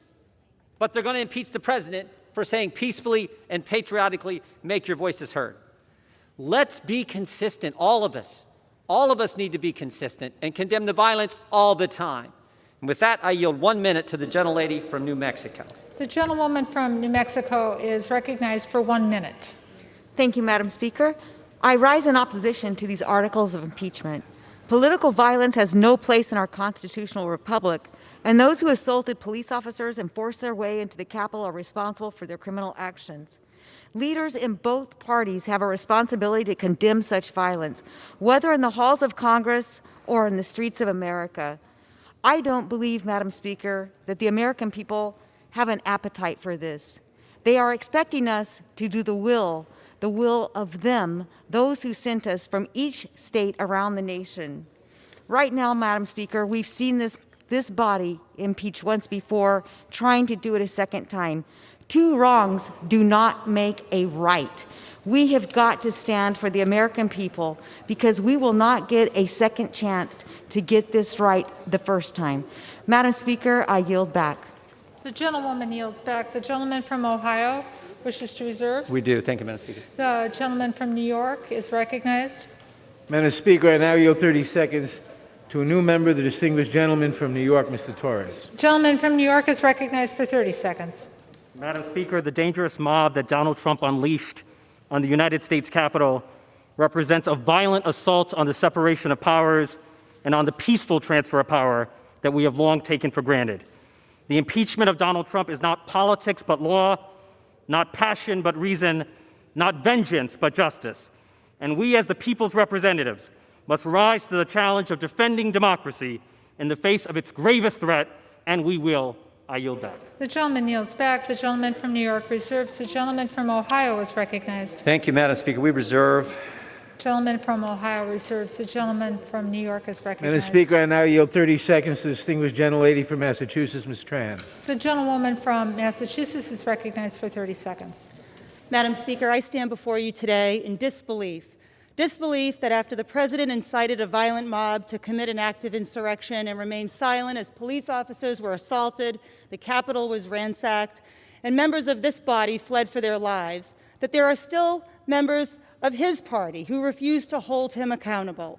It's because of that inaction that there is only one path forward to put an end to this presidency. Donald Trump must be impeached, removed from office, and barred from ever holding the office of the presidency again. Thank you, Madam Speaker. I yield back. The gentlewoman yields back. The gentleman from New York reserves his time. The gentleman from Ohio is recognized. Thank you, Madam Speaker. We reserve. The gentleman from Ohio reserves his time. The gentleman from New York is recognized. Madam Speaker, I now yield 30 seconds to the distinguished gentlelady from New York, Ms. Velasquez. The gentlewoman from New York is recognized for 30 seconds. Madam Speaker, I rise in support of this resolution because in America, we hold power to account. In America, we do not succumb to violent insurrections incited by a head of state. In America, we do not turn a blunt eye to high crimes and misdemeanors. No, that is not who we are. So today, as a sworn defender of this nation's Constitution, I will vote in favor of impeaching Donald J. Trump. I yield back. The gentleman from New York reserves. The gentleman from Ohio is recognized. Thank you, Madam Speaker. Could I again inquire the time remaining for each side? The gentleman has 10 minutes remaining, and the gentleman for New York has 9 3/4 minutes remaining. The gentleman from Ohio is recognized. I thank you, Madam Speaker. I would yield 1 minute to the gentleman from California, Mr. Malone. The gentleman from California is recognized for 1 minute. Ladies and gentlemen, welcome to the second annual impeachment show extravaganza, brought to you by the censors and left-wing media, the fact-checked ministers of shutdown and big tech, and the Democrat Party. Today, the second annual impeachment of President Trump isn't really about actual words spoken out of rally. No. This is all about, Madam Speaker, the unbridled hatred of this president. You use any extreme language and any process to oppose the core of what he has really fought for. You hate him because he is pro-life, strongest ever. You hate him for fighting for the freedom of our religions to not be persecuted by unfair mandates and limitations on speech. You hate him for not subscribing and shackling us with the religion of climate change and one-sided Paris Accords.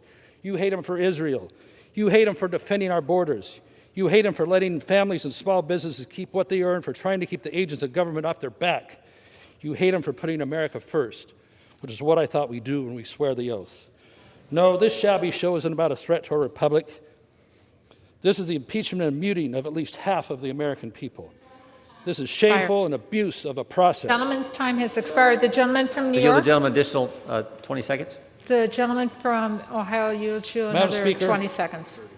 30. I pray people of all stripes wake up to this spectacle and exercise their rights to put a stop to it through free speech and through fair elections. I yield back. The gentleman yields back his time. The gentleman from Ohio wishes to reserve. The gentleman from New York is recognized. Madam Speaker, I now yield 30 seconds to the gentlelady from Florida, Ms. Wasserman-Schultz. The gentleman from Florida is recognized for 30 seconds. Thank you, Madam Speaker. I rise to support the impeachment of President Donald J. Trump for seditious acts against America. To overturn the 2020 presidential election, Trump incited a violent assault on Congress, a treasonous betrayal of our nation. This criminal incitement left us with 5 dead, including a police officer, a desecrated Capitol, and a second constitutional crisis. His acts show contempt for the rule of law, the Constitution, and the foundation of any democracy, a peaceful transition of power. President Trump is a clear and present danger to American lives and democracy, and he leaves us no choice but to immediately remove him from office. Thank you. I yield back. The gentlewoman yields back. The gentleman from New York reserves. The gentleman from Ohio Thank you, Madam is Speaker. recognized. Yeah, thank you, Madam Speaker. I would yield 90 seconds to the gentlelady from Tennessee, Ms. Hirschberger. The gentlewoman from Tennessee is yielded 90 seconds. Thank you, Madam Speaker. I urge my colleagues to vote against impeachment of our sitting President, Donald J. Trump. You can tell the American people that this is a vote to impeach upon the grounds of inciting violence and insurrection, but the American people see a double standard. They see a standard implied to those on the left who commit violence, and they see a standard to those applied to the right who commit violence. The American people see this, and they understand it. I've been here all of 1 week, and what I see instead of lawmakers who are truth seekers, I see lawmakers who are power seekers. And that's never good, never good. What a shame, what a shame. The American people are watching to see how their elected officials respond at this moment in history. Will you vote to mend, or will you vote to further divide this country? I'm urging you to use this opportunity to be the leaders the American people are seeking for such a time as this. God help us as a nation, and I pray that God will keep his hand upon the greatest nation that the world has ever seen. I yield back. The gentlewoman yields back. The gentleman from Ohio wishes to reserve his time. We do, Madam. The gentleman from New York is recognized. Madam Speaker, how much time do we have, please? The gentleman from New York has 9 1/4 minutes. And Ohio has 8 minutes. The gentleman from Ohio, 8 minutes. Thank you. Gentleman from New York. Thank you. Madam Speaker, I now yield 30 seconds to the distinguished gentleman from North Carolina, Mr. Butterfield. The gentleman from North Carolina is recognized for 30 seconds. Madam Speaker, President Trump's incitement to violently overturn the results of a free and fair election is an attack on our rule of law. Any president, any member of Congress who obstructs the Electoral College or attacks judges and the court system where there's no evidence to support their contentions undermines the public's trust and confidence in the judicial process. How do my Republican colleagues expect ordinary citizens to respect and trust the courts in civil and criminal matters all across this country? Think about that as you make this decision. Vote yes. The gentleman's on time the has article of expired. The impeachment. gentleman from New York wishes to reserve. The gentleman from Ohio is recognized. Madam Speaker, we reserve. The gentleman from Ohio reserves. The gentleman from New York Madam is Speaker, I yield recognized. 30 seconds to the distinguished gentlelady from California, Ms. Roybal Allard. The gentlewoman from California is recognized for 30 seconds. Madam Speaker, I take no joy in voting to impeach President Trump, but this president has blood on his hands in the wake of this attempted coup. The fact remains no president of the United States is above the law, And this president has sadly violated his oath to support and defend the Constitution of the United States against all enemies, foreign and domestic. As members of Congress who have taken that same pledge, it is our duty to take this action and impeach this unfit and dangerous president. I yield back. Gentlewoman's time has expired. The gentleman from New York wishes to reserve. The gentleman from Ohio is recognized. Madam Speaker, we reserve. The gentleman from Ohio wishes to reserve. The gentleman from New York is recognized. Madam Speaker, I now yield 30 seconds to the gentleman from California, Mr. Cano. The gentleman from California is recognized for 30 seconds. I'm voting to impeach because, as Lincoln said, no grievance is a fit object of redress by mob law. But we must recognize that our hard work begins to address the real grievances and despair in left-behind communities, to be worthy of this capital that we hold sacred, to fix our broken windows and broken communities. Let's finally commit to investing trillions in creating good jobs in healthcare, in education, and infrastructure for communities and places that are hurting. The gentleman yields back. The gentleman from New York reserves. The gentleman from Ohio is recognized. Thank you, Madam Speaker. We reserve. The gentleman from Ohio wishes to reserve. The gentleman from New York is recognized. Madam Speaker, I now yield 30 seconds to the distinguished gentlelady from Alabama, Ms. Sewell. The gentlewoman, Ms. Sewell, is recognized for 30 seconds. Madam Speaker, I rise today to support impeachment. I do so with a heavy heart and a lasting and searing memory of being in this gallery, the People's House, right up there, fearing for my life. And why?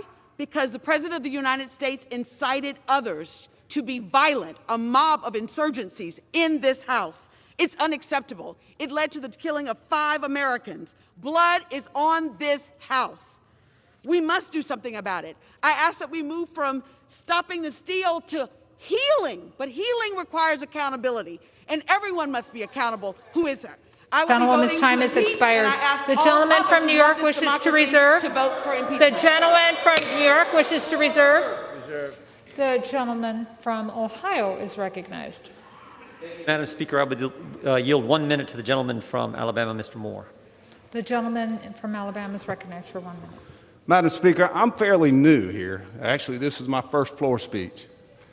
But I rise to oppose this impeachment. You know, I asked my staff this morning, I said, how many times in our nation's history have we impeached a president? Well, they said up until this president, only 2 times in our nation's history. So here we are, 7 days left in his first term, and we're going to impeach a president for what reasons? For what reasons? There have been no hearings. There have been no committees. We must defend the right and protect the process of impeachment. If we pursue this, from now on, from this day forward, impeachment will always be a political process. I ask my friends across the aisle, they always talk about healing. Healing. How do we come together as a nation? Since 2016, there has been hashtags going around in our nation that said, not our president. Resist, resist. Members across the aisle have said things in public to have supporters of this president attacked and demeaned. Thank you, Madam Speaker. The gentleman from Ohio wishes to reserve. The gentleman from New York is recognized.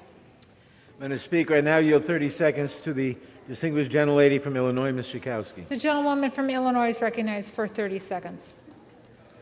Last Friday, I sent a letter to my constituents telling the story about the violent attack on our Capitol building, which is really like the temple of our democracy.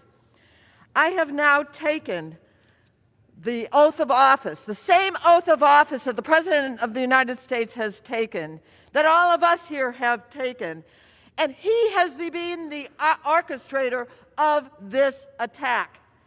It is time to hold this president accountable. It is time, and history demands that we impeach The gentlewoman's Donald time Trump has for the expired. second The time. gentleman from New York wishes to reserve. The gentleman from Ohio is recognized. Thank you, Madam Speaker. We would reserve.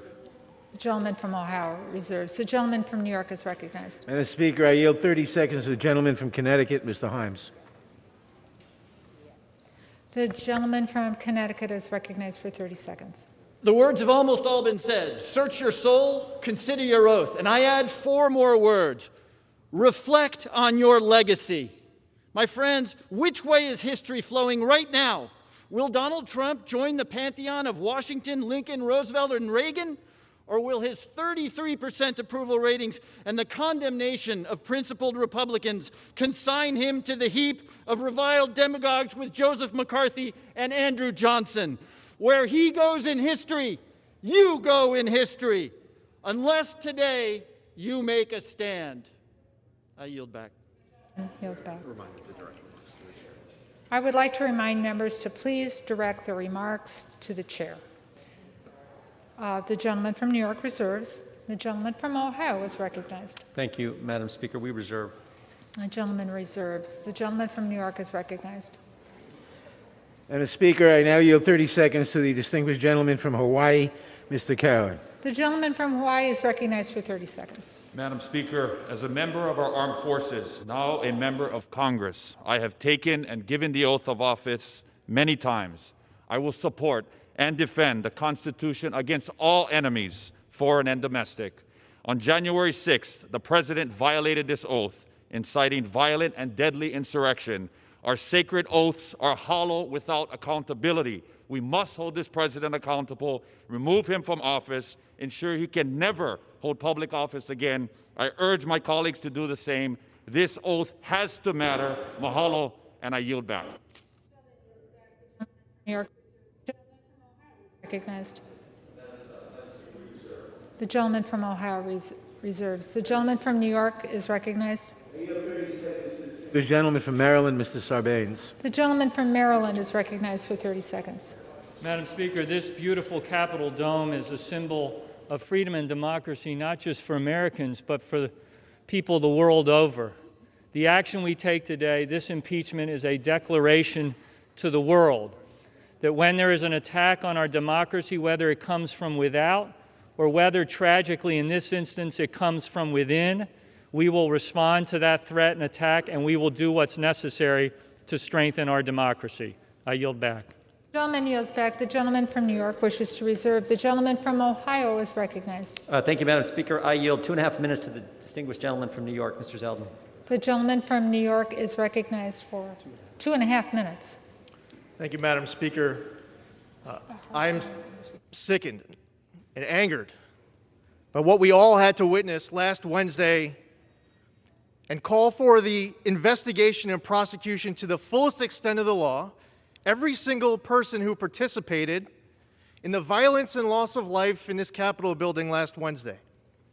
I, as a member, sit here listening to the entire debate, desperately need to better understand the two standards that are at play in this House. Why is it okay if a House Democrat calls for violence in the streets, but not if you're a Republican? Why can a House Democrat be rewarded with a gavel and a chairmanship if they're calling for physical confrontation of a Trump administration official, but they will be punished if they're a Republican? The double standards that we have seen time and time again, I need to better understand what the rules are of this House. Why is it that a committee chairman can lie to the American public about having more than circumstantial evidence that the president colluded with the Russians in order to win the 2016 election, but of course the Republicans can't and wouldn't lie to the American public about something like that? We need to better understand what these two standards are that are at play and to complete the record. Because the House Democrats are here to make President Trump the first president to have been impeached twice. So I'll complete the record. First off, in the articles of impeachment, it's written that the president gave a speech and he told his supporters to come here and that he incited this riot. And one speaker after another here on the other side of the aisle have repeated that in the article of impeachment. But we all know that this was a pre-planned attack. We all know that there was pipe bombs being discovered while the president was speaking. We all know that the Capitol perimeter was being breached during the president's speech. We know that this was pre-planned and it started while the president was speaking. Why is that not in the articles of impeachment? Why is that not being incorporated into my colleagues' remarks? To complete the record, if you want to make the president the first president to be impeached twice, well, we'll add something else to that. Thank you to the president for his efforts to defeat MS-13 in my district, or to withdraw from the, request 30 more seconds. Fired. The gentleman yields an additional 30 seconds. Did I hear correct? Yes. The gentleman has another 30 seconds. Thank you to the president for his efforts to move the embassy in Israel to Jerusalem and recognize Israeli sovereignty over the Golan Heights, and to take out Abu Bakr al-Baghdadi and Qassem Soleimani, to eliminate the ISIS caliphate, to enter into the historic Abraham Accords, to have an economy this time last year that was stronger than I ever remember in my entire lifetime. Yeah, we'll complete the record.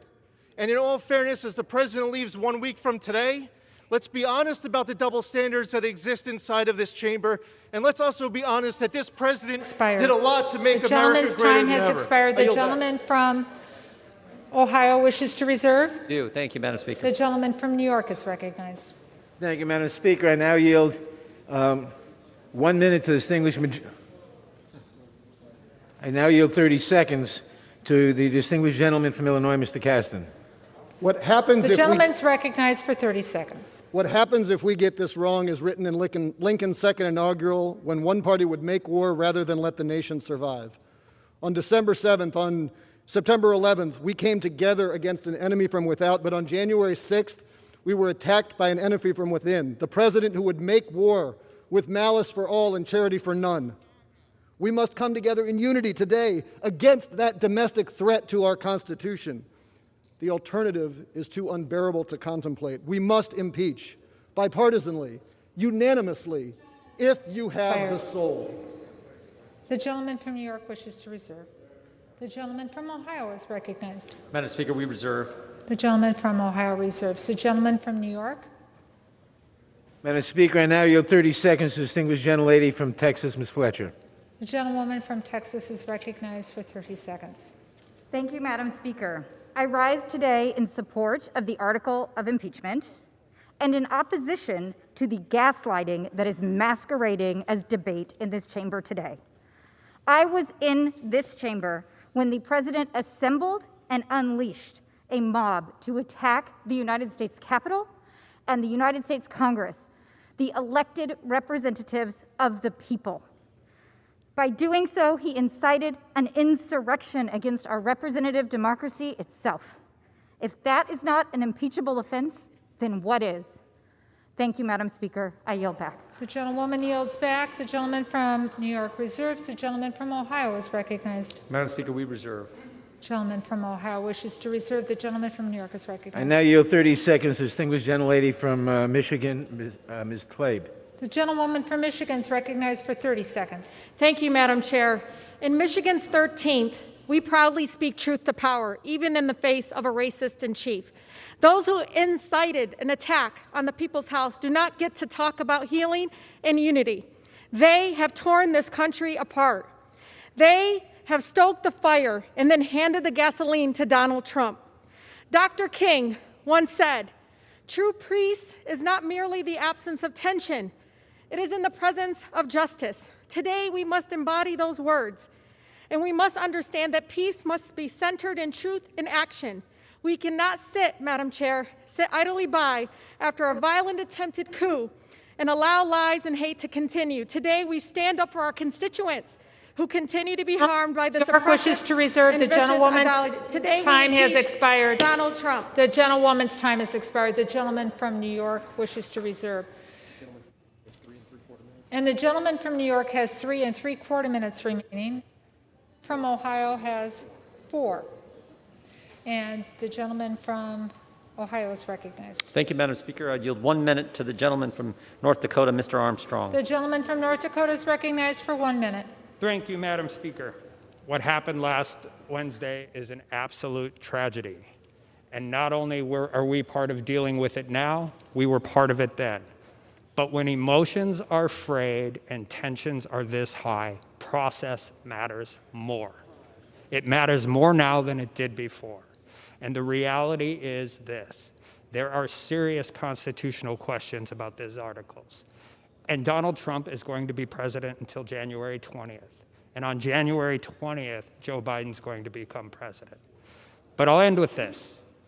I'm going to vote against impeachment, and that's going to give me credibility at home with my base. You're going to vote for impeachment, and that's going to give you credibility at home with your base. It's easy to point at me and blame me. It's easy for me to point at you and blame you. But on January 21st, we're all going to be back here. So use that credibility.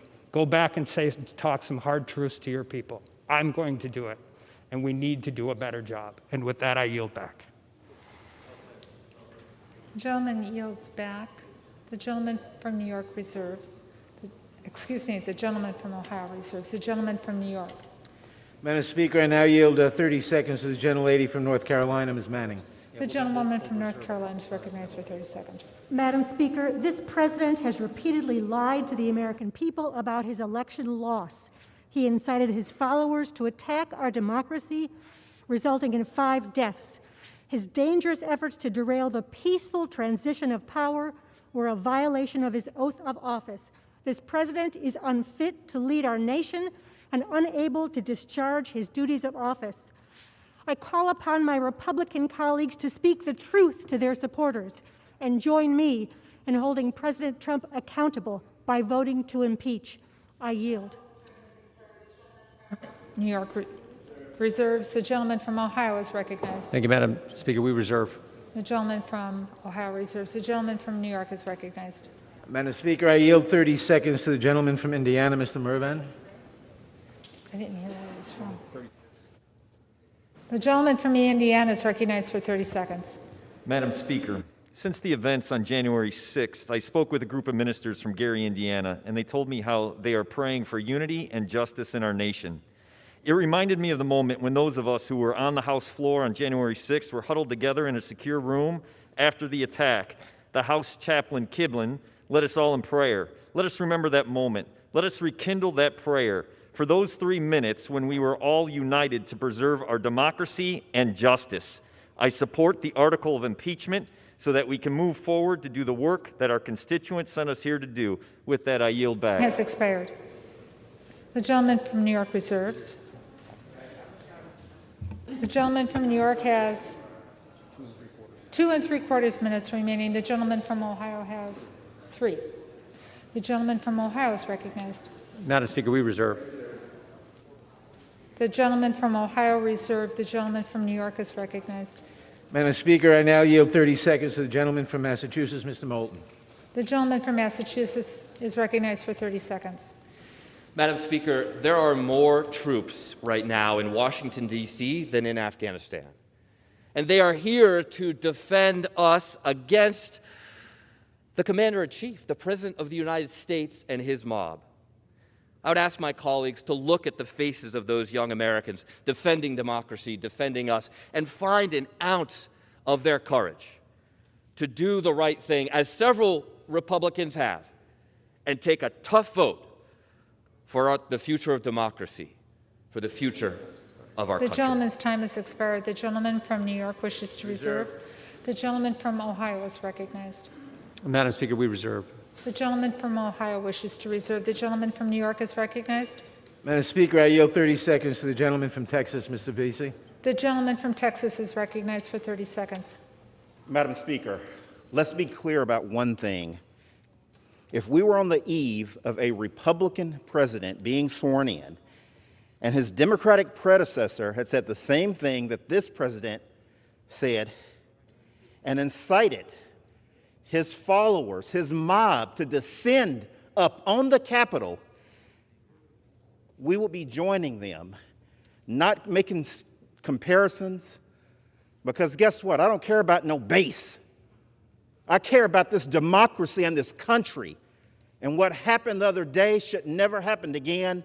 And we need to stand up and say and do the right thing. The gentleman's time has expired. The gentleman from New York reserves. The gentleman from Ohio is recognized. Madam Speaker, the Republican whip is prepared to close for us whenever that is appropriate, so we'll reserve until that's time.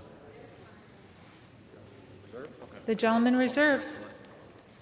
Madam Speaker, the gentleman from New York. I now yield 30 seconds to the gentlelady from Texas, Ms. Jackson Lee. The gentlewoman from Texas is recognized for 30 seconds.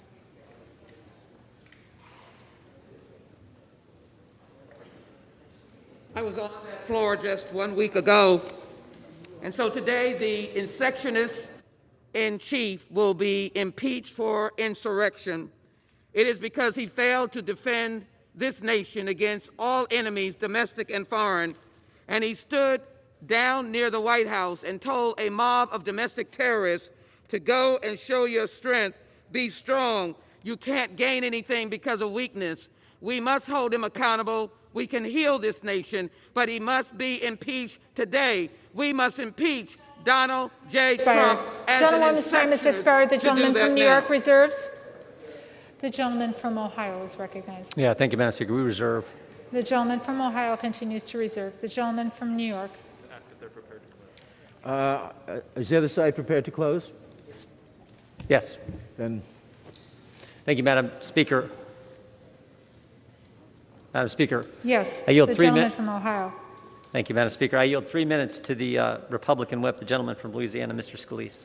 The gentleman from Louisiana is recognized for 3 minutes. Thank you, Madam Speaker, and thank the gentleman from Ohio for yielding. Madam Speaker, our nation still mourns the unacceptable violence and anarchy that took place in this Capitol last week. As we speak, arrests are still being made, and the anarchists who stormed our Capitol are being brought to justice, as should be the case. Emotions are still high, but in this moment, we need to be focused on toning down the rhetoric and helping heal this nation as we move towards a peaceful transition of power to President-elect Joe Biden next week. My prayers, Madam Speaker, are still with Capitol Police Officers Sieknick and Liebengood, who we lost, as well as all of the Capitol Police officers who risked their lives to keep us safe. They are true heroes, and they deserve all of our applause today.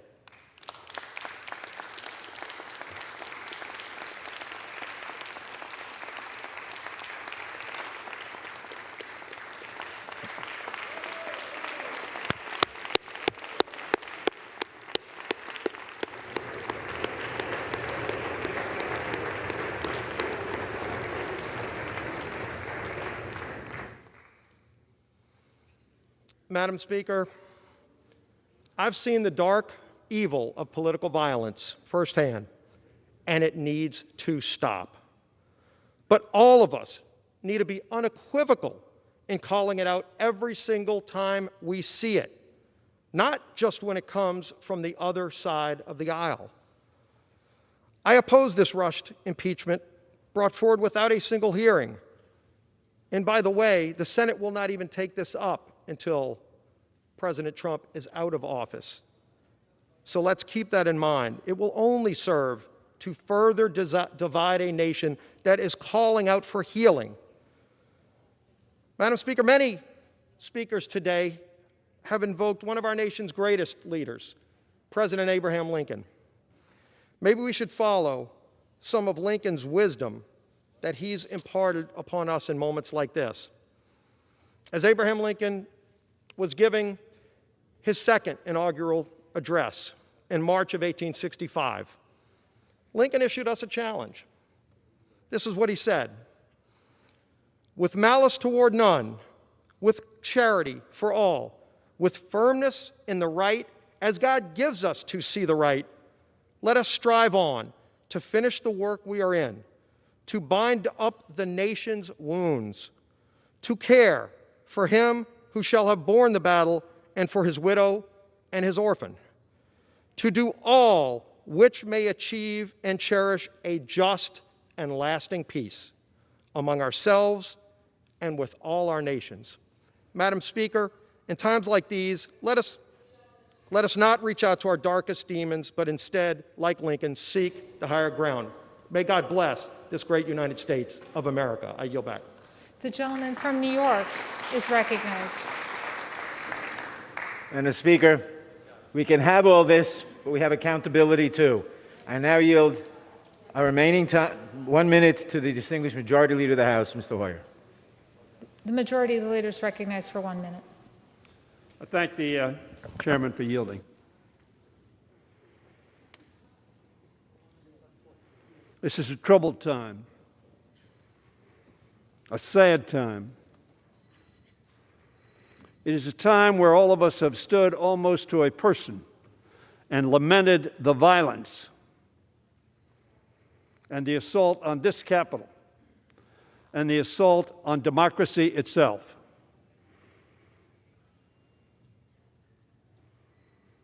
It was right to do that. But this impeachment ought to be put in the perspective of what the Republican chair of the Republican conference said it was. She said the President of the United States summoned the mob, assembled the mob, and lit the flame of that attack. There has never been, she said, a greater betrayal by a President of the United States of this office, of his office, and his oath to the Constitution. That is why we are here today. That is why we are here today, just a week before that president, at the request of the American people, will leave office.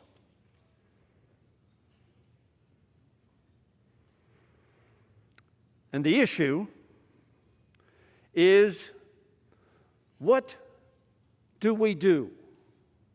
The 433 of us, I believe, who are here, do on behalf of the American people to respond to what Representative Cheney described happened on the 6th of January. A mob assembled by, summoned by, and then spoken to light the flame of the attack. To stop the steal. As we sat here, exercising our constitutional duty, and to his great credit, the Vice President of the United States following the Constitution of the United States of America, notwithstanding the fact that he was opportuned by the President not to do so. That mob sent by the President to stop the steal did so for a few hours. Not the steal, but the constitutional duty that we had. And so we ask ourselves, what do we do? What is our responsibility? What should we say in light of only the Civil War has an analogy? That doesn't mean there haven't been demonstrations in Washington before and demonstrations throughout this country before.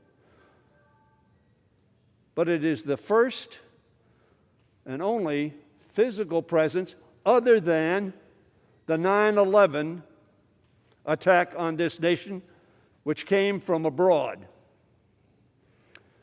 and had a plane aimed at our Capitol dome. This attack was not from abroad. It was, as Liz Cheney said, summoned, assembled, and inflamed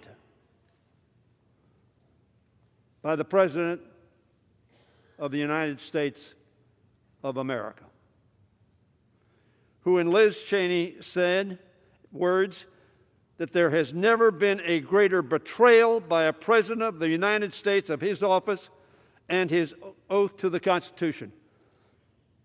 I pride myself as a member of this Congress who for 40 years has worked in a bipartisan fashion with many of your leaders, and do to this day. But are we to remain silent in the face of Liz Cheney's saying this was the greatest betrayal of the duty of the President of the United States in history? Are we to stand silent? Will we stand silent? Will we not stand up and say, this is not acceptable? Madam Speaker, for 4 years, Donald Trump has made no effort to hide his ambitions or his lacking of Republican principles. Not our principles, but the principles that Abraham Lincoln was just quoted as having said. Your president, our president, has never displayed those in the 4 years he's been president of the United States. He has allowed little constraint on his worst inclinations. His desire for autocracy and his glorification of violence have not been tempered, but rationalized by those who sought to profit financially and politically from their proximity to power. Upon the foundations of virtue, reason, and patient wisdom laid down by George Washington as our first president, Donald Trump has constructed a glass palace of lies, fear-mongering, and sedition. Last Wednesday, on January 6th, the nation and the world watched it shatter to pieces. There can be no mistaking any longer the kind of man sitting in the Oval Office or his intentions and capabilities. The curtain has been pulled back. The office to which he was elected could not temper or reform him. Washington's legacy was passed down to us not as written decrees. Mr. Speaker, the House is not in order. The gentleman's correct. The House will be in order.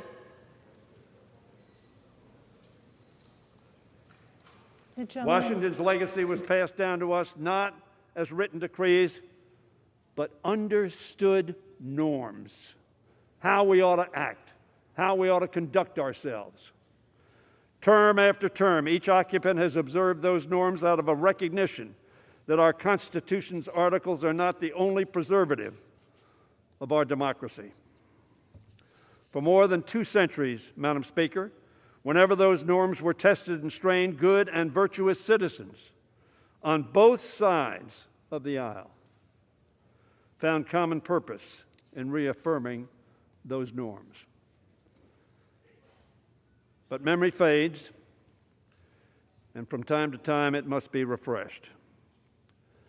Madam Speaker, as the framers emerged from the Constitutional Convention, Benjamin Franklin was asked whether they had made America a monarchy or a republic. Probably all of us know this response. A republic, he answered, if you can keep it. That's the question today. If we can keep it. And the way we keep it is to say no to actions and words that do not promote the keeping of that republic. For millennia, people have understood that a republic is only as stable and lasting as the citizens and leaders who commit themselves to its upkeep. This president has shown us he's not committed to that project. His tweets every day have shown he is not committed to that project. Indeed, he openly disdains it and appears to prefer the alternative. But what of the rest of us? Those who have the honor and the great privilege and the weighty responsibility to represent the views of 750,000 of our fellow citizens. We in this Congress have an opportunity, no, a duty, to demonstrate our commitment, both as leaders and as citizens, to keeping America a republic that resolves its differences not through being ordered to come to the Capitol to prevent them from stealing the election, which was an absurd assertion from the very first day it was made. We cannot erase the last 4 years, Madam Speaker. We cannot turn back the clock, but we can look to the ideals and principles inherited from great presidents like Washington, like Jefferson, and yes, certainly like Abraham Lincoln and Franklin Roosevelt, and from outstanding Americans like Frederick Douglass, Harriet Tubman, Susan Anthony, Cesar Chavez, Martin Luther King, Thurgood Marshall, our beloved John Lewis, and yes, RBG, Ruth Bader Ginsburg, who taught us a lot about equality and inclusion. It's up to us to restore the vibrancy, Madam Speaker, of our democracy by reaffirming our commitment to the norms they passed on to us and entrusted to our care. But to make that possible, Madam Speaker, we must rise to this moment and not only affirm the virtues we cherish, but reject the vices we abhor. That's what I'm asking my fellow representatives on both sides of the aisle to do today. We all stood and we abhorred the violence that occurred and the threat to the very democracy that we hold so dear and swore an oath to protect and uphold. Reject deceit. Reject fear-mongering. Reject sedition, tyranny, and insurrection. Reject the demand for fealty to one man over fidelity to one's country. When I addressed the House during the debate over the articles of impeachment in December 2019, I said the following: we need not ask who will be the first to show our courage by standing up to President Trump.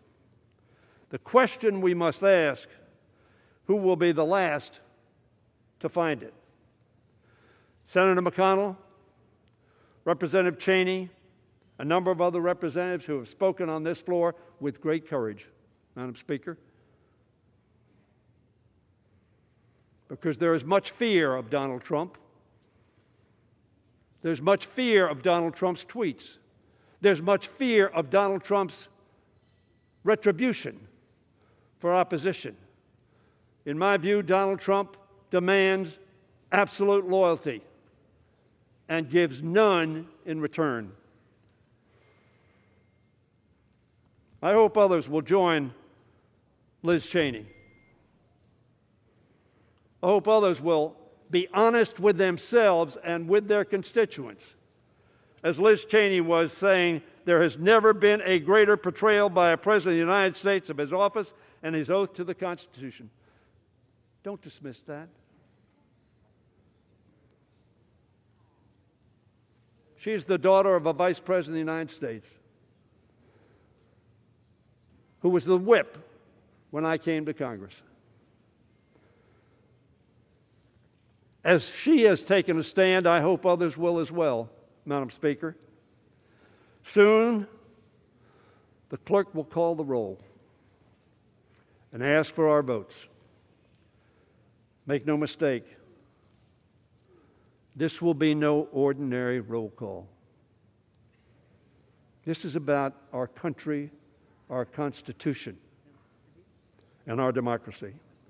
These votes will be inscribed on the roll of history, a record of courage and of our commitment to country and Constitution, of our commitment to the rule of law and renewal of that which we inherited and hope to pass on, unbroken, unshattered. With just 7 days left in the President's term, this vote is not about timing. It is about principle and fidelity to our Constitution. It concerns the clear and present danger facing our country, not only in these final days of the Trump administration, but in the weeks, months, and years that will follow. It is about the necessity to demonstrate to this generation and to future generations the duty we share to protect our democracy every single day. Do not pretend, my friends, that it was simply those who came into the Capitol, encouraged by our president to stop the steal, at any cost. And by the way, if the Vice President doesn't do my bidding and follows the Constitution, sweep him away. We know that this president would never emulate George Washington and give up his power for the good of our republic, even after losing an election. Somebody talked about a peaceful transition. There has not been a peaceful transition. I don't know what you're talking about. You're not living in the same country I am. It was just days ago that the president, after committing this terrible act, thought he had to admit that Joe Biden might, yes, be president of the United States. We know that this president neither recognizes norms nor reflects the rule of law. We know that this president is not a patriot. So I ask this House, who among us, Madam Speaker, will be recorded on the roll of history for their courage, their commitment, the Constitution, and their country? We do this today not for politics. We don't need this for politics. Georgia showed that. There was no mistake in this election. We do this today to preserve and protect this great democracy. We do it for the America we love, our America the beautiful, whose founders' sacrifices we praise in song. Oh, beautiful for heroes proved in liberating strife, who more than self their country loved, and mercy more than life. Sadly, Madam Speaker, as our current president, the appropriate words would be, who less than self his country loved, and victory more than truth. Vote for this, for America, for our Constitution, for democracy, for history. I yield back the balance of my time. All time for debate has expired. Pursuant to House Resolution 41, the previous question is ordered on the resolution. The question is on adoption of the resolution. Those in favor say aye. Those opposed say no. In the opinion of the chair, the ayes have it. The gentleman from Ohio is recognized. For what reason? Thank you, Madam Speaker. We'd ask for a roll call vote. Pursuant to Section 3S of House Resolution 8, the yeas and nays are ordered. Members will record their votes by an electronic device.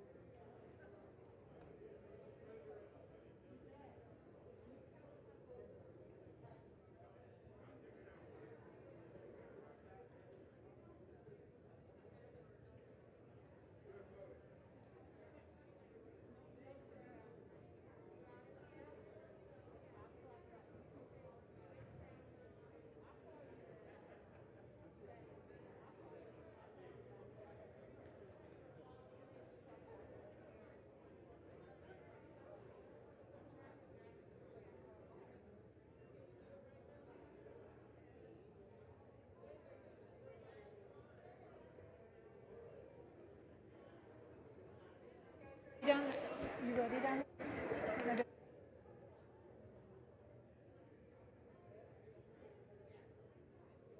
What purpose does the gentleman from Washington seek recognition? Thank you, Madam Speaker. As the member designated by Ms. Strickland of Washington pursuant to H-Res 8, I inform the House that Ms. Strickland will vote yes on H-Res 24. Gentleman from California seek recognition.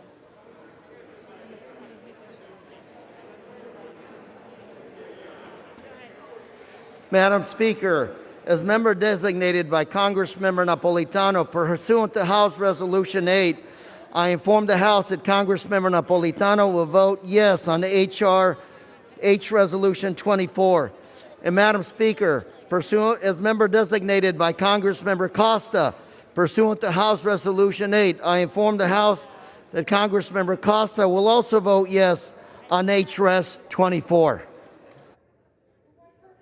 Gentleman from Texas seek recognition. Madam Speaker, as the member designated by Mr. Crenshaw, Texas, pursuant to House Resolution 8, I inform the House that Mr. Crenshaw will vote no on House Resolution 24. Gentlewoman from Maine seek recognition. Madam Speaker, as the member designated by Ms. Custer of New Hampshire, pursuant to H-Res 8, I will inform the House that Ms. Custer will vote yea on House Resolution 24. The gentleman from Tennessee seek recognition. Madam Speaker, as the member designated by Mr. Fleischman of Tennessee, pursuant to H-Res 8, I inform the House that Mr. Fleischman will vote nay on H-Res 24. As the member designated by Mr. Desjardins of Tennessee, pursuant to H-Res 8, I inform the House that Mr. Desjardins will vote nay on H-Res 24.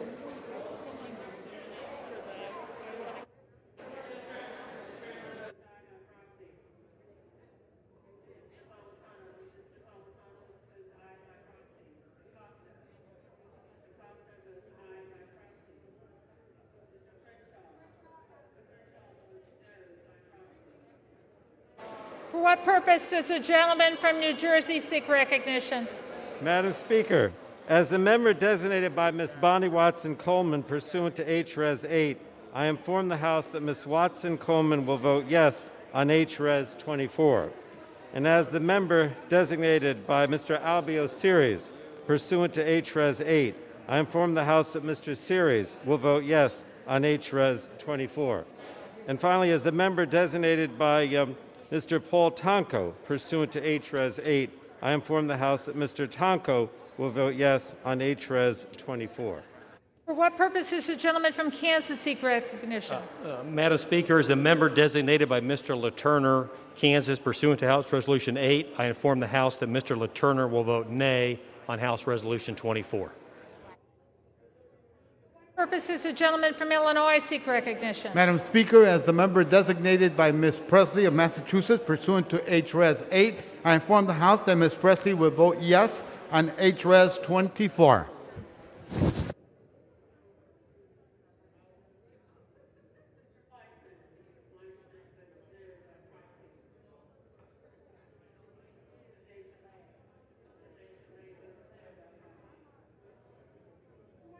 Does the gentleman from Connecticut seek recognition? Thank you, Madam Speaker. Madam Speaker, as the member designated by Mr. Adam Smith of Washington State, pursuant to House Resolution 8, I inform the House that Mr. Smith will vote yes on H-Res 24.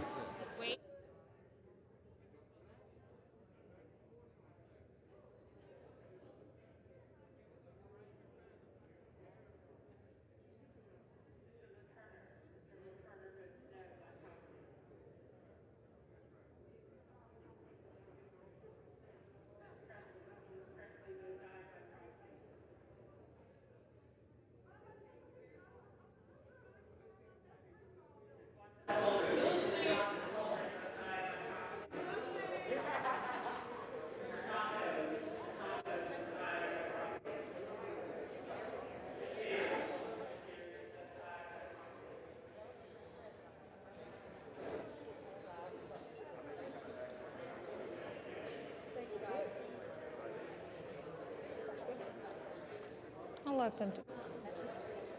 Okay, you good? For what purpose does the gentlewoman from Illinois seek recognition? Madam Speaker, as the member designated by Mr. Carson pursuant to H-Res 8, I inform the House that Mr. Carson will vote yes on H-Res 24.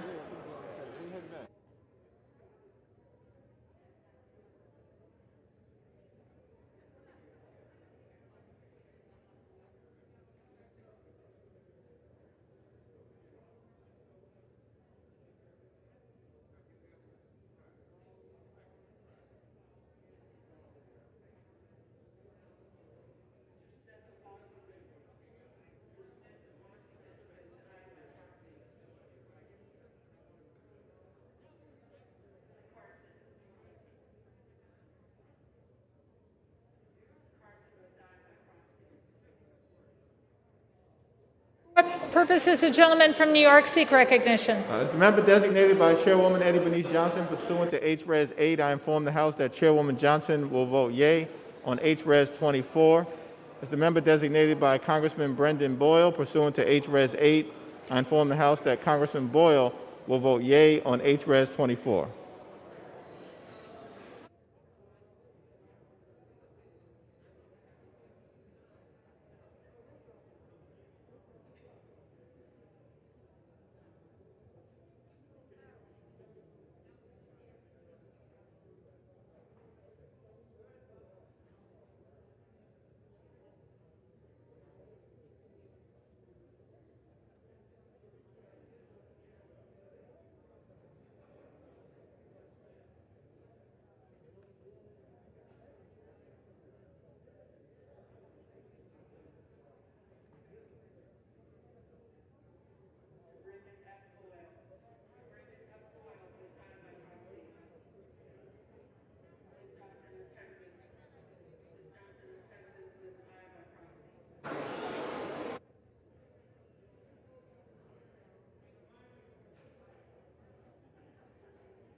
Oh.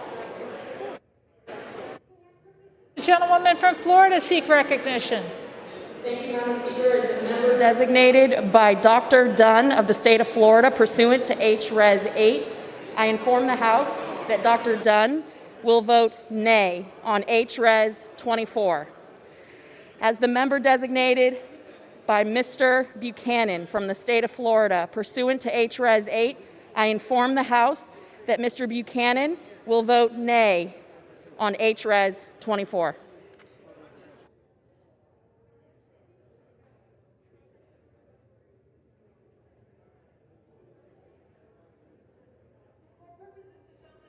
Pennsylvania seek recognition. Madam Speaker, as the member designated by Mr. Lawson of Florida 5th Congressional District pursuant to House Resolution 8, I inform that Mr. Lawson will vote yes on H.R. 24. This is the gentleman from California seek recognition. Madam Speaker, as the member designated by Representative Michelle Steele, pursuant to House Resolution 8, I inform the House that Representative Michelle Steele will vote no on House Resolution 24.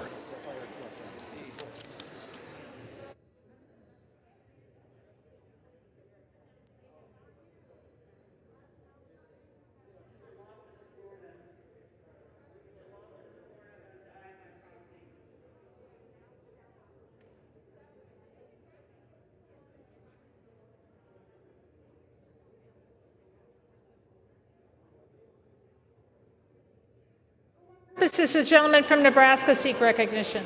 Madam Speaker, as a member designated by Mr. Bill Rackus of Florida pursuant to H-Res 8, I inform the House that Mr. Bill Rackus will vote nay on H-Res 24.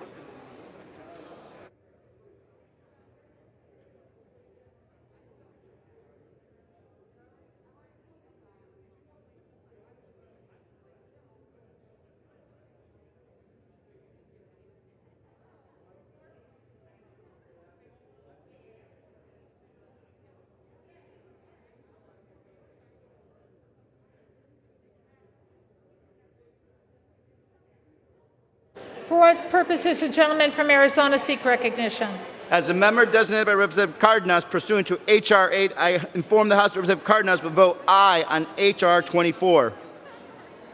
As a member designated by Representative Kirkpatrick pursuant to H.R. 8, I inform the House that Representative Kirkpatrick will vote aye on H.R. 24.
This is the gentlewoman from New York seek recognition. Madam Speaker, as the member designated by Mr. Young of Alaska pursuant to House Resolution 8, I inform the House that Mr. Young will vote nay on House Resolution 24. Thank you.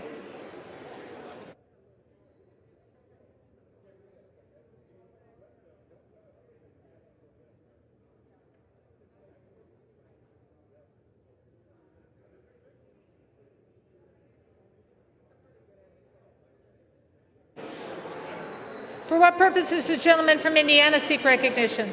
Madam Speaker, as the member designated by Mr. Baird from Indiana pursuant to HRes 8, I inform the House that Mr. Baird will vote no on HRes 24.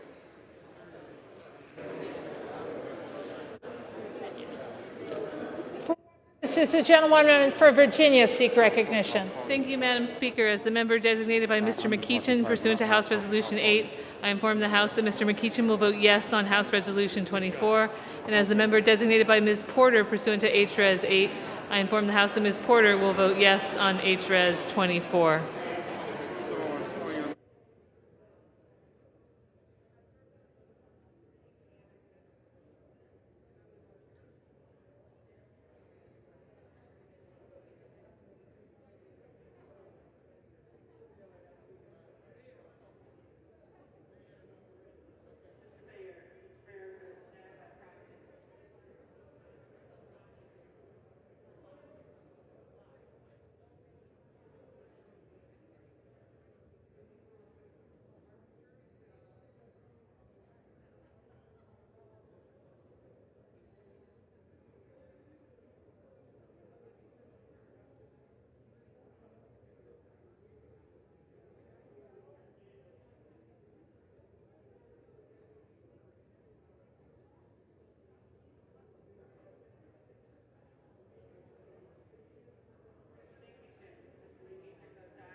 For what purpose does the gentleman from Michigan seek recognition?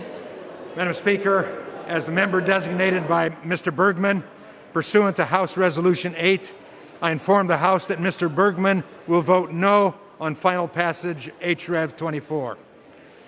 As the member designated by Mr. Lamborn, pursuant to House Resolution 8, I inform the House that Mr. Lamborn will vote no on final passage HRev 24. For what purpose does the gentlewoman from Massachusetts seek recognition?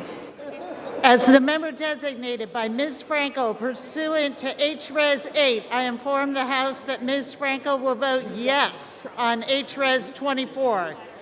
As the member designated by Ms. Bonamici pursuant to HRes 8, I inform the House that Ms. Bonamici will vote yes on HRes 24.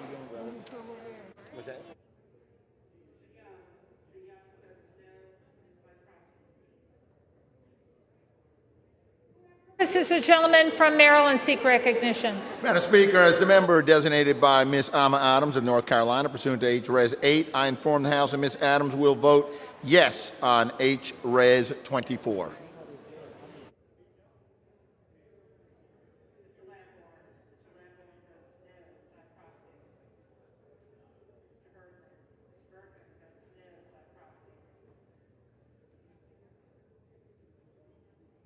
Purpose is the gentleman from Virginia seek recognition. Madam Speaker, as the member designated by Ms. Titus of Nevada, pursuant to HRes 8, I inform the House that Ms. Titus will vote yes on HRes 24.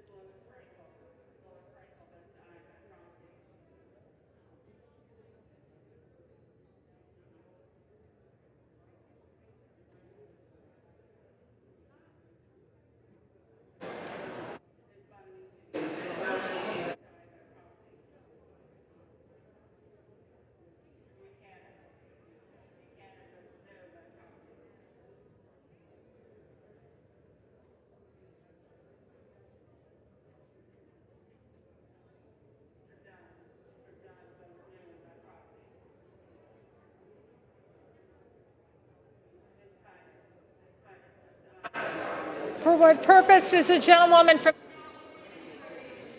Madam Speaker, as a member designated by Mr. Desaulniers pursuant to H-Res 8, I inform the House that Mr. Desaulniers will vote yes on H-Res 24.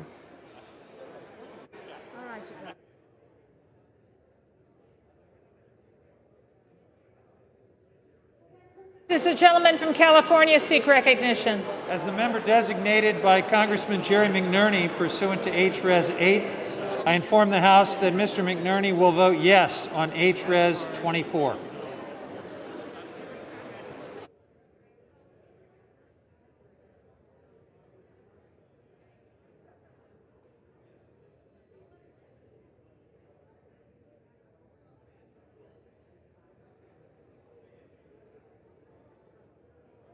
Does the gentleman from Pennsylvania seek recognition? Thank you, Madam Speaker. As a member designated by Mr. Doyle of Pennsylvania, pursuant to House Resolution 8, I hereby inform the House that Mr. Doyle will vote yes on House Resolution 24.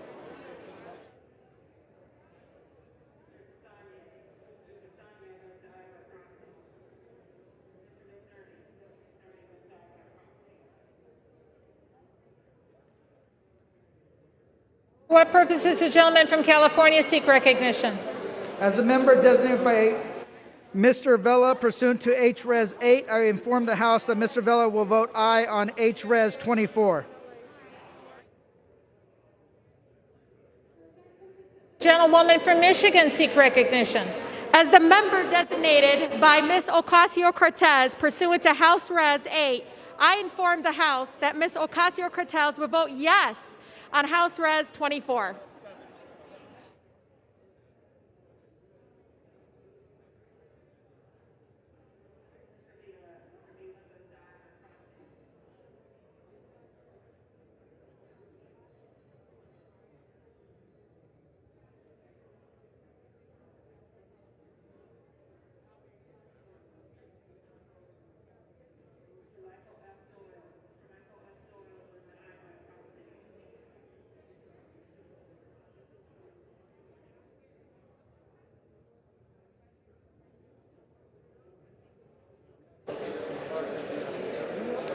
Purposes the gentlewoman from New Jersey seek recognition.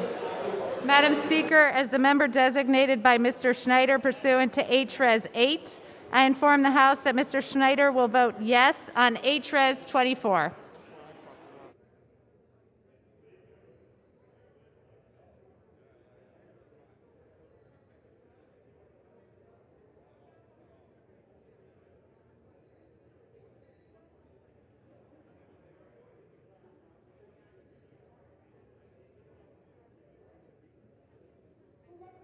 Gentlewoman from Michigan seek recognition. As the member designated by Ms. Lee of Nevada pursuant to H-Res 8, I inform the House that Ms. Lee will vote yea on H-Res 24. As the member designated by Ms. Axney pursuant to H-Res 8, I inform the House that Ms. Axney will vote yes on H-Res 24. As the member designated by Mrs. Dingle pursuant to H-Res 8, I inform the House that Mrs. Dingle will vote yes on H-Res 24. As the member designated by Ms. Capter pursuant to H-Res 8, I inform the House that Ms. Capter will vote yes on H-Res 24.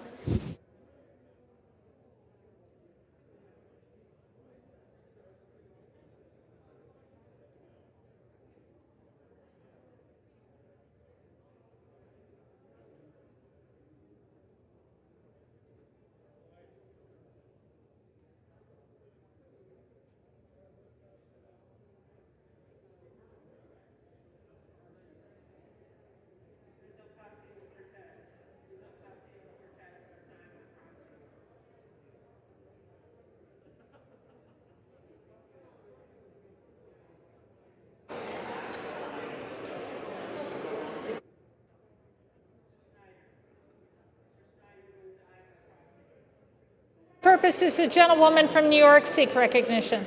Madam Speaker, as the member designated by Mr. Deutsch of Florida, pursuant to H-Res 8, I inform the House that Mr. Deutsch will vote yes on H-Res 24.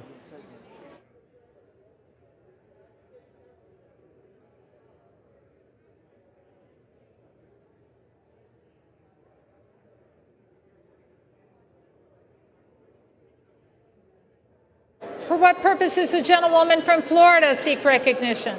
Madam Speaker, as the member designated by Mr. Hastings of Florida pursuant to HRes 8, I inform the House that Mr. Hastings will vote yea on HRes 24.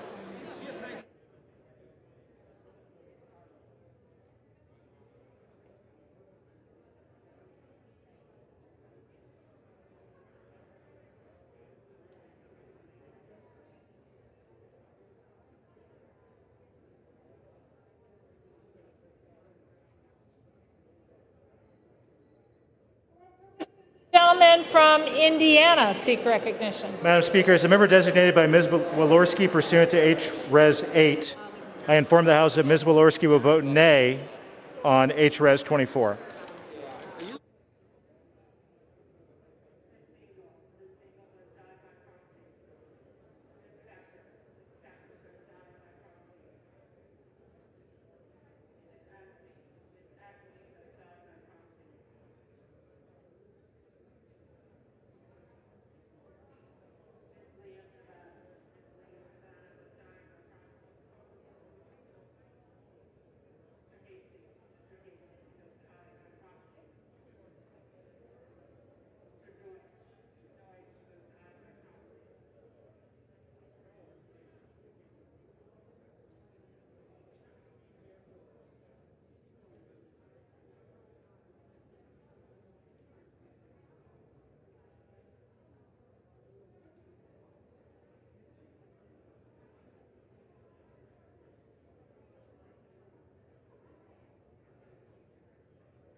For what purpose does the gentleman from Virginia seek recognition? Madam Speaker, as a member designated by Mr. Blumenauer pursuant to HRes 8, I inform the House that Mr. Blumenauer will vote yes on HRes 24. As a member designated by Mr. Liu pursuant to HRes 8, I inform the House that Mr. Liu will vote yes on HRes 24. As a member designated by Mr. Lowenthal pursuant to HRes 8, I inform the House that Mr. Lowenthal will vote yes on HRes 24. As the member designated by Mr. Peters pursuant to HRes 8, I inform the House that Mr. Peters will vote yes on HRes 24.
purposes, the gentlewoman from Connecticut seek recognition?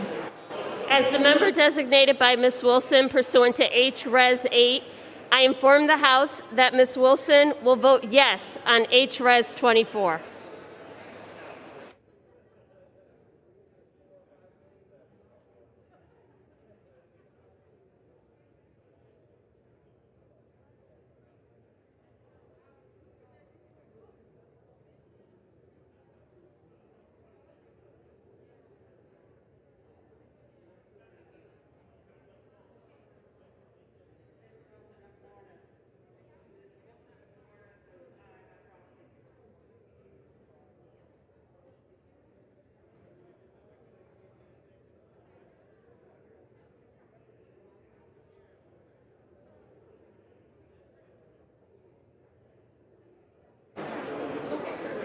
For what purpose does the gentleman from Maryland seek recognition? Madam Speaker, as the member designated by Ms. Jayapal pursuant to House Resolution 8, I rise to inform the House that Ms. Jayapal will vote aye on House Resolution 24.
Have all members voted?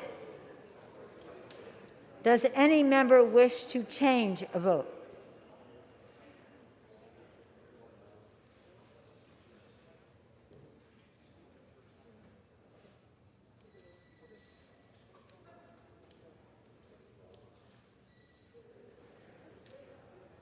Is she coming? No, can't go.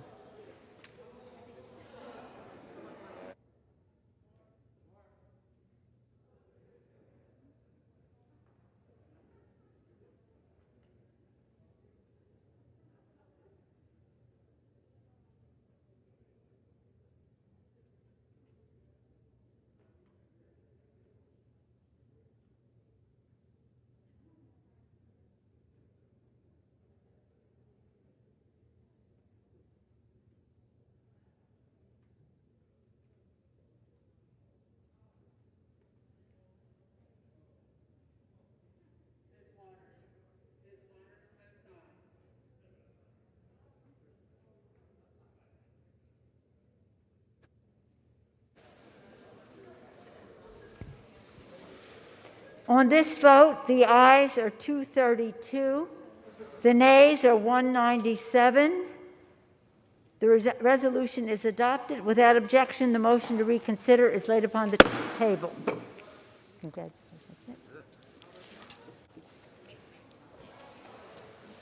That's it. What now? That's it. It's just being replaced. And everybody, what?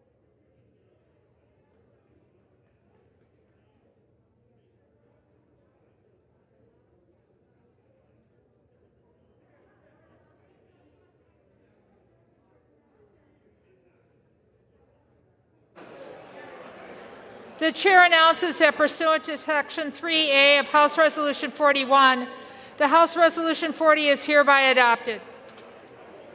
Stop right here. Stop after The chair announces the Speaker's appointment pursuant to Clause 11 of Rule 10, Clause 11 of Rule 1, in the order the following of the House of January 4th, 2021, of the following members of the House to the Permanent Select Committee on Intelligence. Mr. Schiff of California, Chair. Mr. Nunes of California.